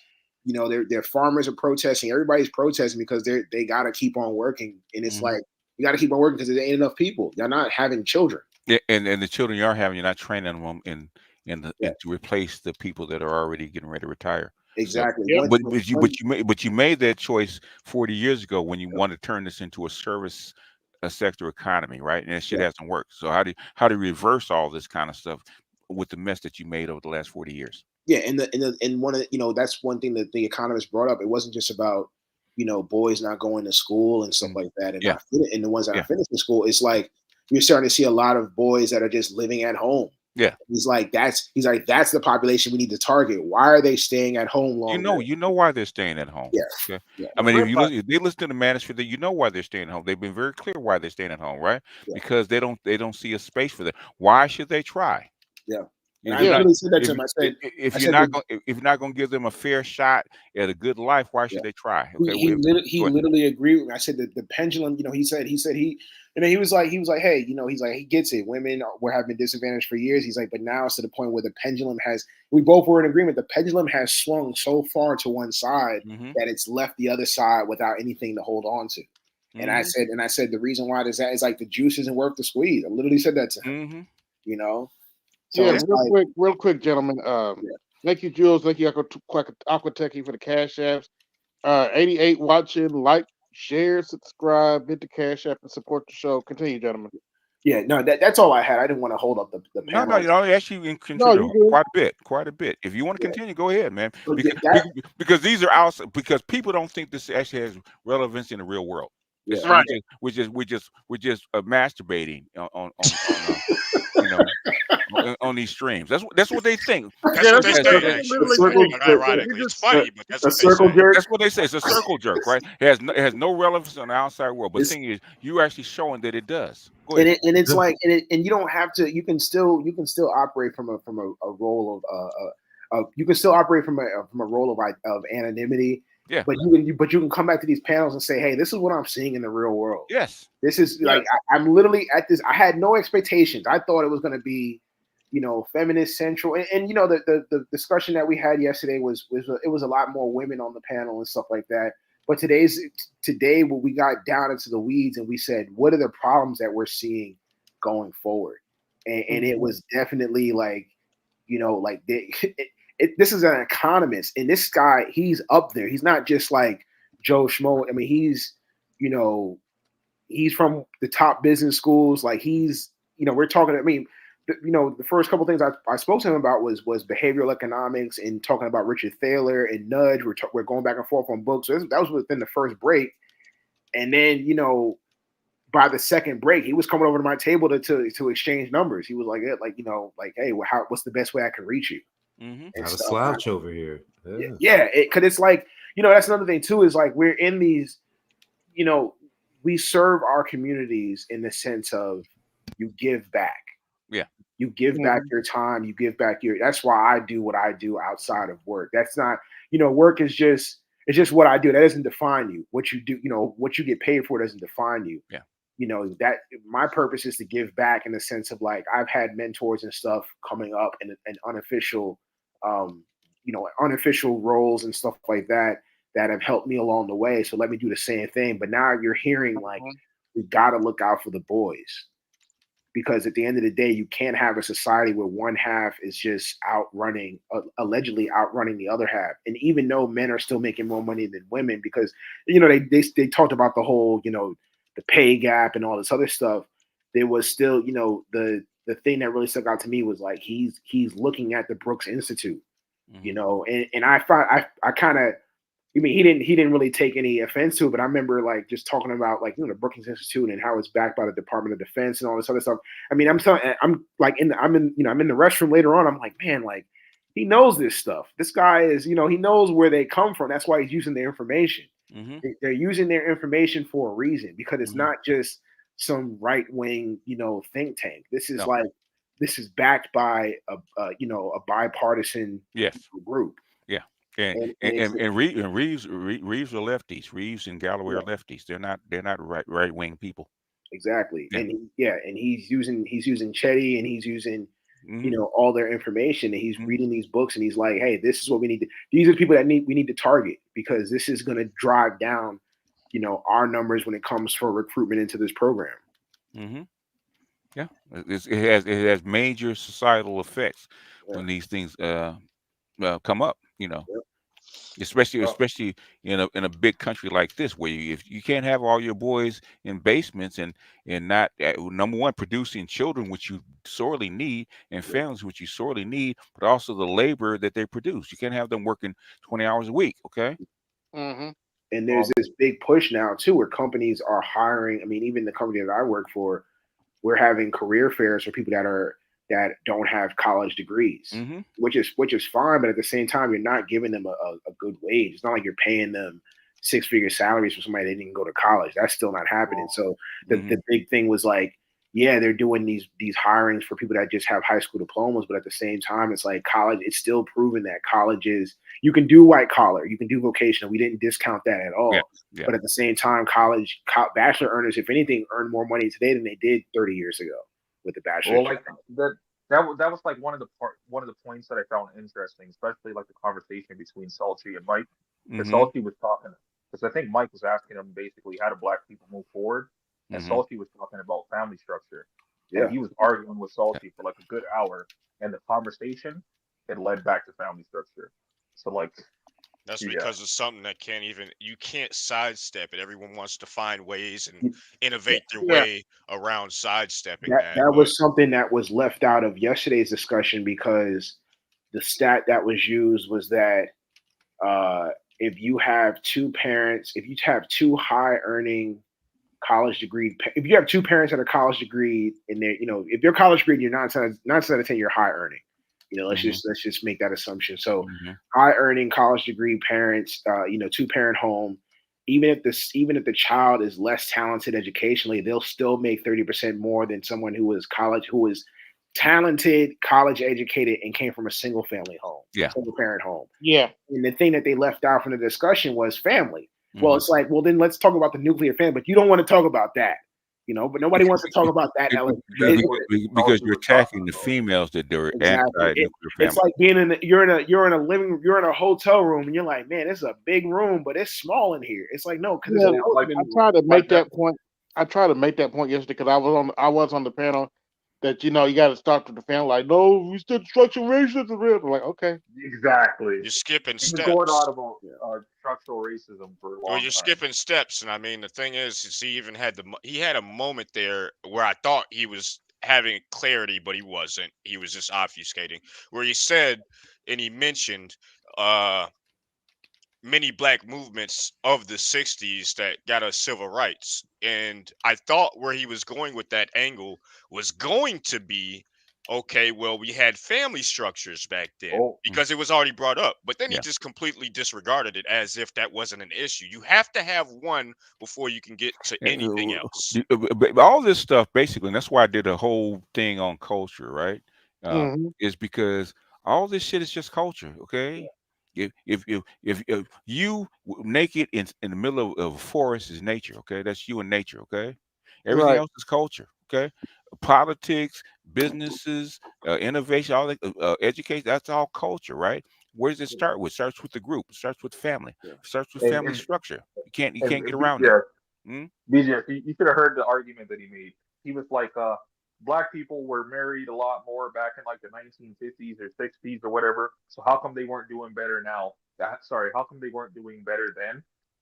And right now you're talking about family structure will fix the scenario. And like, I might not know everything, but all I said in the chat was just maybe there was just less opportunities then. Well, I mean, the thing is like, all things being equal, the simplest answer is usually the right one. Right? I mean, we're talking to people on these panels who are are so-called educated, who are scientists in their own right, whatever they're STEM people. And then it's like, you don't want to believe in that. You don't want to believe in, Occam's razor. You know, let's make everything equal. Then the simplest answer is this. You know, it's like a test. It's like everybody wants to answer all the easy questions and then hand in the paper and expect an A when you forgot to answer the difficult ones. Mm-hmm. Yeah. So in other words, what was his answer for structural racism? He avoided the question. No, no. In other words, structural racism is the problem. Evidently, he says that. So, what is his solution for it? Since he has a He had solution, no solution. He just kept saying that. He just kept saying that. Like like he was using that as like his I can't think of the word for it, but basically he was just using that just to argue with Tulsi. He's trying to Like, answer. straw man. there was no real point with He's that. trying to Yeah. answer. He's trying to answer an open-ended question where, like, you answer a chemistry question. You write your givens, and then you write your unknown. You solve Yeah. for your unknown. Yeah. You don't get any you don't get any points for restating the givens. No. Yeah, I That's just I dropped Opportunity Atlas. It's basically the map that pivots based on census tract, what your outcomes are based off of, where you were born, and you could track down, put in your address, and you could find out where you're supposed to be based off of this stuff, and they'll give you the percentages on everything from single motherhood rate to marriage rate to your household income projected from where you're supposed to be. And this is based in 2016. If you follow the standard model, then the model that you follow and all these variables will be correct, right? What do you have to do to break? You have to get outside of that. You have to break the standard model. How do you do that? Yeah. Okay. You have to have a rigid culture that pushes you forward. And you have to ask for certain things, right? Okay. Number one, which white women and black women have been fought since the very beginning, is if you really want to move forward, you're going to have to give the boys a separate education. There's no way around it. Okay. That's the best thing that happened to me. But the thing is, what you won't have if you do that is what is women being in charge, which is a gynocracy. Okay. Yeah. Men will take charge. Okay. And they don't want that. But the things they don't want to admit that's not what they want. Okay, they want to admit because they can't. They want plausible deniability. They want you to just. So the thing is you have to start with things that you know will work, right? Just like anything else, you build off stuff that works and then you add stuff. You know this will work. Okay, preparing your kids for the military will work, right? Teaching your boys to read. There's no excuse in this modern era for 8th grade boys not to read at reading at grade level. No reason at all. I brought that up today too, where one of the gentlemen at my table, he's starting a PhD program. He started his PhD program, and I think he said his sister, it has to be his sister, is a speech pathologist. I brought that up. I'm like, we don't even care enough about our boys to even talk to them when they're babies or read to them like they're regular people. We still goo goo gaga, and then when they, I see that in my own family where the little girls develop speech way faster than the boys. Because they're wired, the brains are wired differently, so they will. Yeah. But at the same time, it's like they grow always looked at as toys. They grow up in the same household though, so it's like wait a minute. That's what I'm saying. Like you're growing, you have a boy, baby boy and baby girl growing up in the same household, and the girl can, she'll speak. By the time she's 2, she's speaking. Coherently, because her brain is wired for speech much more than the male brain. There's a gender difference. This is actually talked about in different studies. There are actually a handful of them that I'm aware of where it talks about this. Women's and men's brains are wired through different neural pathways, and one of those ways in which it crops up is in speech development. Yes. Okay. It's because if you think about it, women have to have a better brain for speech because they're teaching their children to do what? Talk. It's biological function. Yeah. Go ahead. Hold on. Wait a minute. Hold on. Wait a minute, gentlemen. Do you want to add something to this commentary, Jess? I don't know why you let that bitch up here. It doesn't matter. If he allows her up here, let her up here. As long as she behaves herself, it's fine. Okay? Yeah, I'm fine. I'm just listening. Okay. Continue. Yeah, I was just gonna say, what there was a comment somebody made in the chat that apparently had a wrench on Art's channel that was basically she was saying that Salchi sounds like an elitist, and I was like, are you He kidding is. me? Like, He is. I mean, he Yeah. might be, but I'm just like, for the fact that he's like in the space, like he seems to me that he's actually trying to help. He is. Otherwise, why would he waste his time Well, being here? I mean, that's a cultural thing. Oh, We don't like. you mean Mike V doesn't sound like an elitist? Really? You don't know really, who Yeah, you but don't know like, the people you're talking to. what is Mike V offering as a solution? Well, I'm compared to not. I'm Salchi, not. who's What actually I'm being saying right? is. What I'm saying is. Okay. You have a lot of people that are elite and elitists in this space. Okay. Lots of them. Well, like, Okay. And yeah, you he was need using it people to, you need elite people to come like down in a and help negative way, you. Okay? basically. That's what you need. Well, Okay. the thing about our culture is that we like poor righteous teachers. Yes, we do, and I don't believe in that. Yeah, and we like poor right. I mean, we should be thankful that there are people that have made it to a certain level in life that are willing to come. That's. I mean, isn't that the whole point of us throwing back the rope to pull each other up? Yeah, yeah, yeah. Because guess who makes the base of your pyramid for you to be elite? Yeah. The people beneath you. Okay, so you have to help them. If you ignore the people beneath you, guess what's going to happen to your pyramid? It's going to crumble and fall. Yeah, yeah. That's the issue that you're having with your Mike V's and such. My thing with them, because him as well as the other guy, I forget his name. You know the guy. Complex talked about him and the other guy. MOT. MOT, yes, yeah. Okay. MOT in particular. You know, MOT Okay. is a staunch extremist elitist. You know. Okay. Yeah, these guys operate as bullies. Correct. That's what it is. So it's like, you know, imagine you're in school and you get bullied and the bully's trying to teach you karate by whooping your ass every day. Mm-hmm. That's not how that works. Well, they're not doing a good job of whipping ass, but it's okay. Well, but you know, no, they're definitely not. I mean, it's like, you know, it's like Cobra Kai versus Miyagi Do at this point. But it's, but at the same time, though, it's just that it's, you know, they're trying. It's like you can't. It's all about your attitude and your charisma. You know, you can't be grandiose about it. You know, it's not talking about what you do is not bragging because you're stating facts. But when you have this like grandiose attitude about it and you're trying to belittle people and thinking that you're this macho man, anybody that gives himself a nickname, nicknames are given to you. If you have to give yourself a nickname, it's not a nickname. You're just trying to, like mine was given, right? The master teacher was given to me. Teacher, I didn't make it up. Exactly. In fact, I've actually rallied against it for a long time. I said, you know, fuck it. That's why. Let me just use it. Okay. You know, like you call Ron, Rom the field master. Yeah. You know, we call Andre Young Maple Leaf. You know? that is so perfect, though. When I heard that, that's got to stick. That's got to stick. That's so perfect. No. You Young Maple Leaf. That fits you to a T. D Scott, I think earlier on Toy Stream, he came up with a name. He was like Mate Dog. I'm like, I can rock with that. No, you're a Young Maple Leaf, sir. I'm sorry. Young Maple Leaf.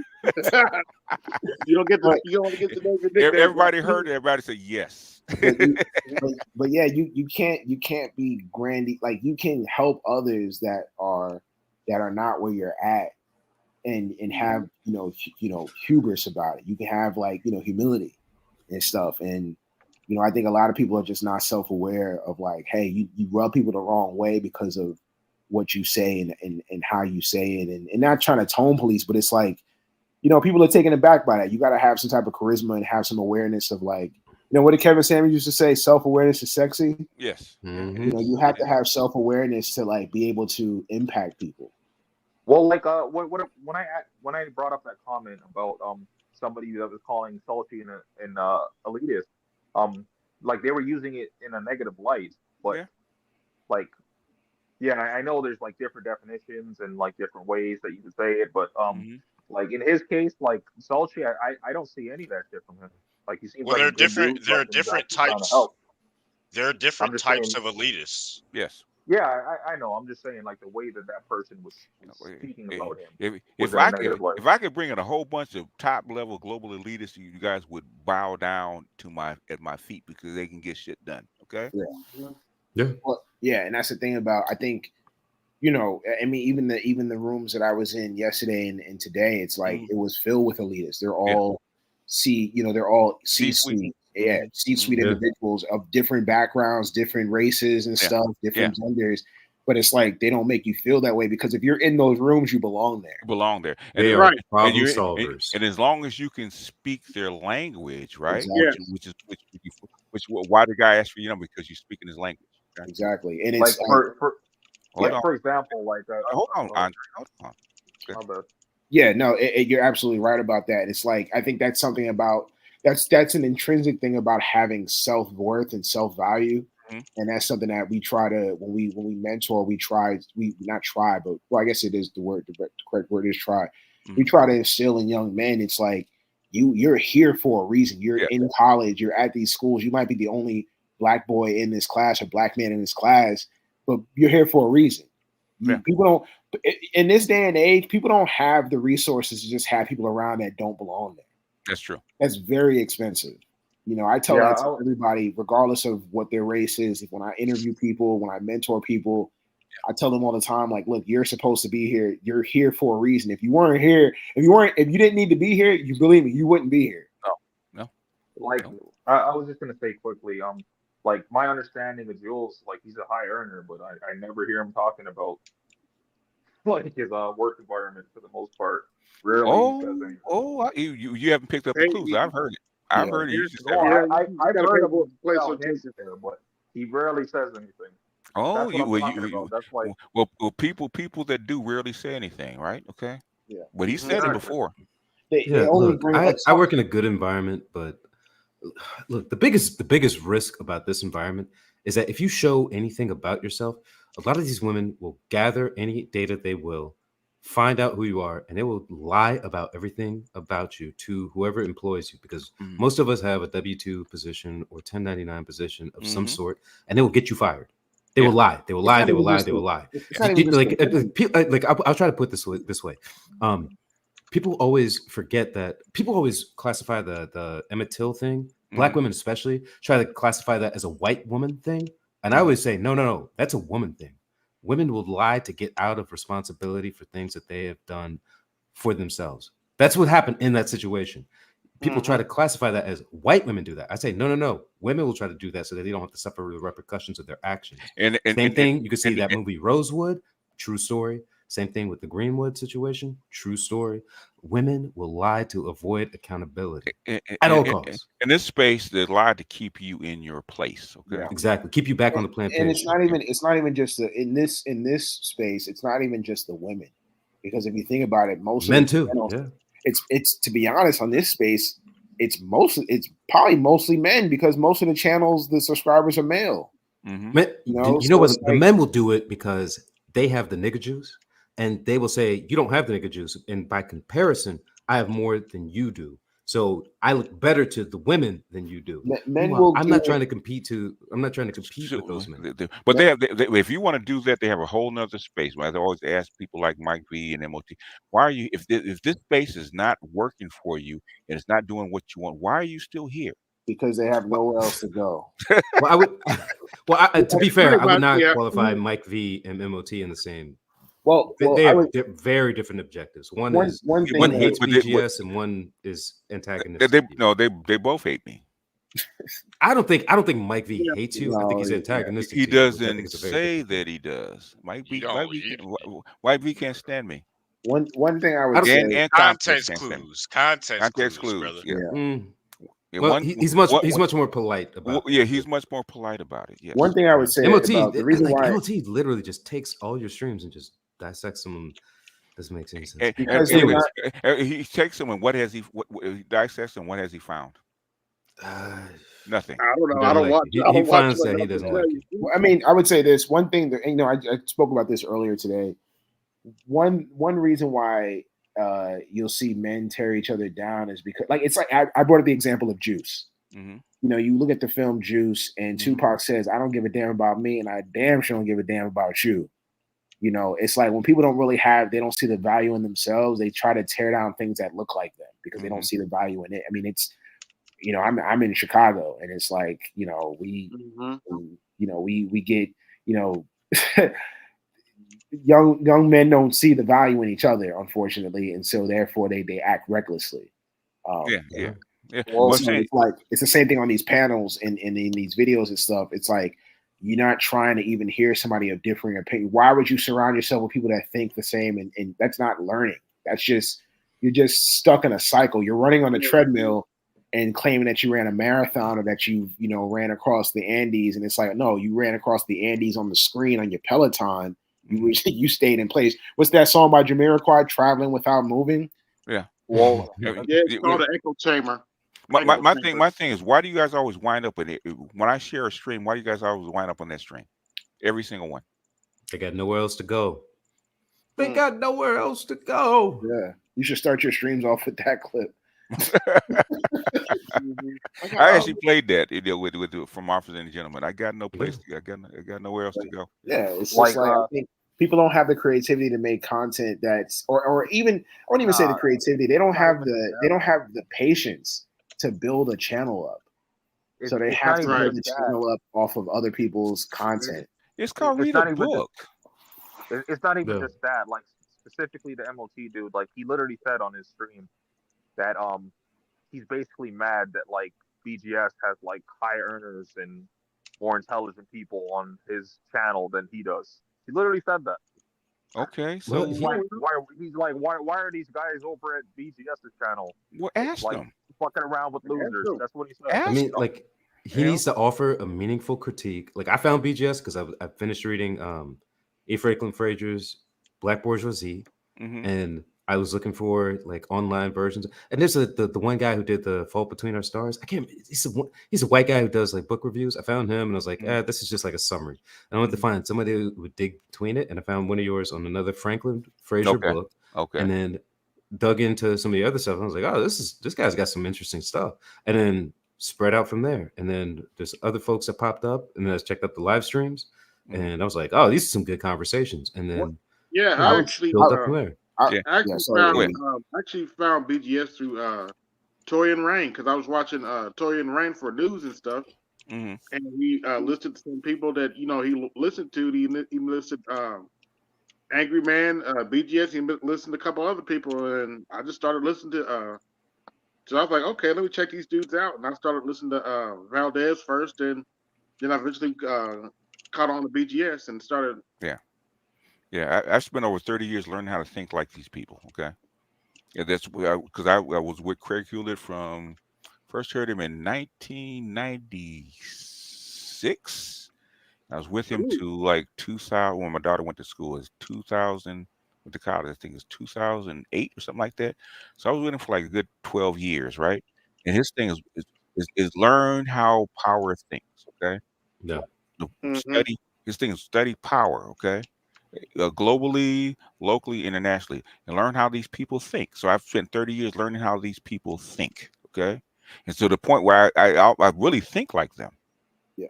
So when I look at something, I said, okay, this is where I think these people are trying to get to their objectives. So I'm going to show you.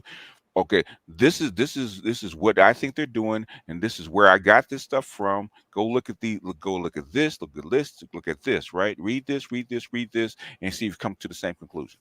Okay. One thing I would say too is that sorry. Go ahead. You can take this down now because I think we've played enough of that. One thing I would say too is like when you come to you're absolutely right about some of these panelists or some of these creators not reading, because you can go to their videos and not get one book suggestion. Yeah. I mean, I would say maybe 10% of my library is probably filled with books from your panel, from Art's panel, AB's panel, whoever, and people just suggesting. I mean, Jules, you suggested books. BGS, of course, like all these people, everybody that's been on these panels consistently have suggested books that they've read. And I'll either purchase them on eBay or try to find a PDF copy online. LibGen, Z Library, boom. Or even try to find them on Amazon and stuff. And it's like you read or a subscription to the Wall Street Journal. Following the you mentioned the World Economic Forum. I mean, you have to pay for Even though they have it on YouTube, they have a YouTube channel. It's free on YouTube, but they only Yeah. keep videos up for a certain amount of time, and then Right. you gotta like pay to get access to their archive. Yeah. But like you can, and it's always early in the morning. I mean, if you're an early riser, they'll do like 8 panels at a time, 8 live streams at a time, and then they'll keep them up there for like two or 3 weeks. And you could just watch them on 1.5 playback speed or whatever. But like it's always talking about stuff. Following Jack Rasmus on Twitter. Yes. You know, or Wolf, the Hudson Report. Yeah. You know, or there's another gentleman. I think I have him on Twitter on my I have his notifications on for him, but you know, Zero Hedge. You know, there's different. I mean, it's like it's not hard to come up with this information and get this stuff that's not being presented on them. Because when you go on CNN, it's like nonsense. It's literally like they don't report something until the shit hits the fan. Yeah. It's a propaganda. CNN is a propaganda channel. They have most Yeah, media.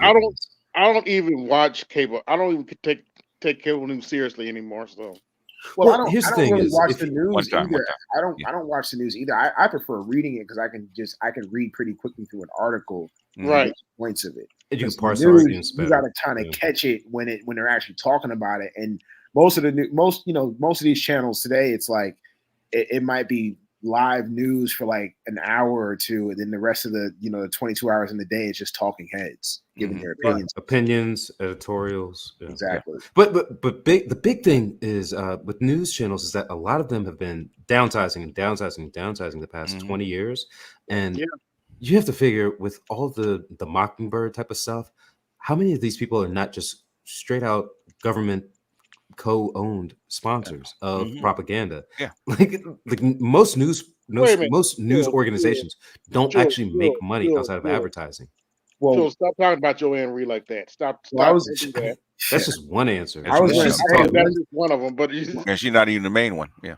Once they got rid of that, it was in the 80s when I think when Cheney was part of the Bush cabinet or something like that. It was definitely back in the 80s. They got rid of that rule that said that they basically they deregulated the media market. Oh, that was the 90s. That was 93, 94. It was Yeah. like It was early Talking about the 96, 97. Telecommunications Act. Yeah, and they basically allowed people to own more than one Yeah, broadcast network. It was and- 96, yeah. 97. Yeah. Once they That's when got you rid of- lost. Black media just disappeared after that. Like, Yeah. it just, It got bought out. Yeah. But it's you have once that happened, it was just like that was the beginning of the end. Of them actually having people like give you news, give you real facts and stuff like that. It's just everybody saying the same thing. Yeah. But it's like you have to dig between the weeds and stuff. Like, it's crazy. But it sprouted up in Twitter and YouTube and all the other alternate. It's not centralized anymore. But thing is, but there's also no gatekeepers. Yeah. YouTube tries, but they do the best they can, but they can only do so much. I mean, like another good source. I mean, at least if you're big on IG, but I my wife always gets on me about like she's like, hey, you post a lot. I'm like, I post a lot of random stuff, a lot of music, and all this other stuff. But I like to sandwich it in. I like to sandwich the real stuff in. There's been 24,000 tech job layoffs just in January. Oh yeah. Who said that was coming? AB. Yeah. Oh, I believe you did. Wait a minute, BJ. It's about 3 years ago. Yeah. And Bloomberg, I post Bloomberg stuff all the time on Instagram. Wall Street Journal stuff when it's has a good headline that's actually talking about like something that's going on today. And it's funny because like if I don't, I'll meet up with friends that I'm in real life, and they're always like, man, I love the stuff you post. And people message me, they're like, man, like they're I have people that like are blue collar workers that I'm really good friends with, and they're like, man, like I'm seeing this effect going on with my business and this and that because of these layoffs and stuff.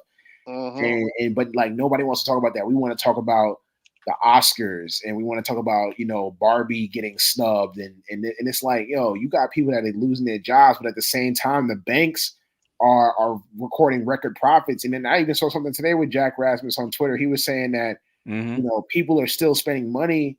The banks are pulling in record profits, and it's like because of credit cards. People are signing up for credit cards at 30% interest. Yes, and that's how they're able to fund stuff. Because like even in the industry that I'm in, we're doing great, but I'm just like, how sustain? I be, sometimes on the calls, on the earnings calls, I'm like, I be wanting to ask, like, how long do you think it's going to be sustainable for?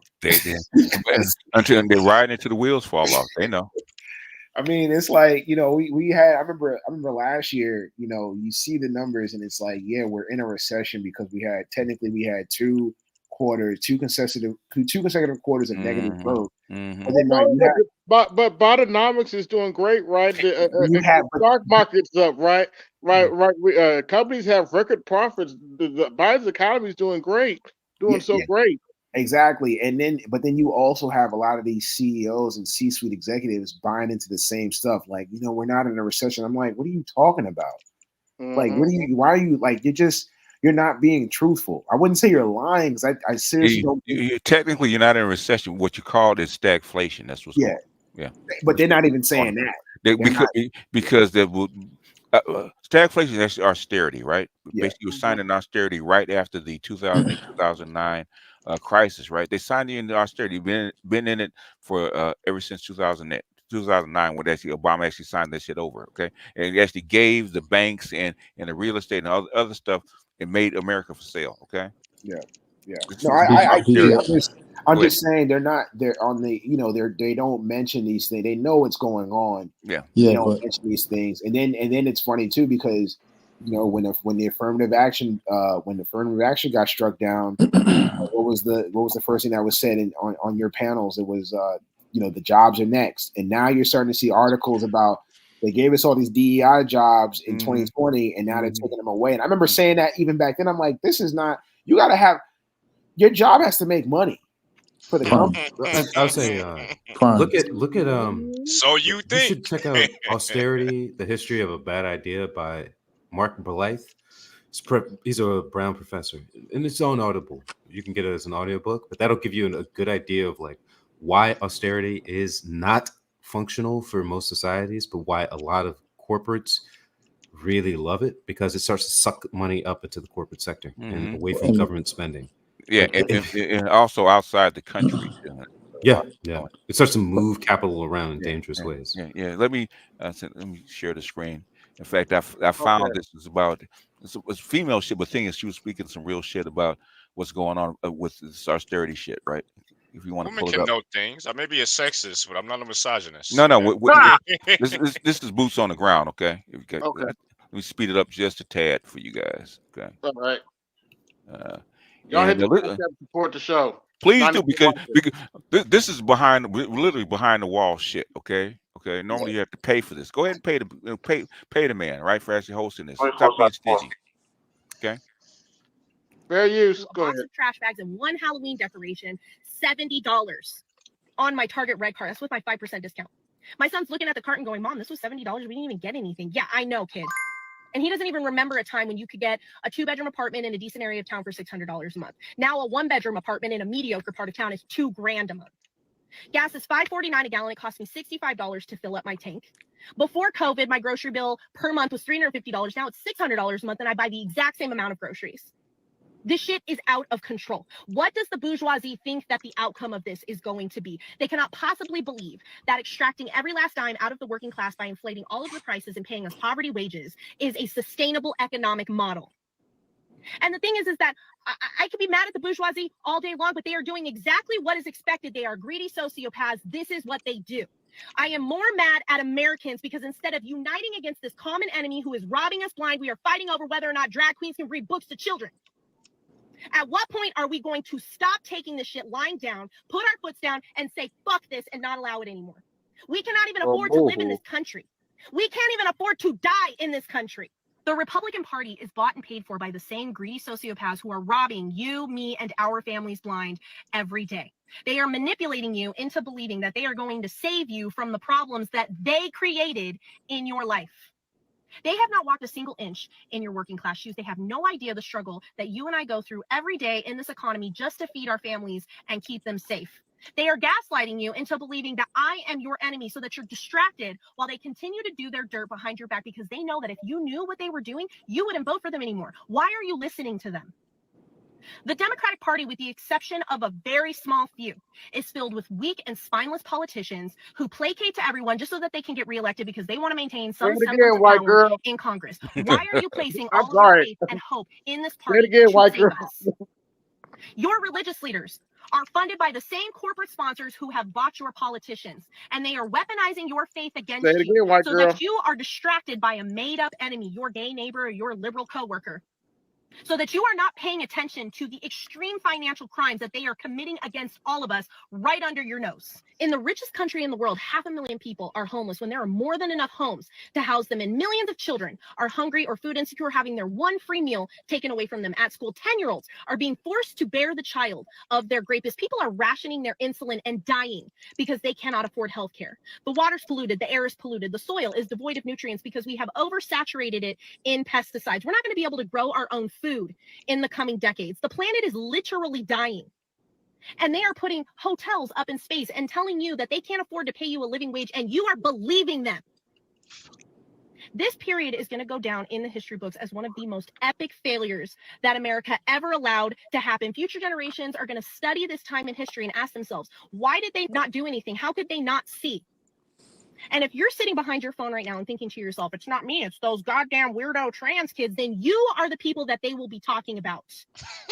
Wake the fuck up. Guys, she spoke nothing but facts, Yeah, especially when she I was would say speaking on though, that. it's a lot of. I mean, a lot of these problems have been going on for decades. It's not like, I mean, I think it's maybe it's coming to a head now. Critical mass, yeah. Yeah. But just to put in context what she's talking about, I saw this apartment that was being sold in New York. I kid you not, BGS. This apartment couldn't have been no bigger than 30 feet. Yeah. 30 feet long, no bathroom. Yeah. And they wanted $2,000 for it. I'll one up you here. Here in Chicago, I sent this to my barber because he has his shop is downtown, and there's a bunch of migrants downtown. Mm-hmm. There's a landlord that's I think he had about 50 vacant apartments. He's opening up his vacant apartments to the migrants. And the first thing I thought was like, I wonder how big of a bag he got to do that. From he got a bag. He got a bag. I mean, they probably said, look, you ain't got to pay taxes for the next 5 years in your property. remember when the so-called leaked talk that Biden, before he took office, he had with the civil rights leaders, with the black so-called civil rights leaders, yeah. And he said, if you want something done, you're gonna have to talk to the Hispanics because there'll be more of them than you, right? Yeah. Okay, that was a portent about what it was actually getting ready to do in this country, right? He's one thing I say about Biden, he very seldom says what he doesn't do. Okay, normally when he says something, he's gonna do it. Yeah. That's one thing I say about him. There's very, very few things that he's actually said that he actually doesn't do. So when he says something, believe him. Boss, you have already given us the solution of what to do this election go around cycle, but people are not listening. They in their own PTs. Ayo, you gotta hold on. You gotta pick a side. Hold on. Okay, go ahead. They haven't picked a side yet. Boss has said what we need to do. We need to take a complete vacation as men from the voting cycle to prove a point. But nobody wants to. Men, period, need to take a vacation from the voting cycle. You want change to happen? Do that. No, but everybody wants to talk about austerity measures, immigration is immigrant, or what does Mike V think, or what does MLT? Fuck them. Do what BGS said. Let's get it done. Do not vote this voting cycle and watch them all shaking their boots. But what's going to happen the day after when I don't pick a side? Life will go the fuck on. Get the fuck over it. What I'm saying is that people are looking for a direction. That's how come they're trying to hold all these contemporaries, including the Black Manosphere, together, right? Because once when a whole army goes into flight, when one guy runs, that's how they shoot the guy, right? He runs, his buddy gonna say, "Fuck this! I'm not staying here either. I'm running with him." Yeah. And then the next guy, right? People start running in the opposite direction, right? They don't want that. That's why they're trying to control this little bitty tiny ministry because we have a mic. Okay. BGS, you want to find me? Good. I think earlier, apologize. Prime was saying, in regards to one, like this whole fictitious economy, like people know the truth and so on and so forth. And I think BGS has said this in the past. If you lose consumer confidence, man, this thing will crumble Yeah. Well, yeah, faster globally. Yeah, globally, Yes. right? And this is one of the most things that I've seen over the years where like they have to lie. Yes. They have to manipulate. They have to because they need to create this illusion, like the wealth effect, right? Mhm. And it's like, we know what's on the ground is terrible.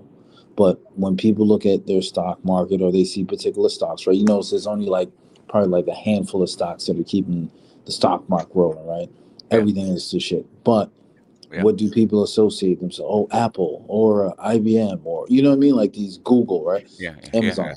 And I can only say so much because I'm as close to the line as one person can get without crossing over. So I have to stay. I really have to stay on this side of the line because there's a whole lot of shit I could really Yeah. expound upon that I don't even. I said no. You know what? That's too far. Okay. I would even just to expand on what you said, James. I mean, what's holding what we have here that no other country has is a credit system. I think that's what's really holding up the consumer confidence because you look at it and it's like, oh, use your points. I was thinking about this today. I was like, when I was headed to the train, I was headed on the train to the city. I was thinking about this. I'm like, those little 3% cash back, 5% cash back.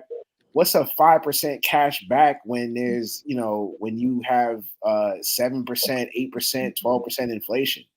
Well, that's the thing, Prime, right? Like, it's part of the illusion. It's part of the magic show, And right? people And and credit card expenditures have gone. I did a report on this in graduate school. It's like, it dips a little bit in a recession, but it goes back up almost instantly, within a few months. And it's like credit card debt is at what, $80 trillion or something crazy like that okay, right so now. I'll add on top of what you just said, and I've sent this into our email chat, right? Like, for example, I'm from Massachusetts. The transit system. I had to write a econometrics report on the transit system here. When I finished in 2017, I think they were proposing they need $5 billion, right? Now they're proposing that they need $25 billion after they just put a whole new train system with all electric, whole nine, right? And then it comes down to, okay, is this one, like you said, the expansion of credit system, right? We have within states, public sectors that are going basically bankrupt, but it's still being fueled as a way of like, we still need it. And we don't know where this black hole is. It's like I say, the consumer is no different from the American debt clock, right? They're very close hand in hand. When you really look at it, like the fact that we're 34 trillion in debt, and then you say, okay, 85-90% of Americans are almost fucking about the same thing, and debt to the, you know what I mean? So this thing is part of an ecosystem where, and I say this again, BJS has always emphasized this. If the musical chair stops, or when it stops, I don't know where the fuck motherfuckers are gonna run. There's nowhere to run. That's what I'm saying. No, there's nowhere to run. If it cracks, it really cracks. And man, it was why I don't understand what the fuck they're doing right now. If it cracks like that, basically the whole world would actually take a dump. The fact, and the BJS, you said this before. The fact that Eisenhower had mentioned the military-industrial complex. Yes. We're at a point where if the military-industrial complex was shut off, we would be in a Great Depression. Well, I started reading that book you suggested, Your Money or Your Life. And they talk about that in the first chapter about quality of life. Right. That was just a made-up ploy to get people to start spending and consuming. Yes. Because now they don't call us citizens. And one thing they mentioned in the book, they don't call us citizens, they call us consumers. Consumers, yes. And we live to consume. We buy things, and they actually broke down an example of like, you're at home and you need to fix it. This literally happened to me. I had to repair a toilet lid, and order one from Amazon. It didn't come in, so I had to order another one. Then it wasn't the. Then I think the handle broke, so I had to order a handle. It wasn't the right handle. I had to buy. Basically, spent way more money than I should have. Yeah. Buying stuff to repair a simple like a toilet seat and a handle. Yeah. Well, and it's just like we consume and consume and consume, and it's like, you know, and think that, and one thing that was interesting too in that book, from what I've read so far, was the consumption clock. Basically, it's a time period, is a date on the calendar that they say we have used all the resources of the earth for this year that the earth can replenish. And every year since they started doing this, it's gone further and further up the calendar to where, like, I think now it's at, like, it might be in like somewhere in the summertime. Well, the thing is we're not currently working on any sort of sustainability projects. We don't actually believe in a sustainable model because we've never even tried it, to be quite frank, in any system. It's never been attempted. Not I got on a the minor whole. disagreement. We do try to do it, but we don't do it enough. We don't do it. That means we haven't tried. Yeah, I mean, there's certain things that we could definitely do, like nuclear stuff. That means real we haven't. carbon sequestration. That means we haven't tried. Okay. Yeah. I mean, we haven't made like a serious effort. Yeah, that means you make a serious effort. That means you do what? Try. Yeah. Well, A lot of it is we're going for the cheap energy and we're going for the cheap carbon release. Like I'm saying, it's because it's most profitable, right? Yeah. That means we haven't tried.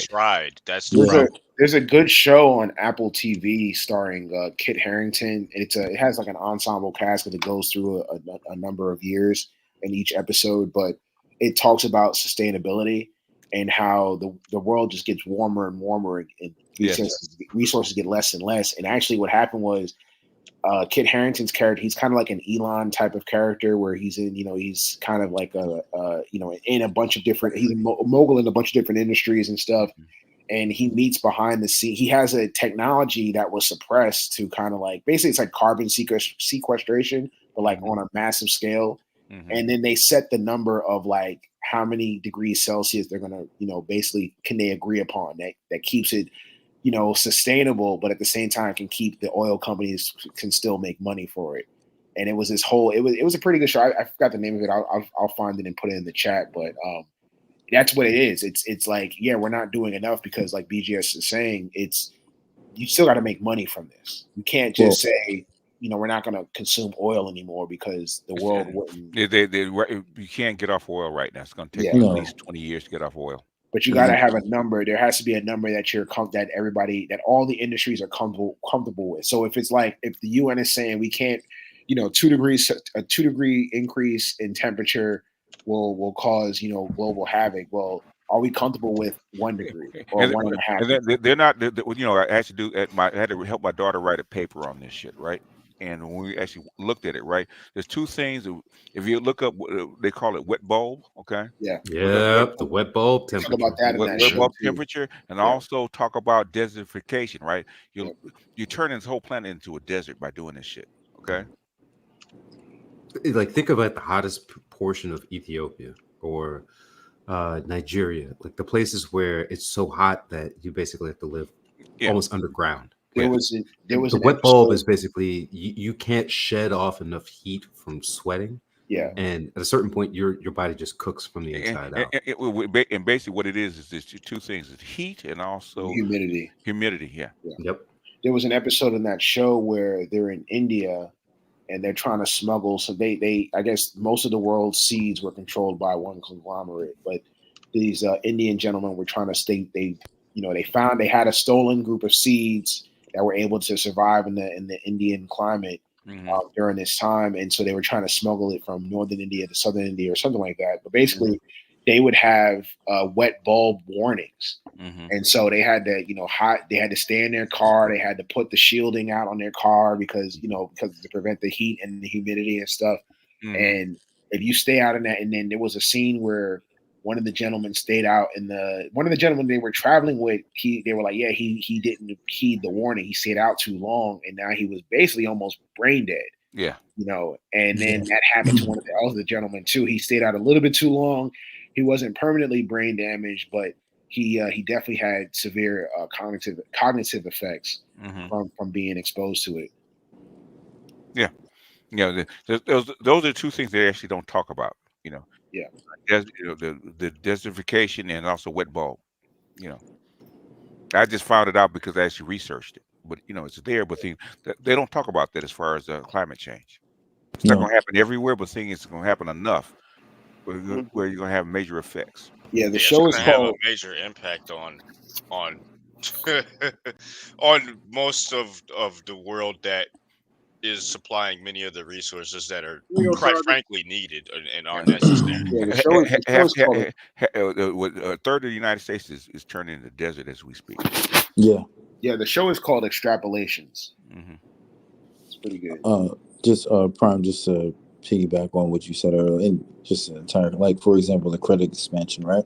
Mm-hmm. One of the things that's not being discussed is like the buy now, pay later concept, and that alone is driving more consumers into this trickle down effect. And one of the sad parts is, I won't say sad, but the way they're profiting is they're using what do you call it, the that ecosystem, in the sense, let's say you miss a payment, right?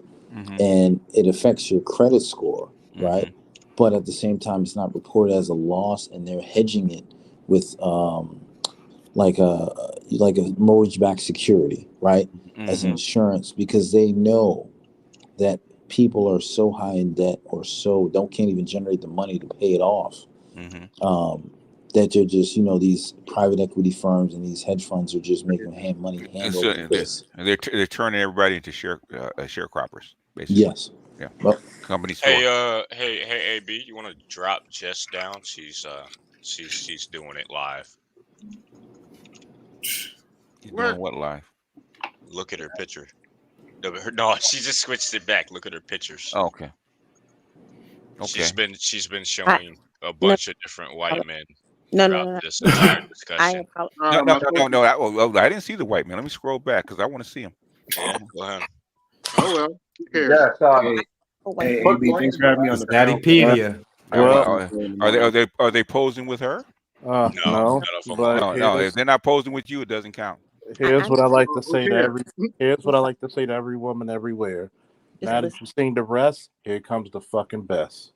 But if that's all she's here for, then go ahead and drop her down. No, I'm not here to cause any trouble. I promise. We're not talking to you right now. Bullshit. Bullshit. Bullshit. If you're distracting, then that's what we have to drop you down. I don't know. Like I tell my daughters, don't say sorry, do better. Okay. I'm like that. Change your picture to something more appropriate. Okay, to be up here with us. Okay. Let me say this real quick before she drops down or whatever. All right, change your picture. Okay. I'm gonna say this real quick because I'm actually. Andre, you guys can't talk at the same time. That's why I don't like women up here, because it causes distractions just like this. Okay. Hey, AB, thanks for having me up on the panel. BGS, I'll see you at the next Behind the Walls. Oh yeah, it'll be tomorrow. So yeah. Okay. All right. I'll try to tap in. All right. Peace. Thanks for the commentary, but it was a good conversation. No problem. Go ahead, Charles. I'm gonna say this, like, I'm actually cocktail dress. Yeah. I'm actually really no. The fuck off. Thank you. That's decent. Okay. I'm actually pissed. She's here to listen. She's not part of the conversation. Okay. I'm actually. Go ahead, Charles. It's like a lot of people are not happy until they see me as the ugly God of War me. And when the Padawan's mother mad at her second son, and I try to give him some advice, like, look, you can't be fucking up at school, especially if she's paying tuition. And she's trying to say that I'm manipulating Rob and her other son. I'm like, look, I'm the one who tells them, give her space, let her fly off the mat. She gets in a big kerfuffle with the Padawan because he asked her, why didn't you give us better fathers? And the grandmother said about his little brother, which of course he took offense, that she's gonna pay some dudes to beat up her grandson. Okay. And I'm like, why would you say anything ghetto like that? But then again, who are you truly? And I get a call while I'm at work by his mother Well, I don't know what you're trying to do. I said, I don't know what you're talking about, lady. Well, I would blow your head off and his head. I said, I just hung up the first time. Then I was like, no. I'm going to call you back. I said, okay. Why are you disrespecting me? And she went off the rails again. I said, okay, you want to go there? Why the fuck you calling my phone talking about you going to shoot me when I take every threat seriously? I said, I'm going to tell you. And then I'm like, well, you can do whatever. I said, trust me, you do not want me in your life. I will make Frank Castle look like he's selling Girl Scout cookies. Ask the last motherfucker who tried me. And I'll just leave it as that. What'd she say? She tried to come out and I hung up on her dumb ass again. And I said, here's my fucking shit with a lot of dumb broads. Mm-hmm. You wonder why black men don't like being mentors? It's not because of the kids, it's because of you. Yep. You can't. Why don't you give the boy to his father? Oh, because you didn't pick a good one. And you literally say this shit in front of your 17-year-old son. Well, he doesn't need a father.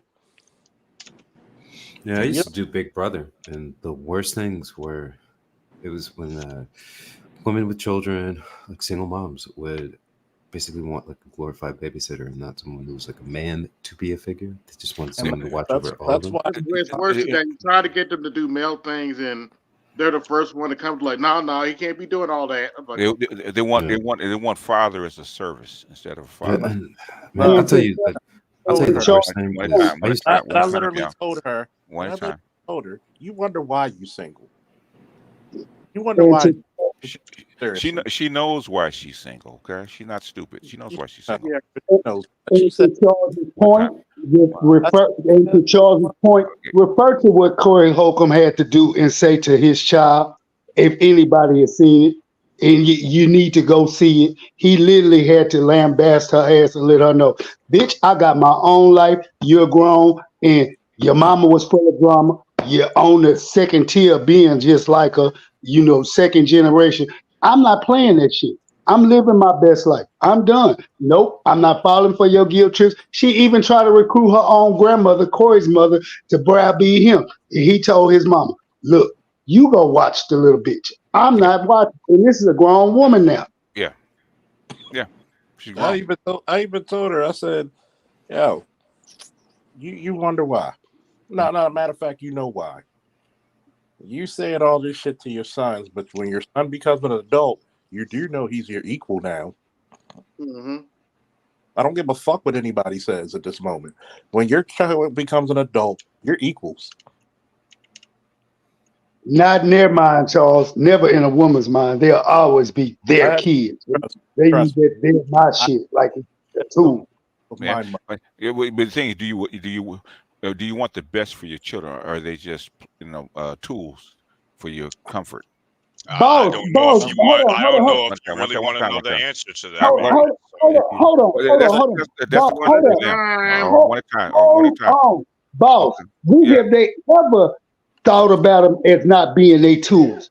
They are not their kids. Those are weapons and tools they use against. I understand, but that is a question for them. Okay? And this is the part where it really sets me off. Mm-hmm. When Rob was talking to his mom, and she said, well, he doesn't talk to his son. Him and his brother, like, you don't even have no fucking idea. He says when he only calls his son one time. And there's hell to pay if he doesn't come within that one time. First and foremost, I really am tempted to go to her house tomorrow and talk to her and be like, first of all, you lazy motherfucker. You don't even know your child has a reading issue. Because I sensed that out 5 minutes when I asked him to read something. But no, because your fat, lazy ass want to look pretty and cute all the time.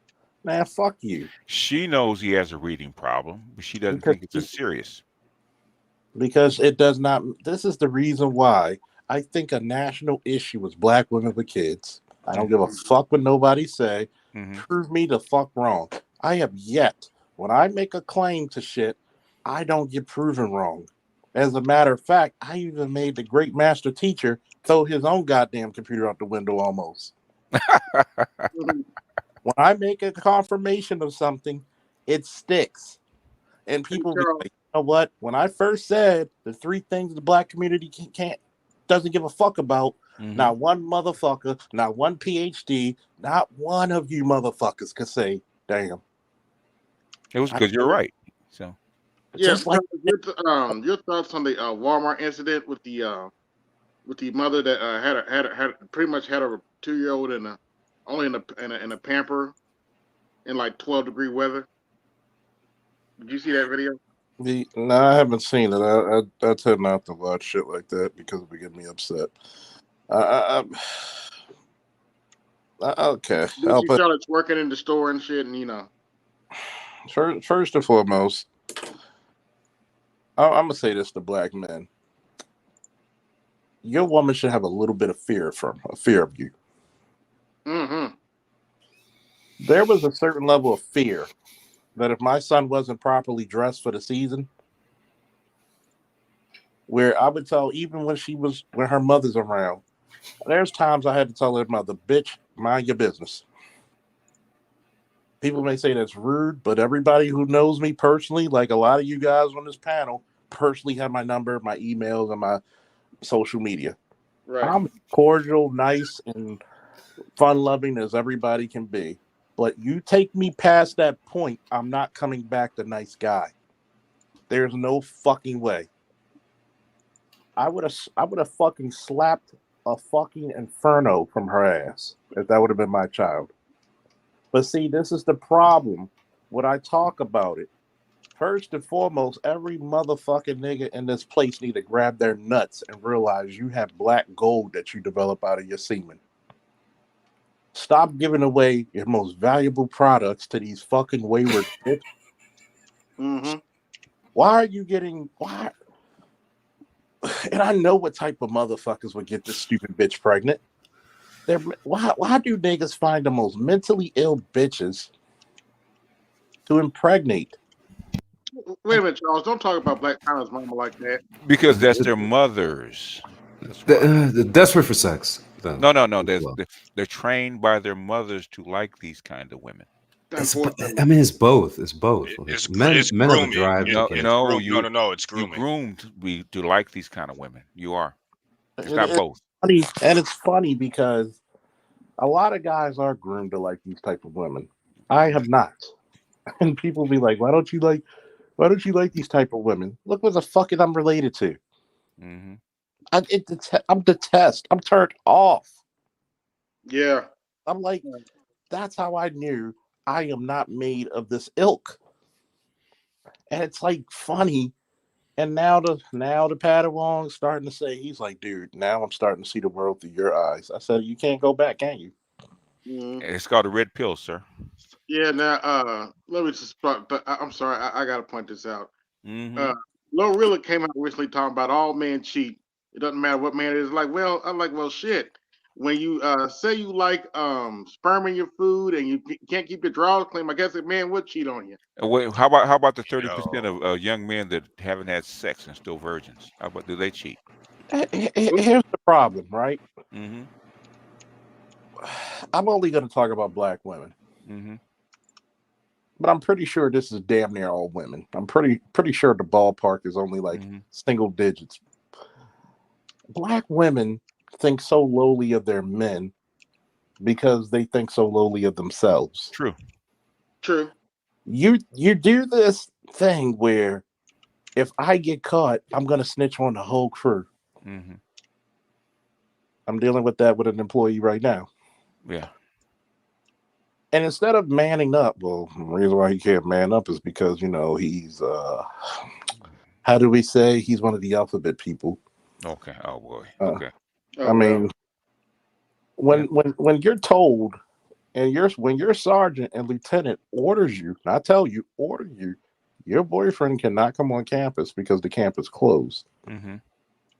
And you go out there and you try to tell the director, the chief of police and security, when I'm checking the offsite buildings, I don't feel safe when he's gone. Nigga, fight back. You don't feel safe, but you walk outside to go. Okay, let me shut up. Let me shut up. Let me shut up. You don't feel. You're not a woman. Okay. I was like, yeah, that's what I'm about to say. Let me shut up. Let me shut up. Let me shut up. I'm gonna be careful about this. Yeah, Ooh. you're not. You're not. So why are you in this business if that is the case? But no, let's not use. Don't let me use my logic or my. Okay. Oh my God! I know. Oh, wait a minute. Feel that? You feel that? My common sense is tingling. So Right, exactly. so in other words, even Alphabet Black is he black? Number one, is he black? You know he's black. You know they act like a bunch of ratchets. So why is he trying to be why is he actually vying for white womanhood if he's black? Because that is a white womanhood example. Okay? Let me give you an example. First and foremost, this is how I know the legitimate community ain't shit. Okay. And by the way, if I say some fucked up shit, don't strike AB, strike my channel, please. Charles Faulkner Jr. Y'all hit the cash app for this since he's gonna say something. See, yeah. So we might have to reboot the channel. So donate. Okay. Donate. He needs a laptop. It's his birthday. We're gonna get him a laptop. Okay. Laptop. What kind of laptop do you need, AB? We're gonna get you What kind of specs do you need, man? At least 16 gigabytes of RAM. Okay. What processor? Come on, nigga. Give me the specs, man. All the specs. What's the spec? Okay. 16 gigabytes of RAM. iCore 5 or higher. Okay. You're already talking about a $5,000 or $10,000. No, it's not that high. No, laptop. No, it's not. No, it's not. Okay. Touch screen. Yeah. Touch screen? Okay, most of them are touch screens anyway. Okay, what size? Yeah. 14, fine. 15. I love my full keyboard. I'm sorry. I love my full keyboard on my laptop. Okay. We talking about minimum. We're talking about minimum here, nigga. We're not talking about maximum. Okay. Well, okay, but 15. Okay, 15. Okay. Yeah, 15. Yeah. So i5 is pretty reasonable. Okay. A better 16 gigs. Going for the fucking gusto, fellas.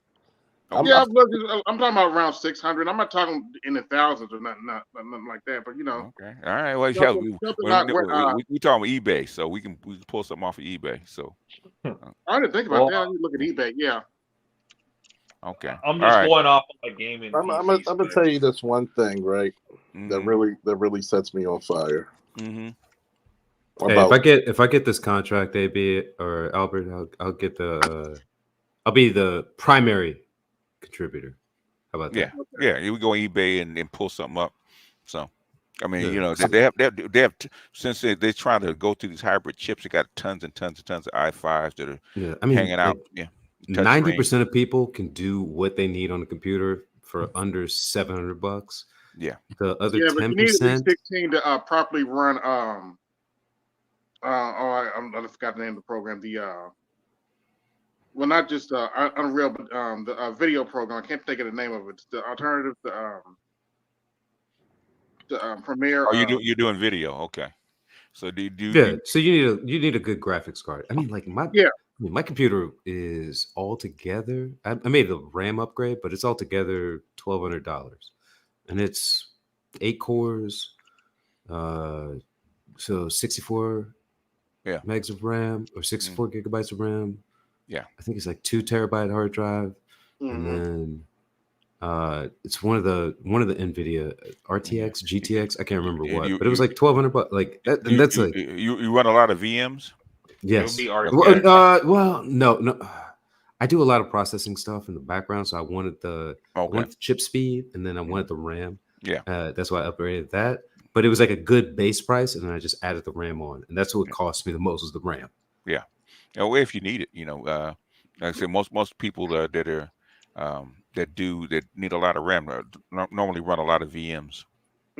Yeah, a lot of virtual machines and virtual machines. That's where you need a lot. Eventually, I will be, and this is a solid machine. But but this is something like if I want to remote into my work computers, then I can do that. Yeah, that's the whole thing. That's remoting in is basically a virtual machine in the background. Yeah, that's why you I showed you my work setup. I got a lot of stuff moving at the same time. Yeah. But when I go work, like when I was at the conclave, like I had to remote into my work computers, and so it was nice to have my main computer to do that. And so yeah. It's benefits. It's benefits. But to answer your question, BGS, the problem with the real problem with a lot of the black LGBT, the alphabet groups, is that they have to be the stark negative stereotypes of us. You want to be the fucking ratchet chick if you're the guy, and you want to be the thug if you're the female. And I'm thinking to myself, you're the one who get caught coming up there with your boyfriend coming up here on campus, but you're walking out, and then you walk across to the gas station, which is across the street off campus, but you're afraid to be left here by yourself by me. Well, like I easily Charles, yell at you, like nigga, try to ask the next Rainbow dude you see. Try to ask him if he's your brother, because I've had a number of them say that no, they're not. That's one of those things that like it's starting to pick up a lot. I've already been through that because this is how. Y'all better donate, man. I might go in a little bit. This is the problem with the rainbow community. Black people think they're more accosted being gay than being black. And not one goddamn time in history has that gay part override you being black in America. Not one. Ever. And when you try to compare the struggles, it's like comparing to get stubbing your toe to getting hit with a fucking getting hit by a fucking 7.62 round. There's no comparison. And when you try to do that, because he pulled some ratchet bitch shit, and matter of fact, the motherfucker's not even here working right now because he went to the hospital. Oh, I was feeling sick, and I got the little slip. He sent it to the lieutenant. The lieutenant sent it to me. Why is he trying to do? Okay, let me shut up. Because he gets caught and he gets reprimanded for fucking up. He wants to pull, well, he's been gone for 4 hours in the patrol car, and we don't feel safe without him here. What am I going to tell you, nigga? I'm going to tell you, fight back. What am I going to do? Fight back, you bum. Fight back. Look. Fight back, nigga. Fight All right, back. hold on, wait a minute. Look. To my LGBT brothers and sisters that might be watching, if you lean on the feminine side, you have no business trying to do security or police work. I mean, unless you're like 6'5", 250, and you just and they're not feminine. It's kind of hard to be feminine at 6'5". That build, like, no, bro, stop it. Kind of hard. You'd be surprised, man. You'd be surprised with I would not. No, I would not. It's kind of hard to pull off. I was like, The biggest determinant I've seen is whether or not they're snow queens or not. And I've known some black men who are on that rainbow stuff, and they are not snow queens, and some of them who are, and that I think is the biggest thing. That's what I'm trying to point out, Jules. Meaning they chase. Go ahead, sir. Not all of them are effeminate like that, but if you want to live the soft life, as the sister said, that you're trying to imitate, the police work ain't for you. Yeah, what I was going to say is that like a lot of them will femme it up to appeal to white men. That's what I mean by snow queens. Like they will try to femme it up. But at a certain level, you can't escape the observable eye. Okay. Some try. You can't. It's immutable. All right. You're trying to get away from human nature. You can try. It doesn't matter. It's irrelevant. Let me put it to you this way. What does psychosis mean? It literally means detachment from reality. Do you think these motherfuckers don't have something mentally wrong where there's a part of Baltimore around that Charles Street, 21st, 23rd, Howard, Maryland Avenue. When the lights go out, you see the little transformers out there. There's more than meets the eye. Yeah. And they go out there, and it was this one guy, whatever the fuck you want to refer to him as. They come out there and they're like, this guy's following me. You're like 6'3", 6'4". You're built like Anton Bolden. And I mean, I hit him and I'm like, what are you coming for me for protection for? you already can protect yourself. And here's the craziness about it.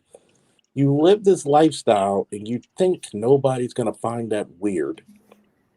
I'm like, sweetheart, baby girl, whatever you want to call yourself, guess what? And this is just me being cordial. I said, I don't know where you're from, but that's not the norm. If a little kid can call you out on your shit, what do you think grown people will do? Mm-hmm. I mean, this is why I point out the Snow Queen thing, because these are men who submit to other men. And this is why I point out that it's a big thing that when men of one race date women or mate with women from another race, they don't submit to those women. Those women submit to them. Mm-hmm. Then the women who do that typically submit to those men.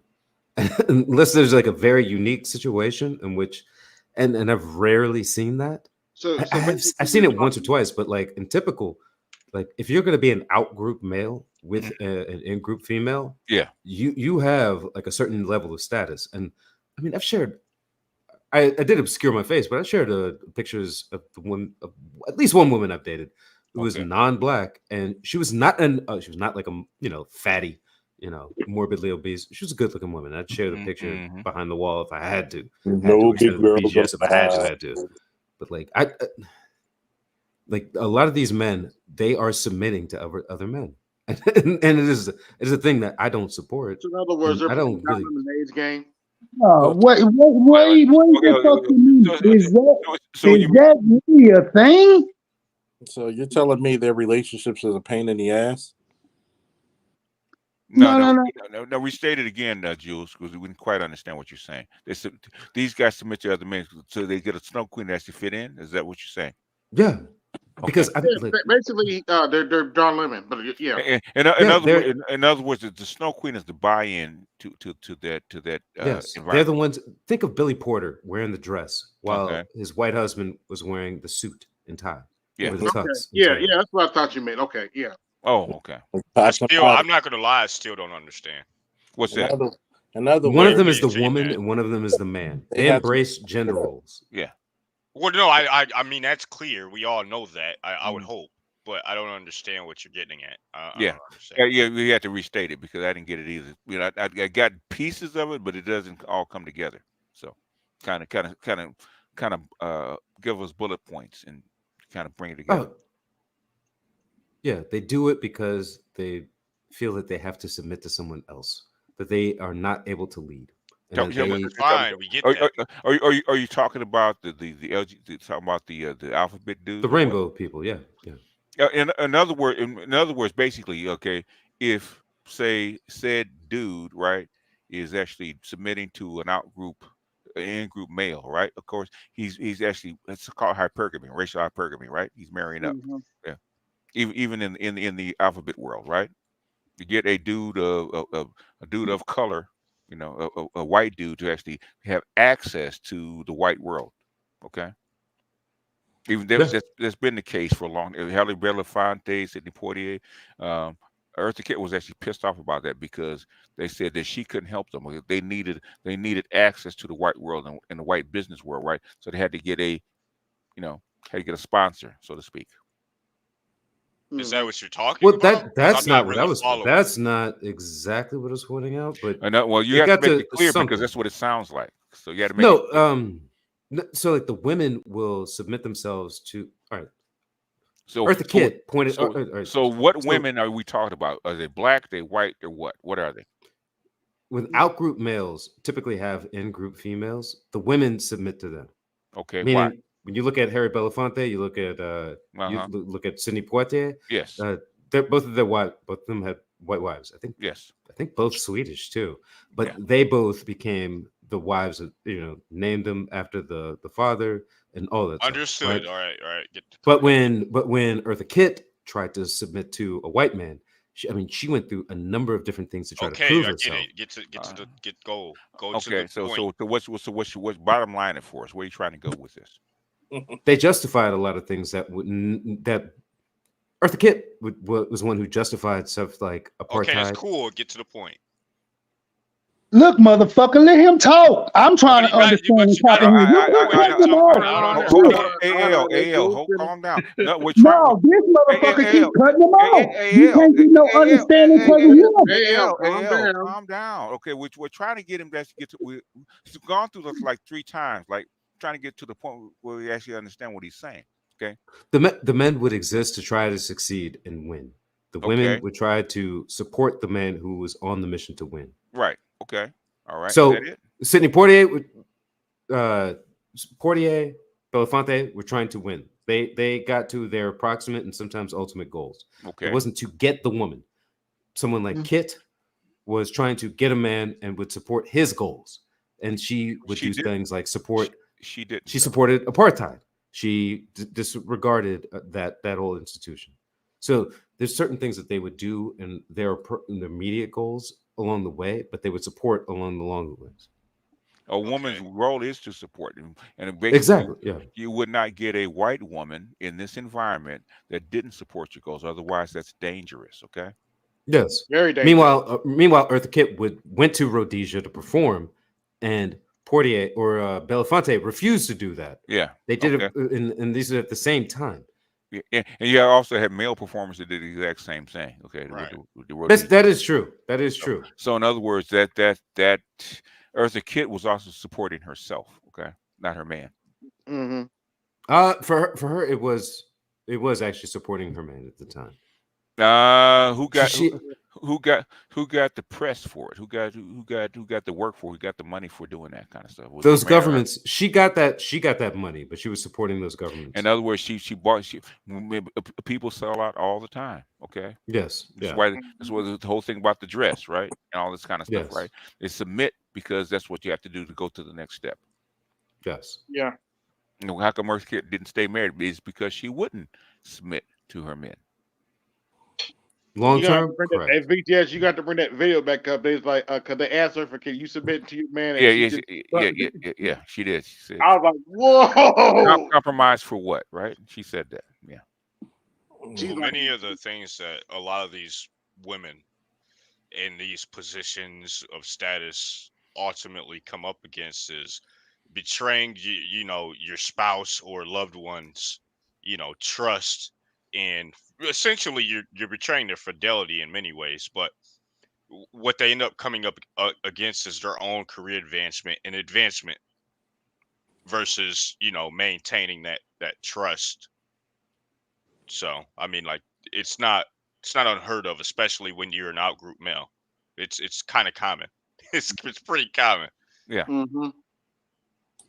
So it isn't beyond the realm of expectations. I mean, it's the mold. Yeah, the white girl is the buy-in to get into access to realms and rooms that you would not ordinarily be into, right? Which is what she's there for, right? Black Right. the same way. Okay, can that when you want to marry up, okay, into a Or different you could class. get a dope, or there's certain black women who can really pull it off. I They mean, can really if you hadn't heard what I had said, what was it going to Sorry say? about that. What was My it going to say? apologies, sir. No, go ahead. Please What was it going to say? continue. No, what was it going to No, say? I said my apologies, sir. Please continue. And when you marry up, okay, into a different class of female, right? What room can she get you into? Whose access does she have, right? What's the Rolodex made of? What's the circle made of? Right? That's what you want to know, right? When you marry into Jack and Jill, right? Bourgeoisie, whatnot, right? Okay. The thing is, what talents, what access, what resources is she bringing to the marriage? Okay, you marry up. Okay. Who does that? Basically, Black Guru said the same thing, right? Okay. He said the exact same when he married up into a bourgeoisie Jack and Jill family, right? Okay. She had access. Spike Lee married up. Say what? Yes. Spike Lee, he married up. Yeah, a lot of people married up. Yeah, that's I why bet you. you married up. I mean, even somebody we all know, like when what's his name? Yeezy married the Kardashians, right? Yeah. They brought resources to him. Okay. So in other words, he brought resources to him. They actually gave. If you marry her, you're gonna get. You're bringing this. We'll give you this. Okay. When you marry up, that's actually what they're there for. Okay. That's why you have a white girl, okay? Because she's gonna get you into rooms that you ordinarily cannot get into. Okay. So what Jonathan Majors did was we tried to do anyway, okay? Bless his heart. Bless his heart. Okay. Yeah, But that's that's the way that's the thing all over the world, right? Look at Naomi Osaka. Naomi Osaka should not have married a rapper. She married a dude in Japan, okay? A noble in Japan, okay? She fucked that up because that's not what she wanted. I don't think Honestly, she probably should have married one of the Duvalier sons. You know no, what I mean? Like, no, she should have married. She should have married a Japanese noble. Okay. But what I'm saying is the alternative with that. Hold on. Who has more money? Haiti or Japan? Depends on who you ask. But yeah, I know what you're saying. No. Who has more money? No, I'm serious about this. Does Haiti have as much money as Japan does? No. No. Even close. Even close. No. There are some landed elite families that do have some serious money. No. Hey, am I the only one who's Haitian on this panel? From Haiti to Japan, it's not a contest, bro. It's not even close. That's what I'm saying. One of the elite Haitian families, they do have some serious money, and they have access to the economies of America, France, and Canada.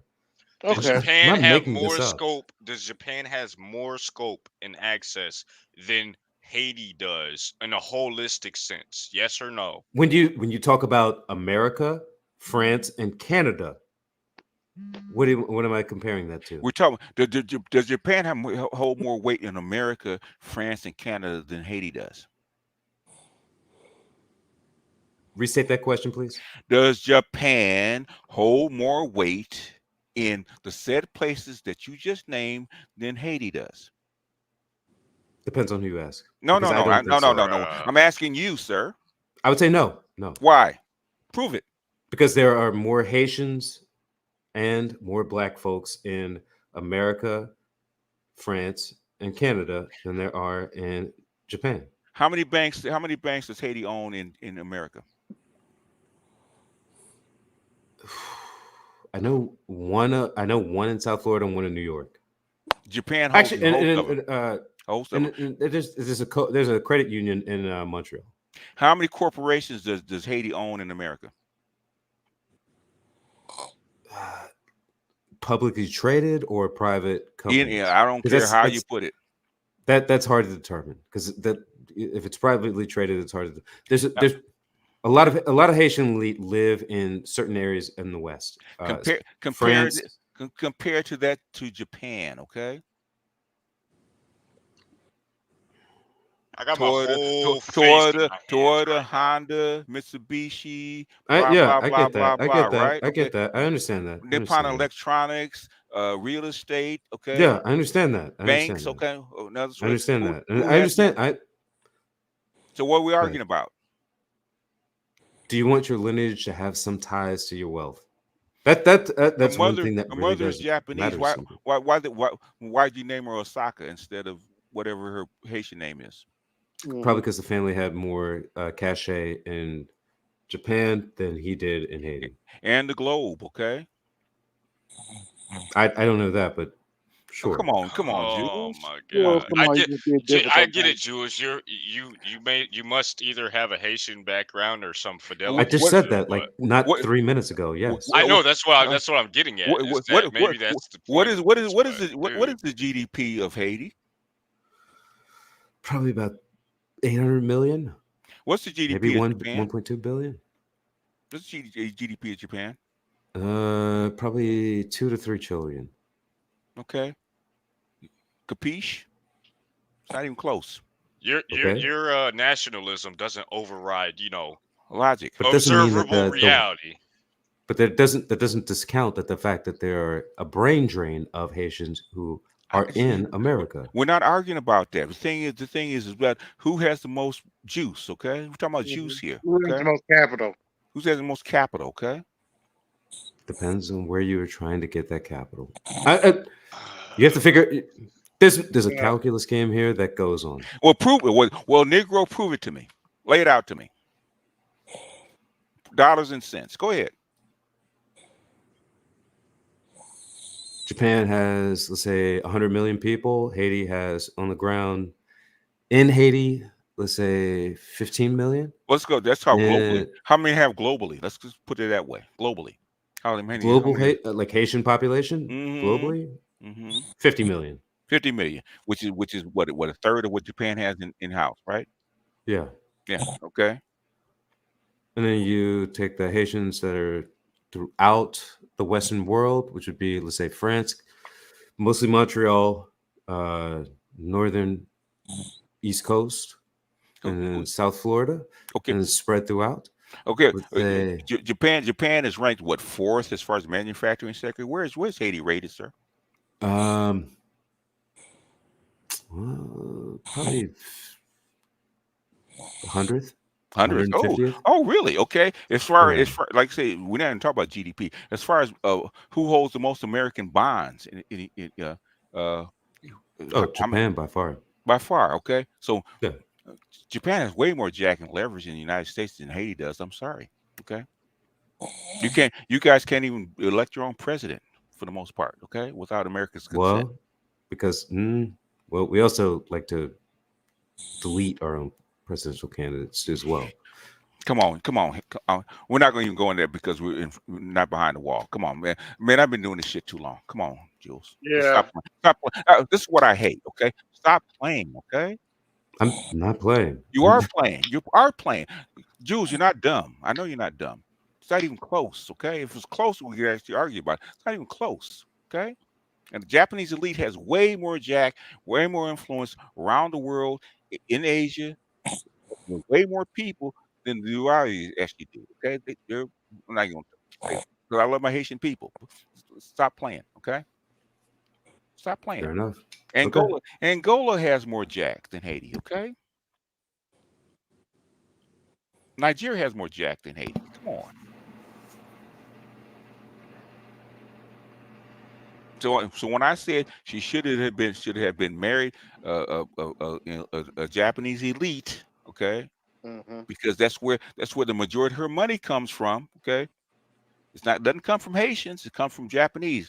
All her money, all her millions come from Japan, right? Okay, that's where they come. That's where it comes from. Should have married a Japanese elite,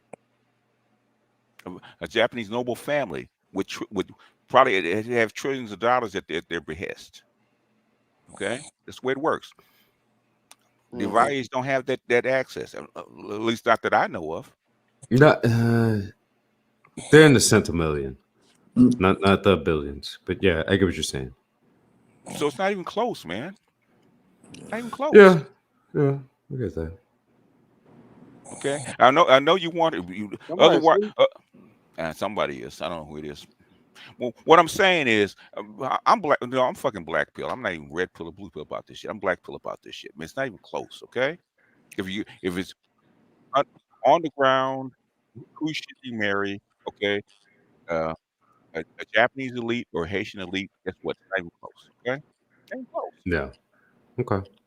Just like if I said, if she married into the royal family of Britain, okay, it's not even close, is it? Nope. Flower has to bend to the sun. Yeah. Yes. Or if you're in China, you married the top guy in the CCP. It's not even close. Not even close. Okay.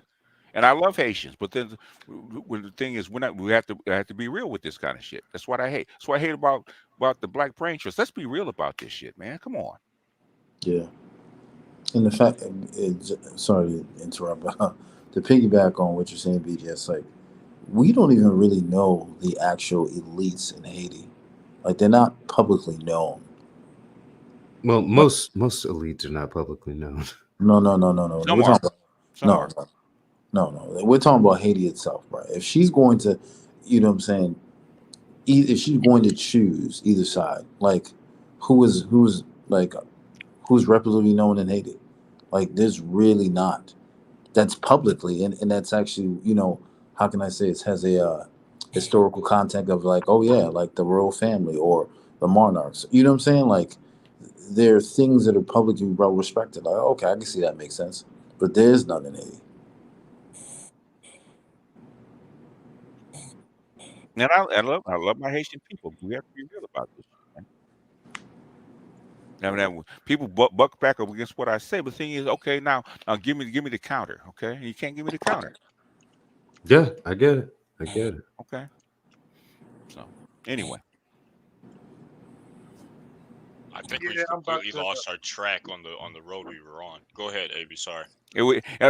See what I said about PK about the throwaway lines? Yeah, I see it. Yeah, I see it. So, people get about a throwaway line. I said it's not even really even that important. Okay, about Naomi Osaka. Okay, not that important. Okay, but we made like a 15-minute sidebar about something that really wasn't that important. It's actually blatantly obvious.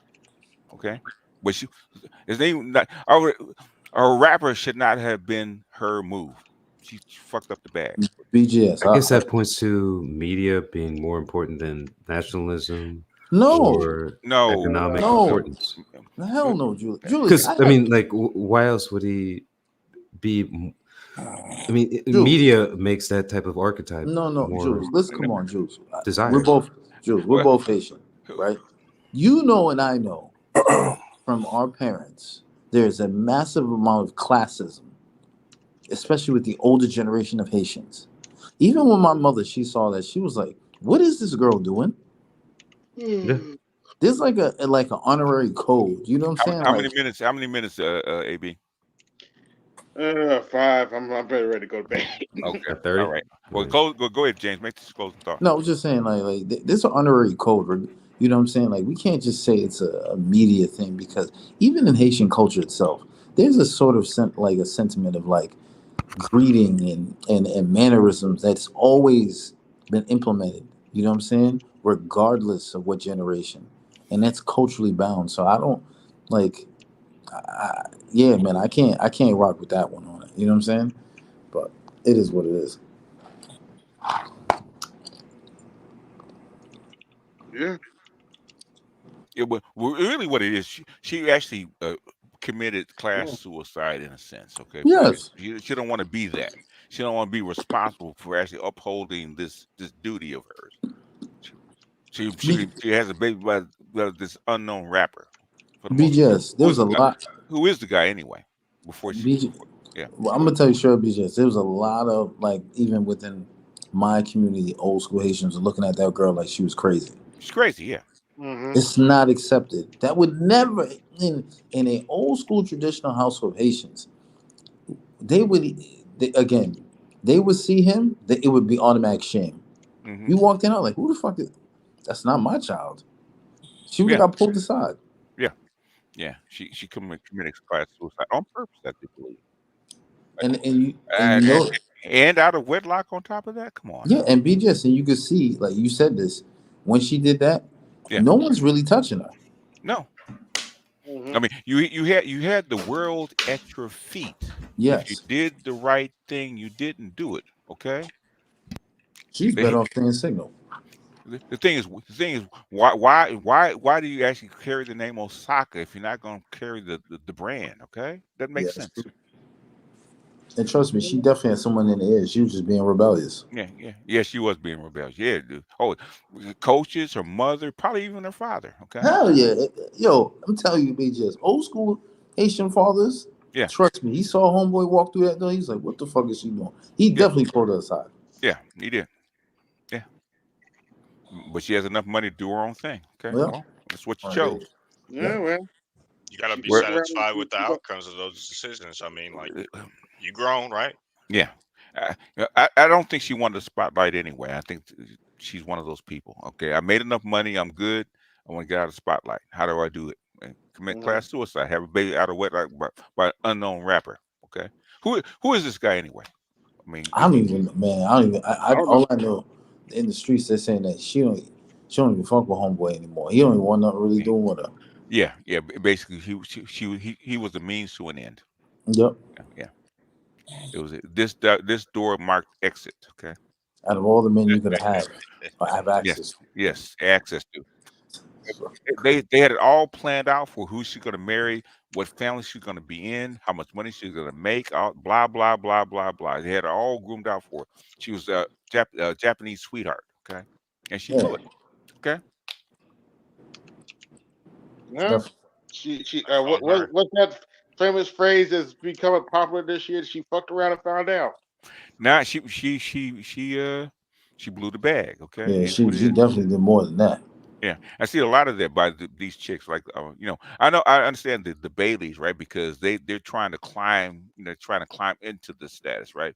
By Right. doing outrageous shit. I understand them, but her, basically, all you had to do is follow the line. Okay, you already made it, but okay, it is what it is. Okay, And she's young, man. yes, She's yeah. yeah. This is not like she later in her 30s. You know what I'm saying? Where it's like, she's past her prime. Da da da. Like, damn. She did this on purpose. She actually hit the eject button on purpose. Okay, and let the plane crash. And There's nothing particularly wrong with that if that's what you want as an individual. Well, that's But I the mean, thing. like you gotta make your bones with that. Well, that's the thing, BK. I think it's conflicting because she still wants to be involved in tennis because you see all the other young cats, and I'm a big tennis fan. All these new young millennial Gen Zs are coming up in tennis, getting notoriety. Like, as much as she may think like, oh well, I'm good, she's still she's still a competitive person. Mm-hmm. She wants to play. I don't think she wants to be famous. Yeah, those are two different things. Yeah. Anyway, closing thoughts, folks. Yeah. Well, I'll sign off. I'll say thanks again, AB. Love you, man. Thanks for the panel, gentlemen. Be safe, enjoy, and stay healthy. All right, peace, man. Anybody I'll else? jump in next real quick. Yeah, thanks for doing what you do. Thanks for having me up. Thanks for the conversation. Peace. Peace, man. All right. Thank y'all for coming through. This is AB Media 83, and I'm out. Peace. All right. Yo, this is AB Media 83. Want to support the channel? Hit the Cash App. Also, be sure to like, share, and subscribe to the video. Also, be sure to hit that bell notification so you can be notified the next time I upload a live stream or video. And always remember, keep it grinding, keep it pushing, keep it moving. This is AB Media 83, and I'm out. Peace.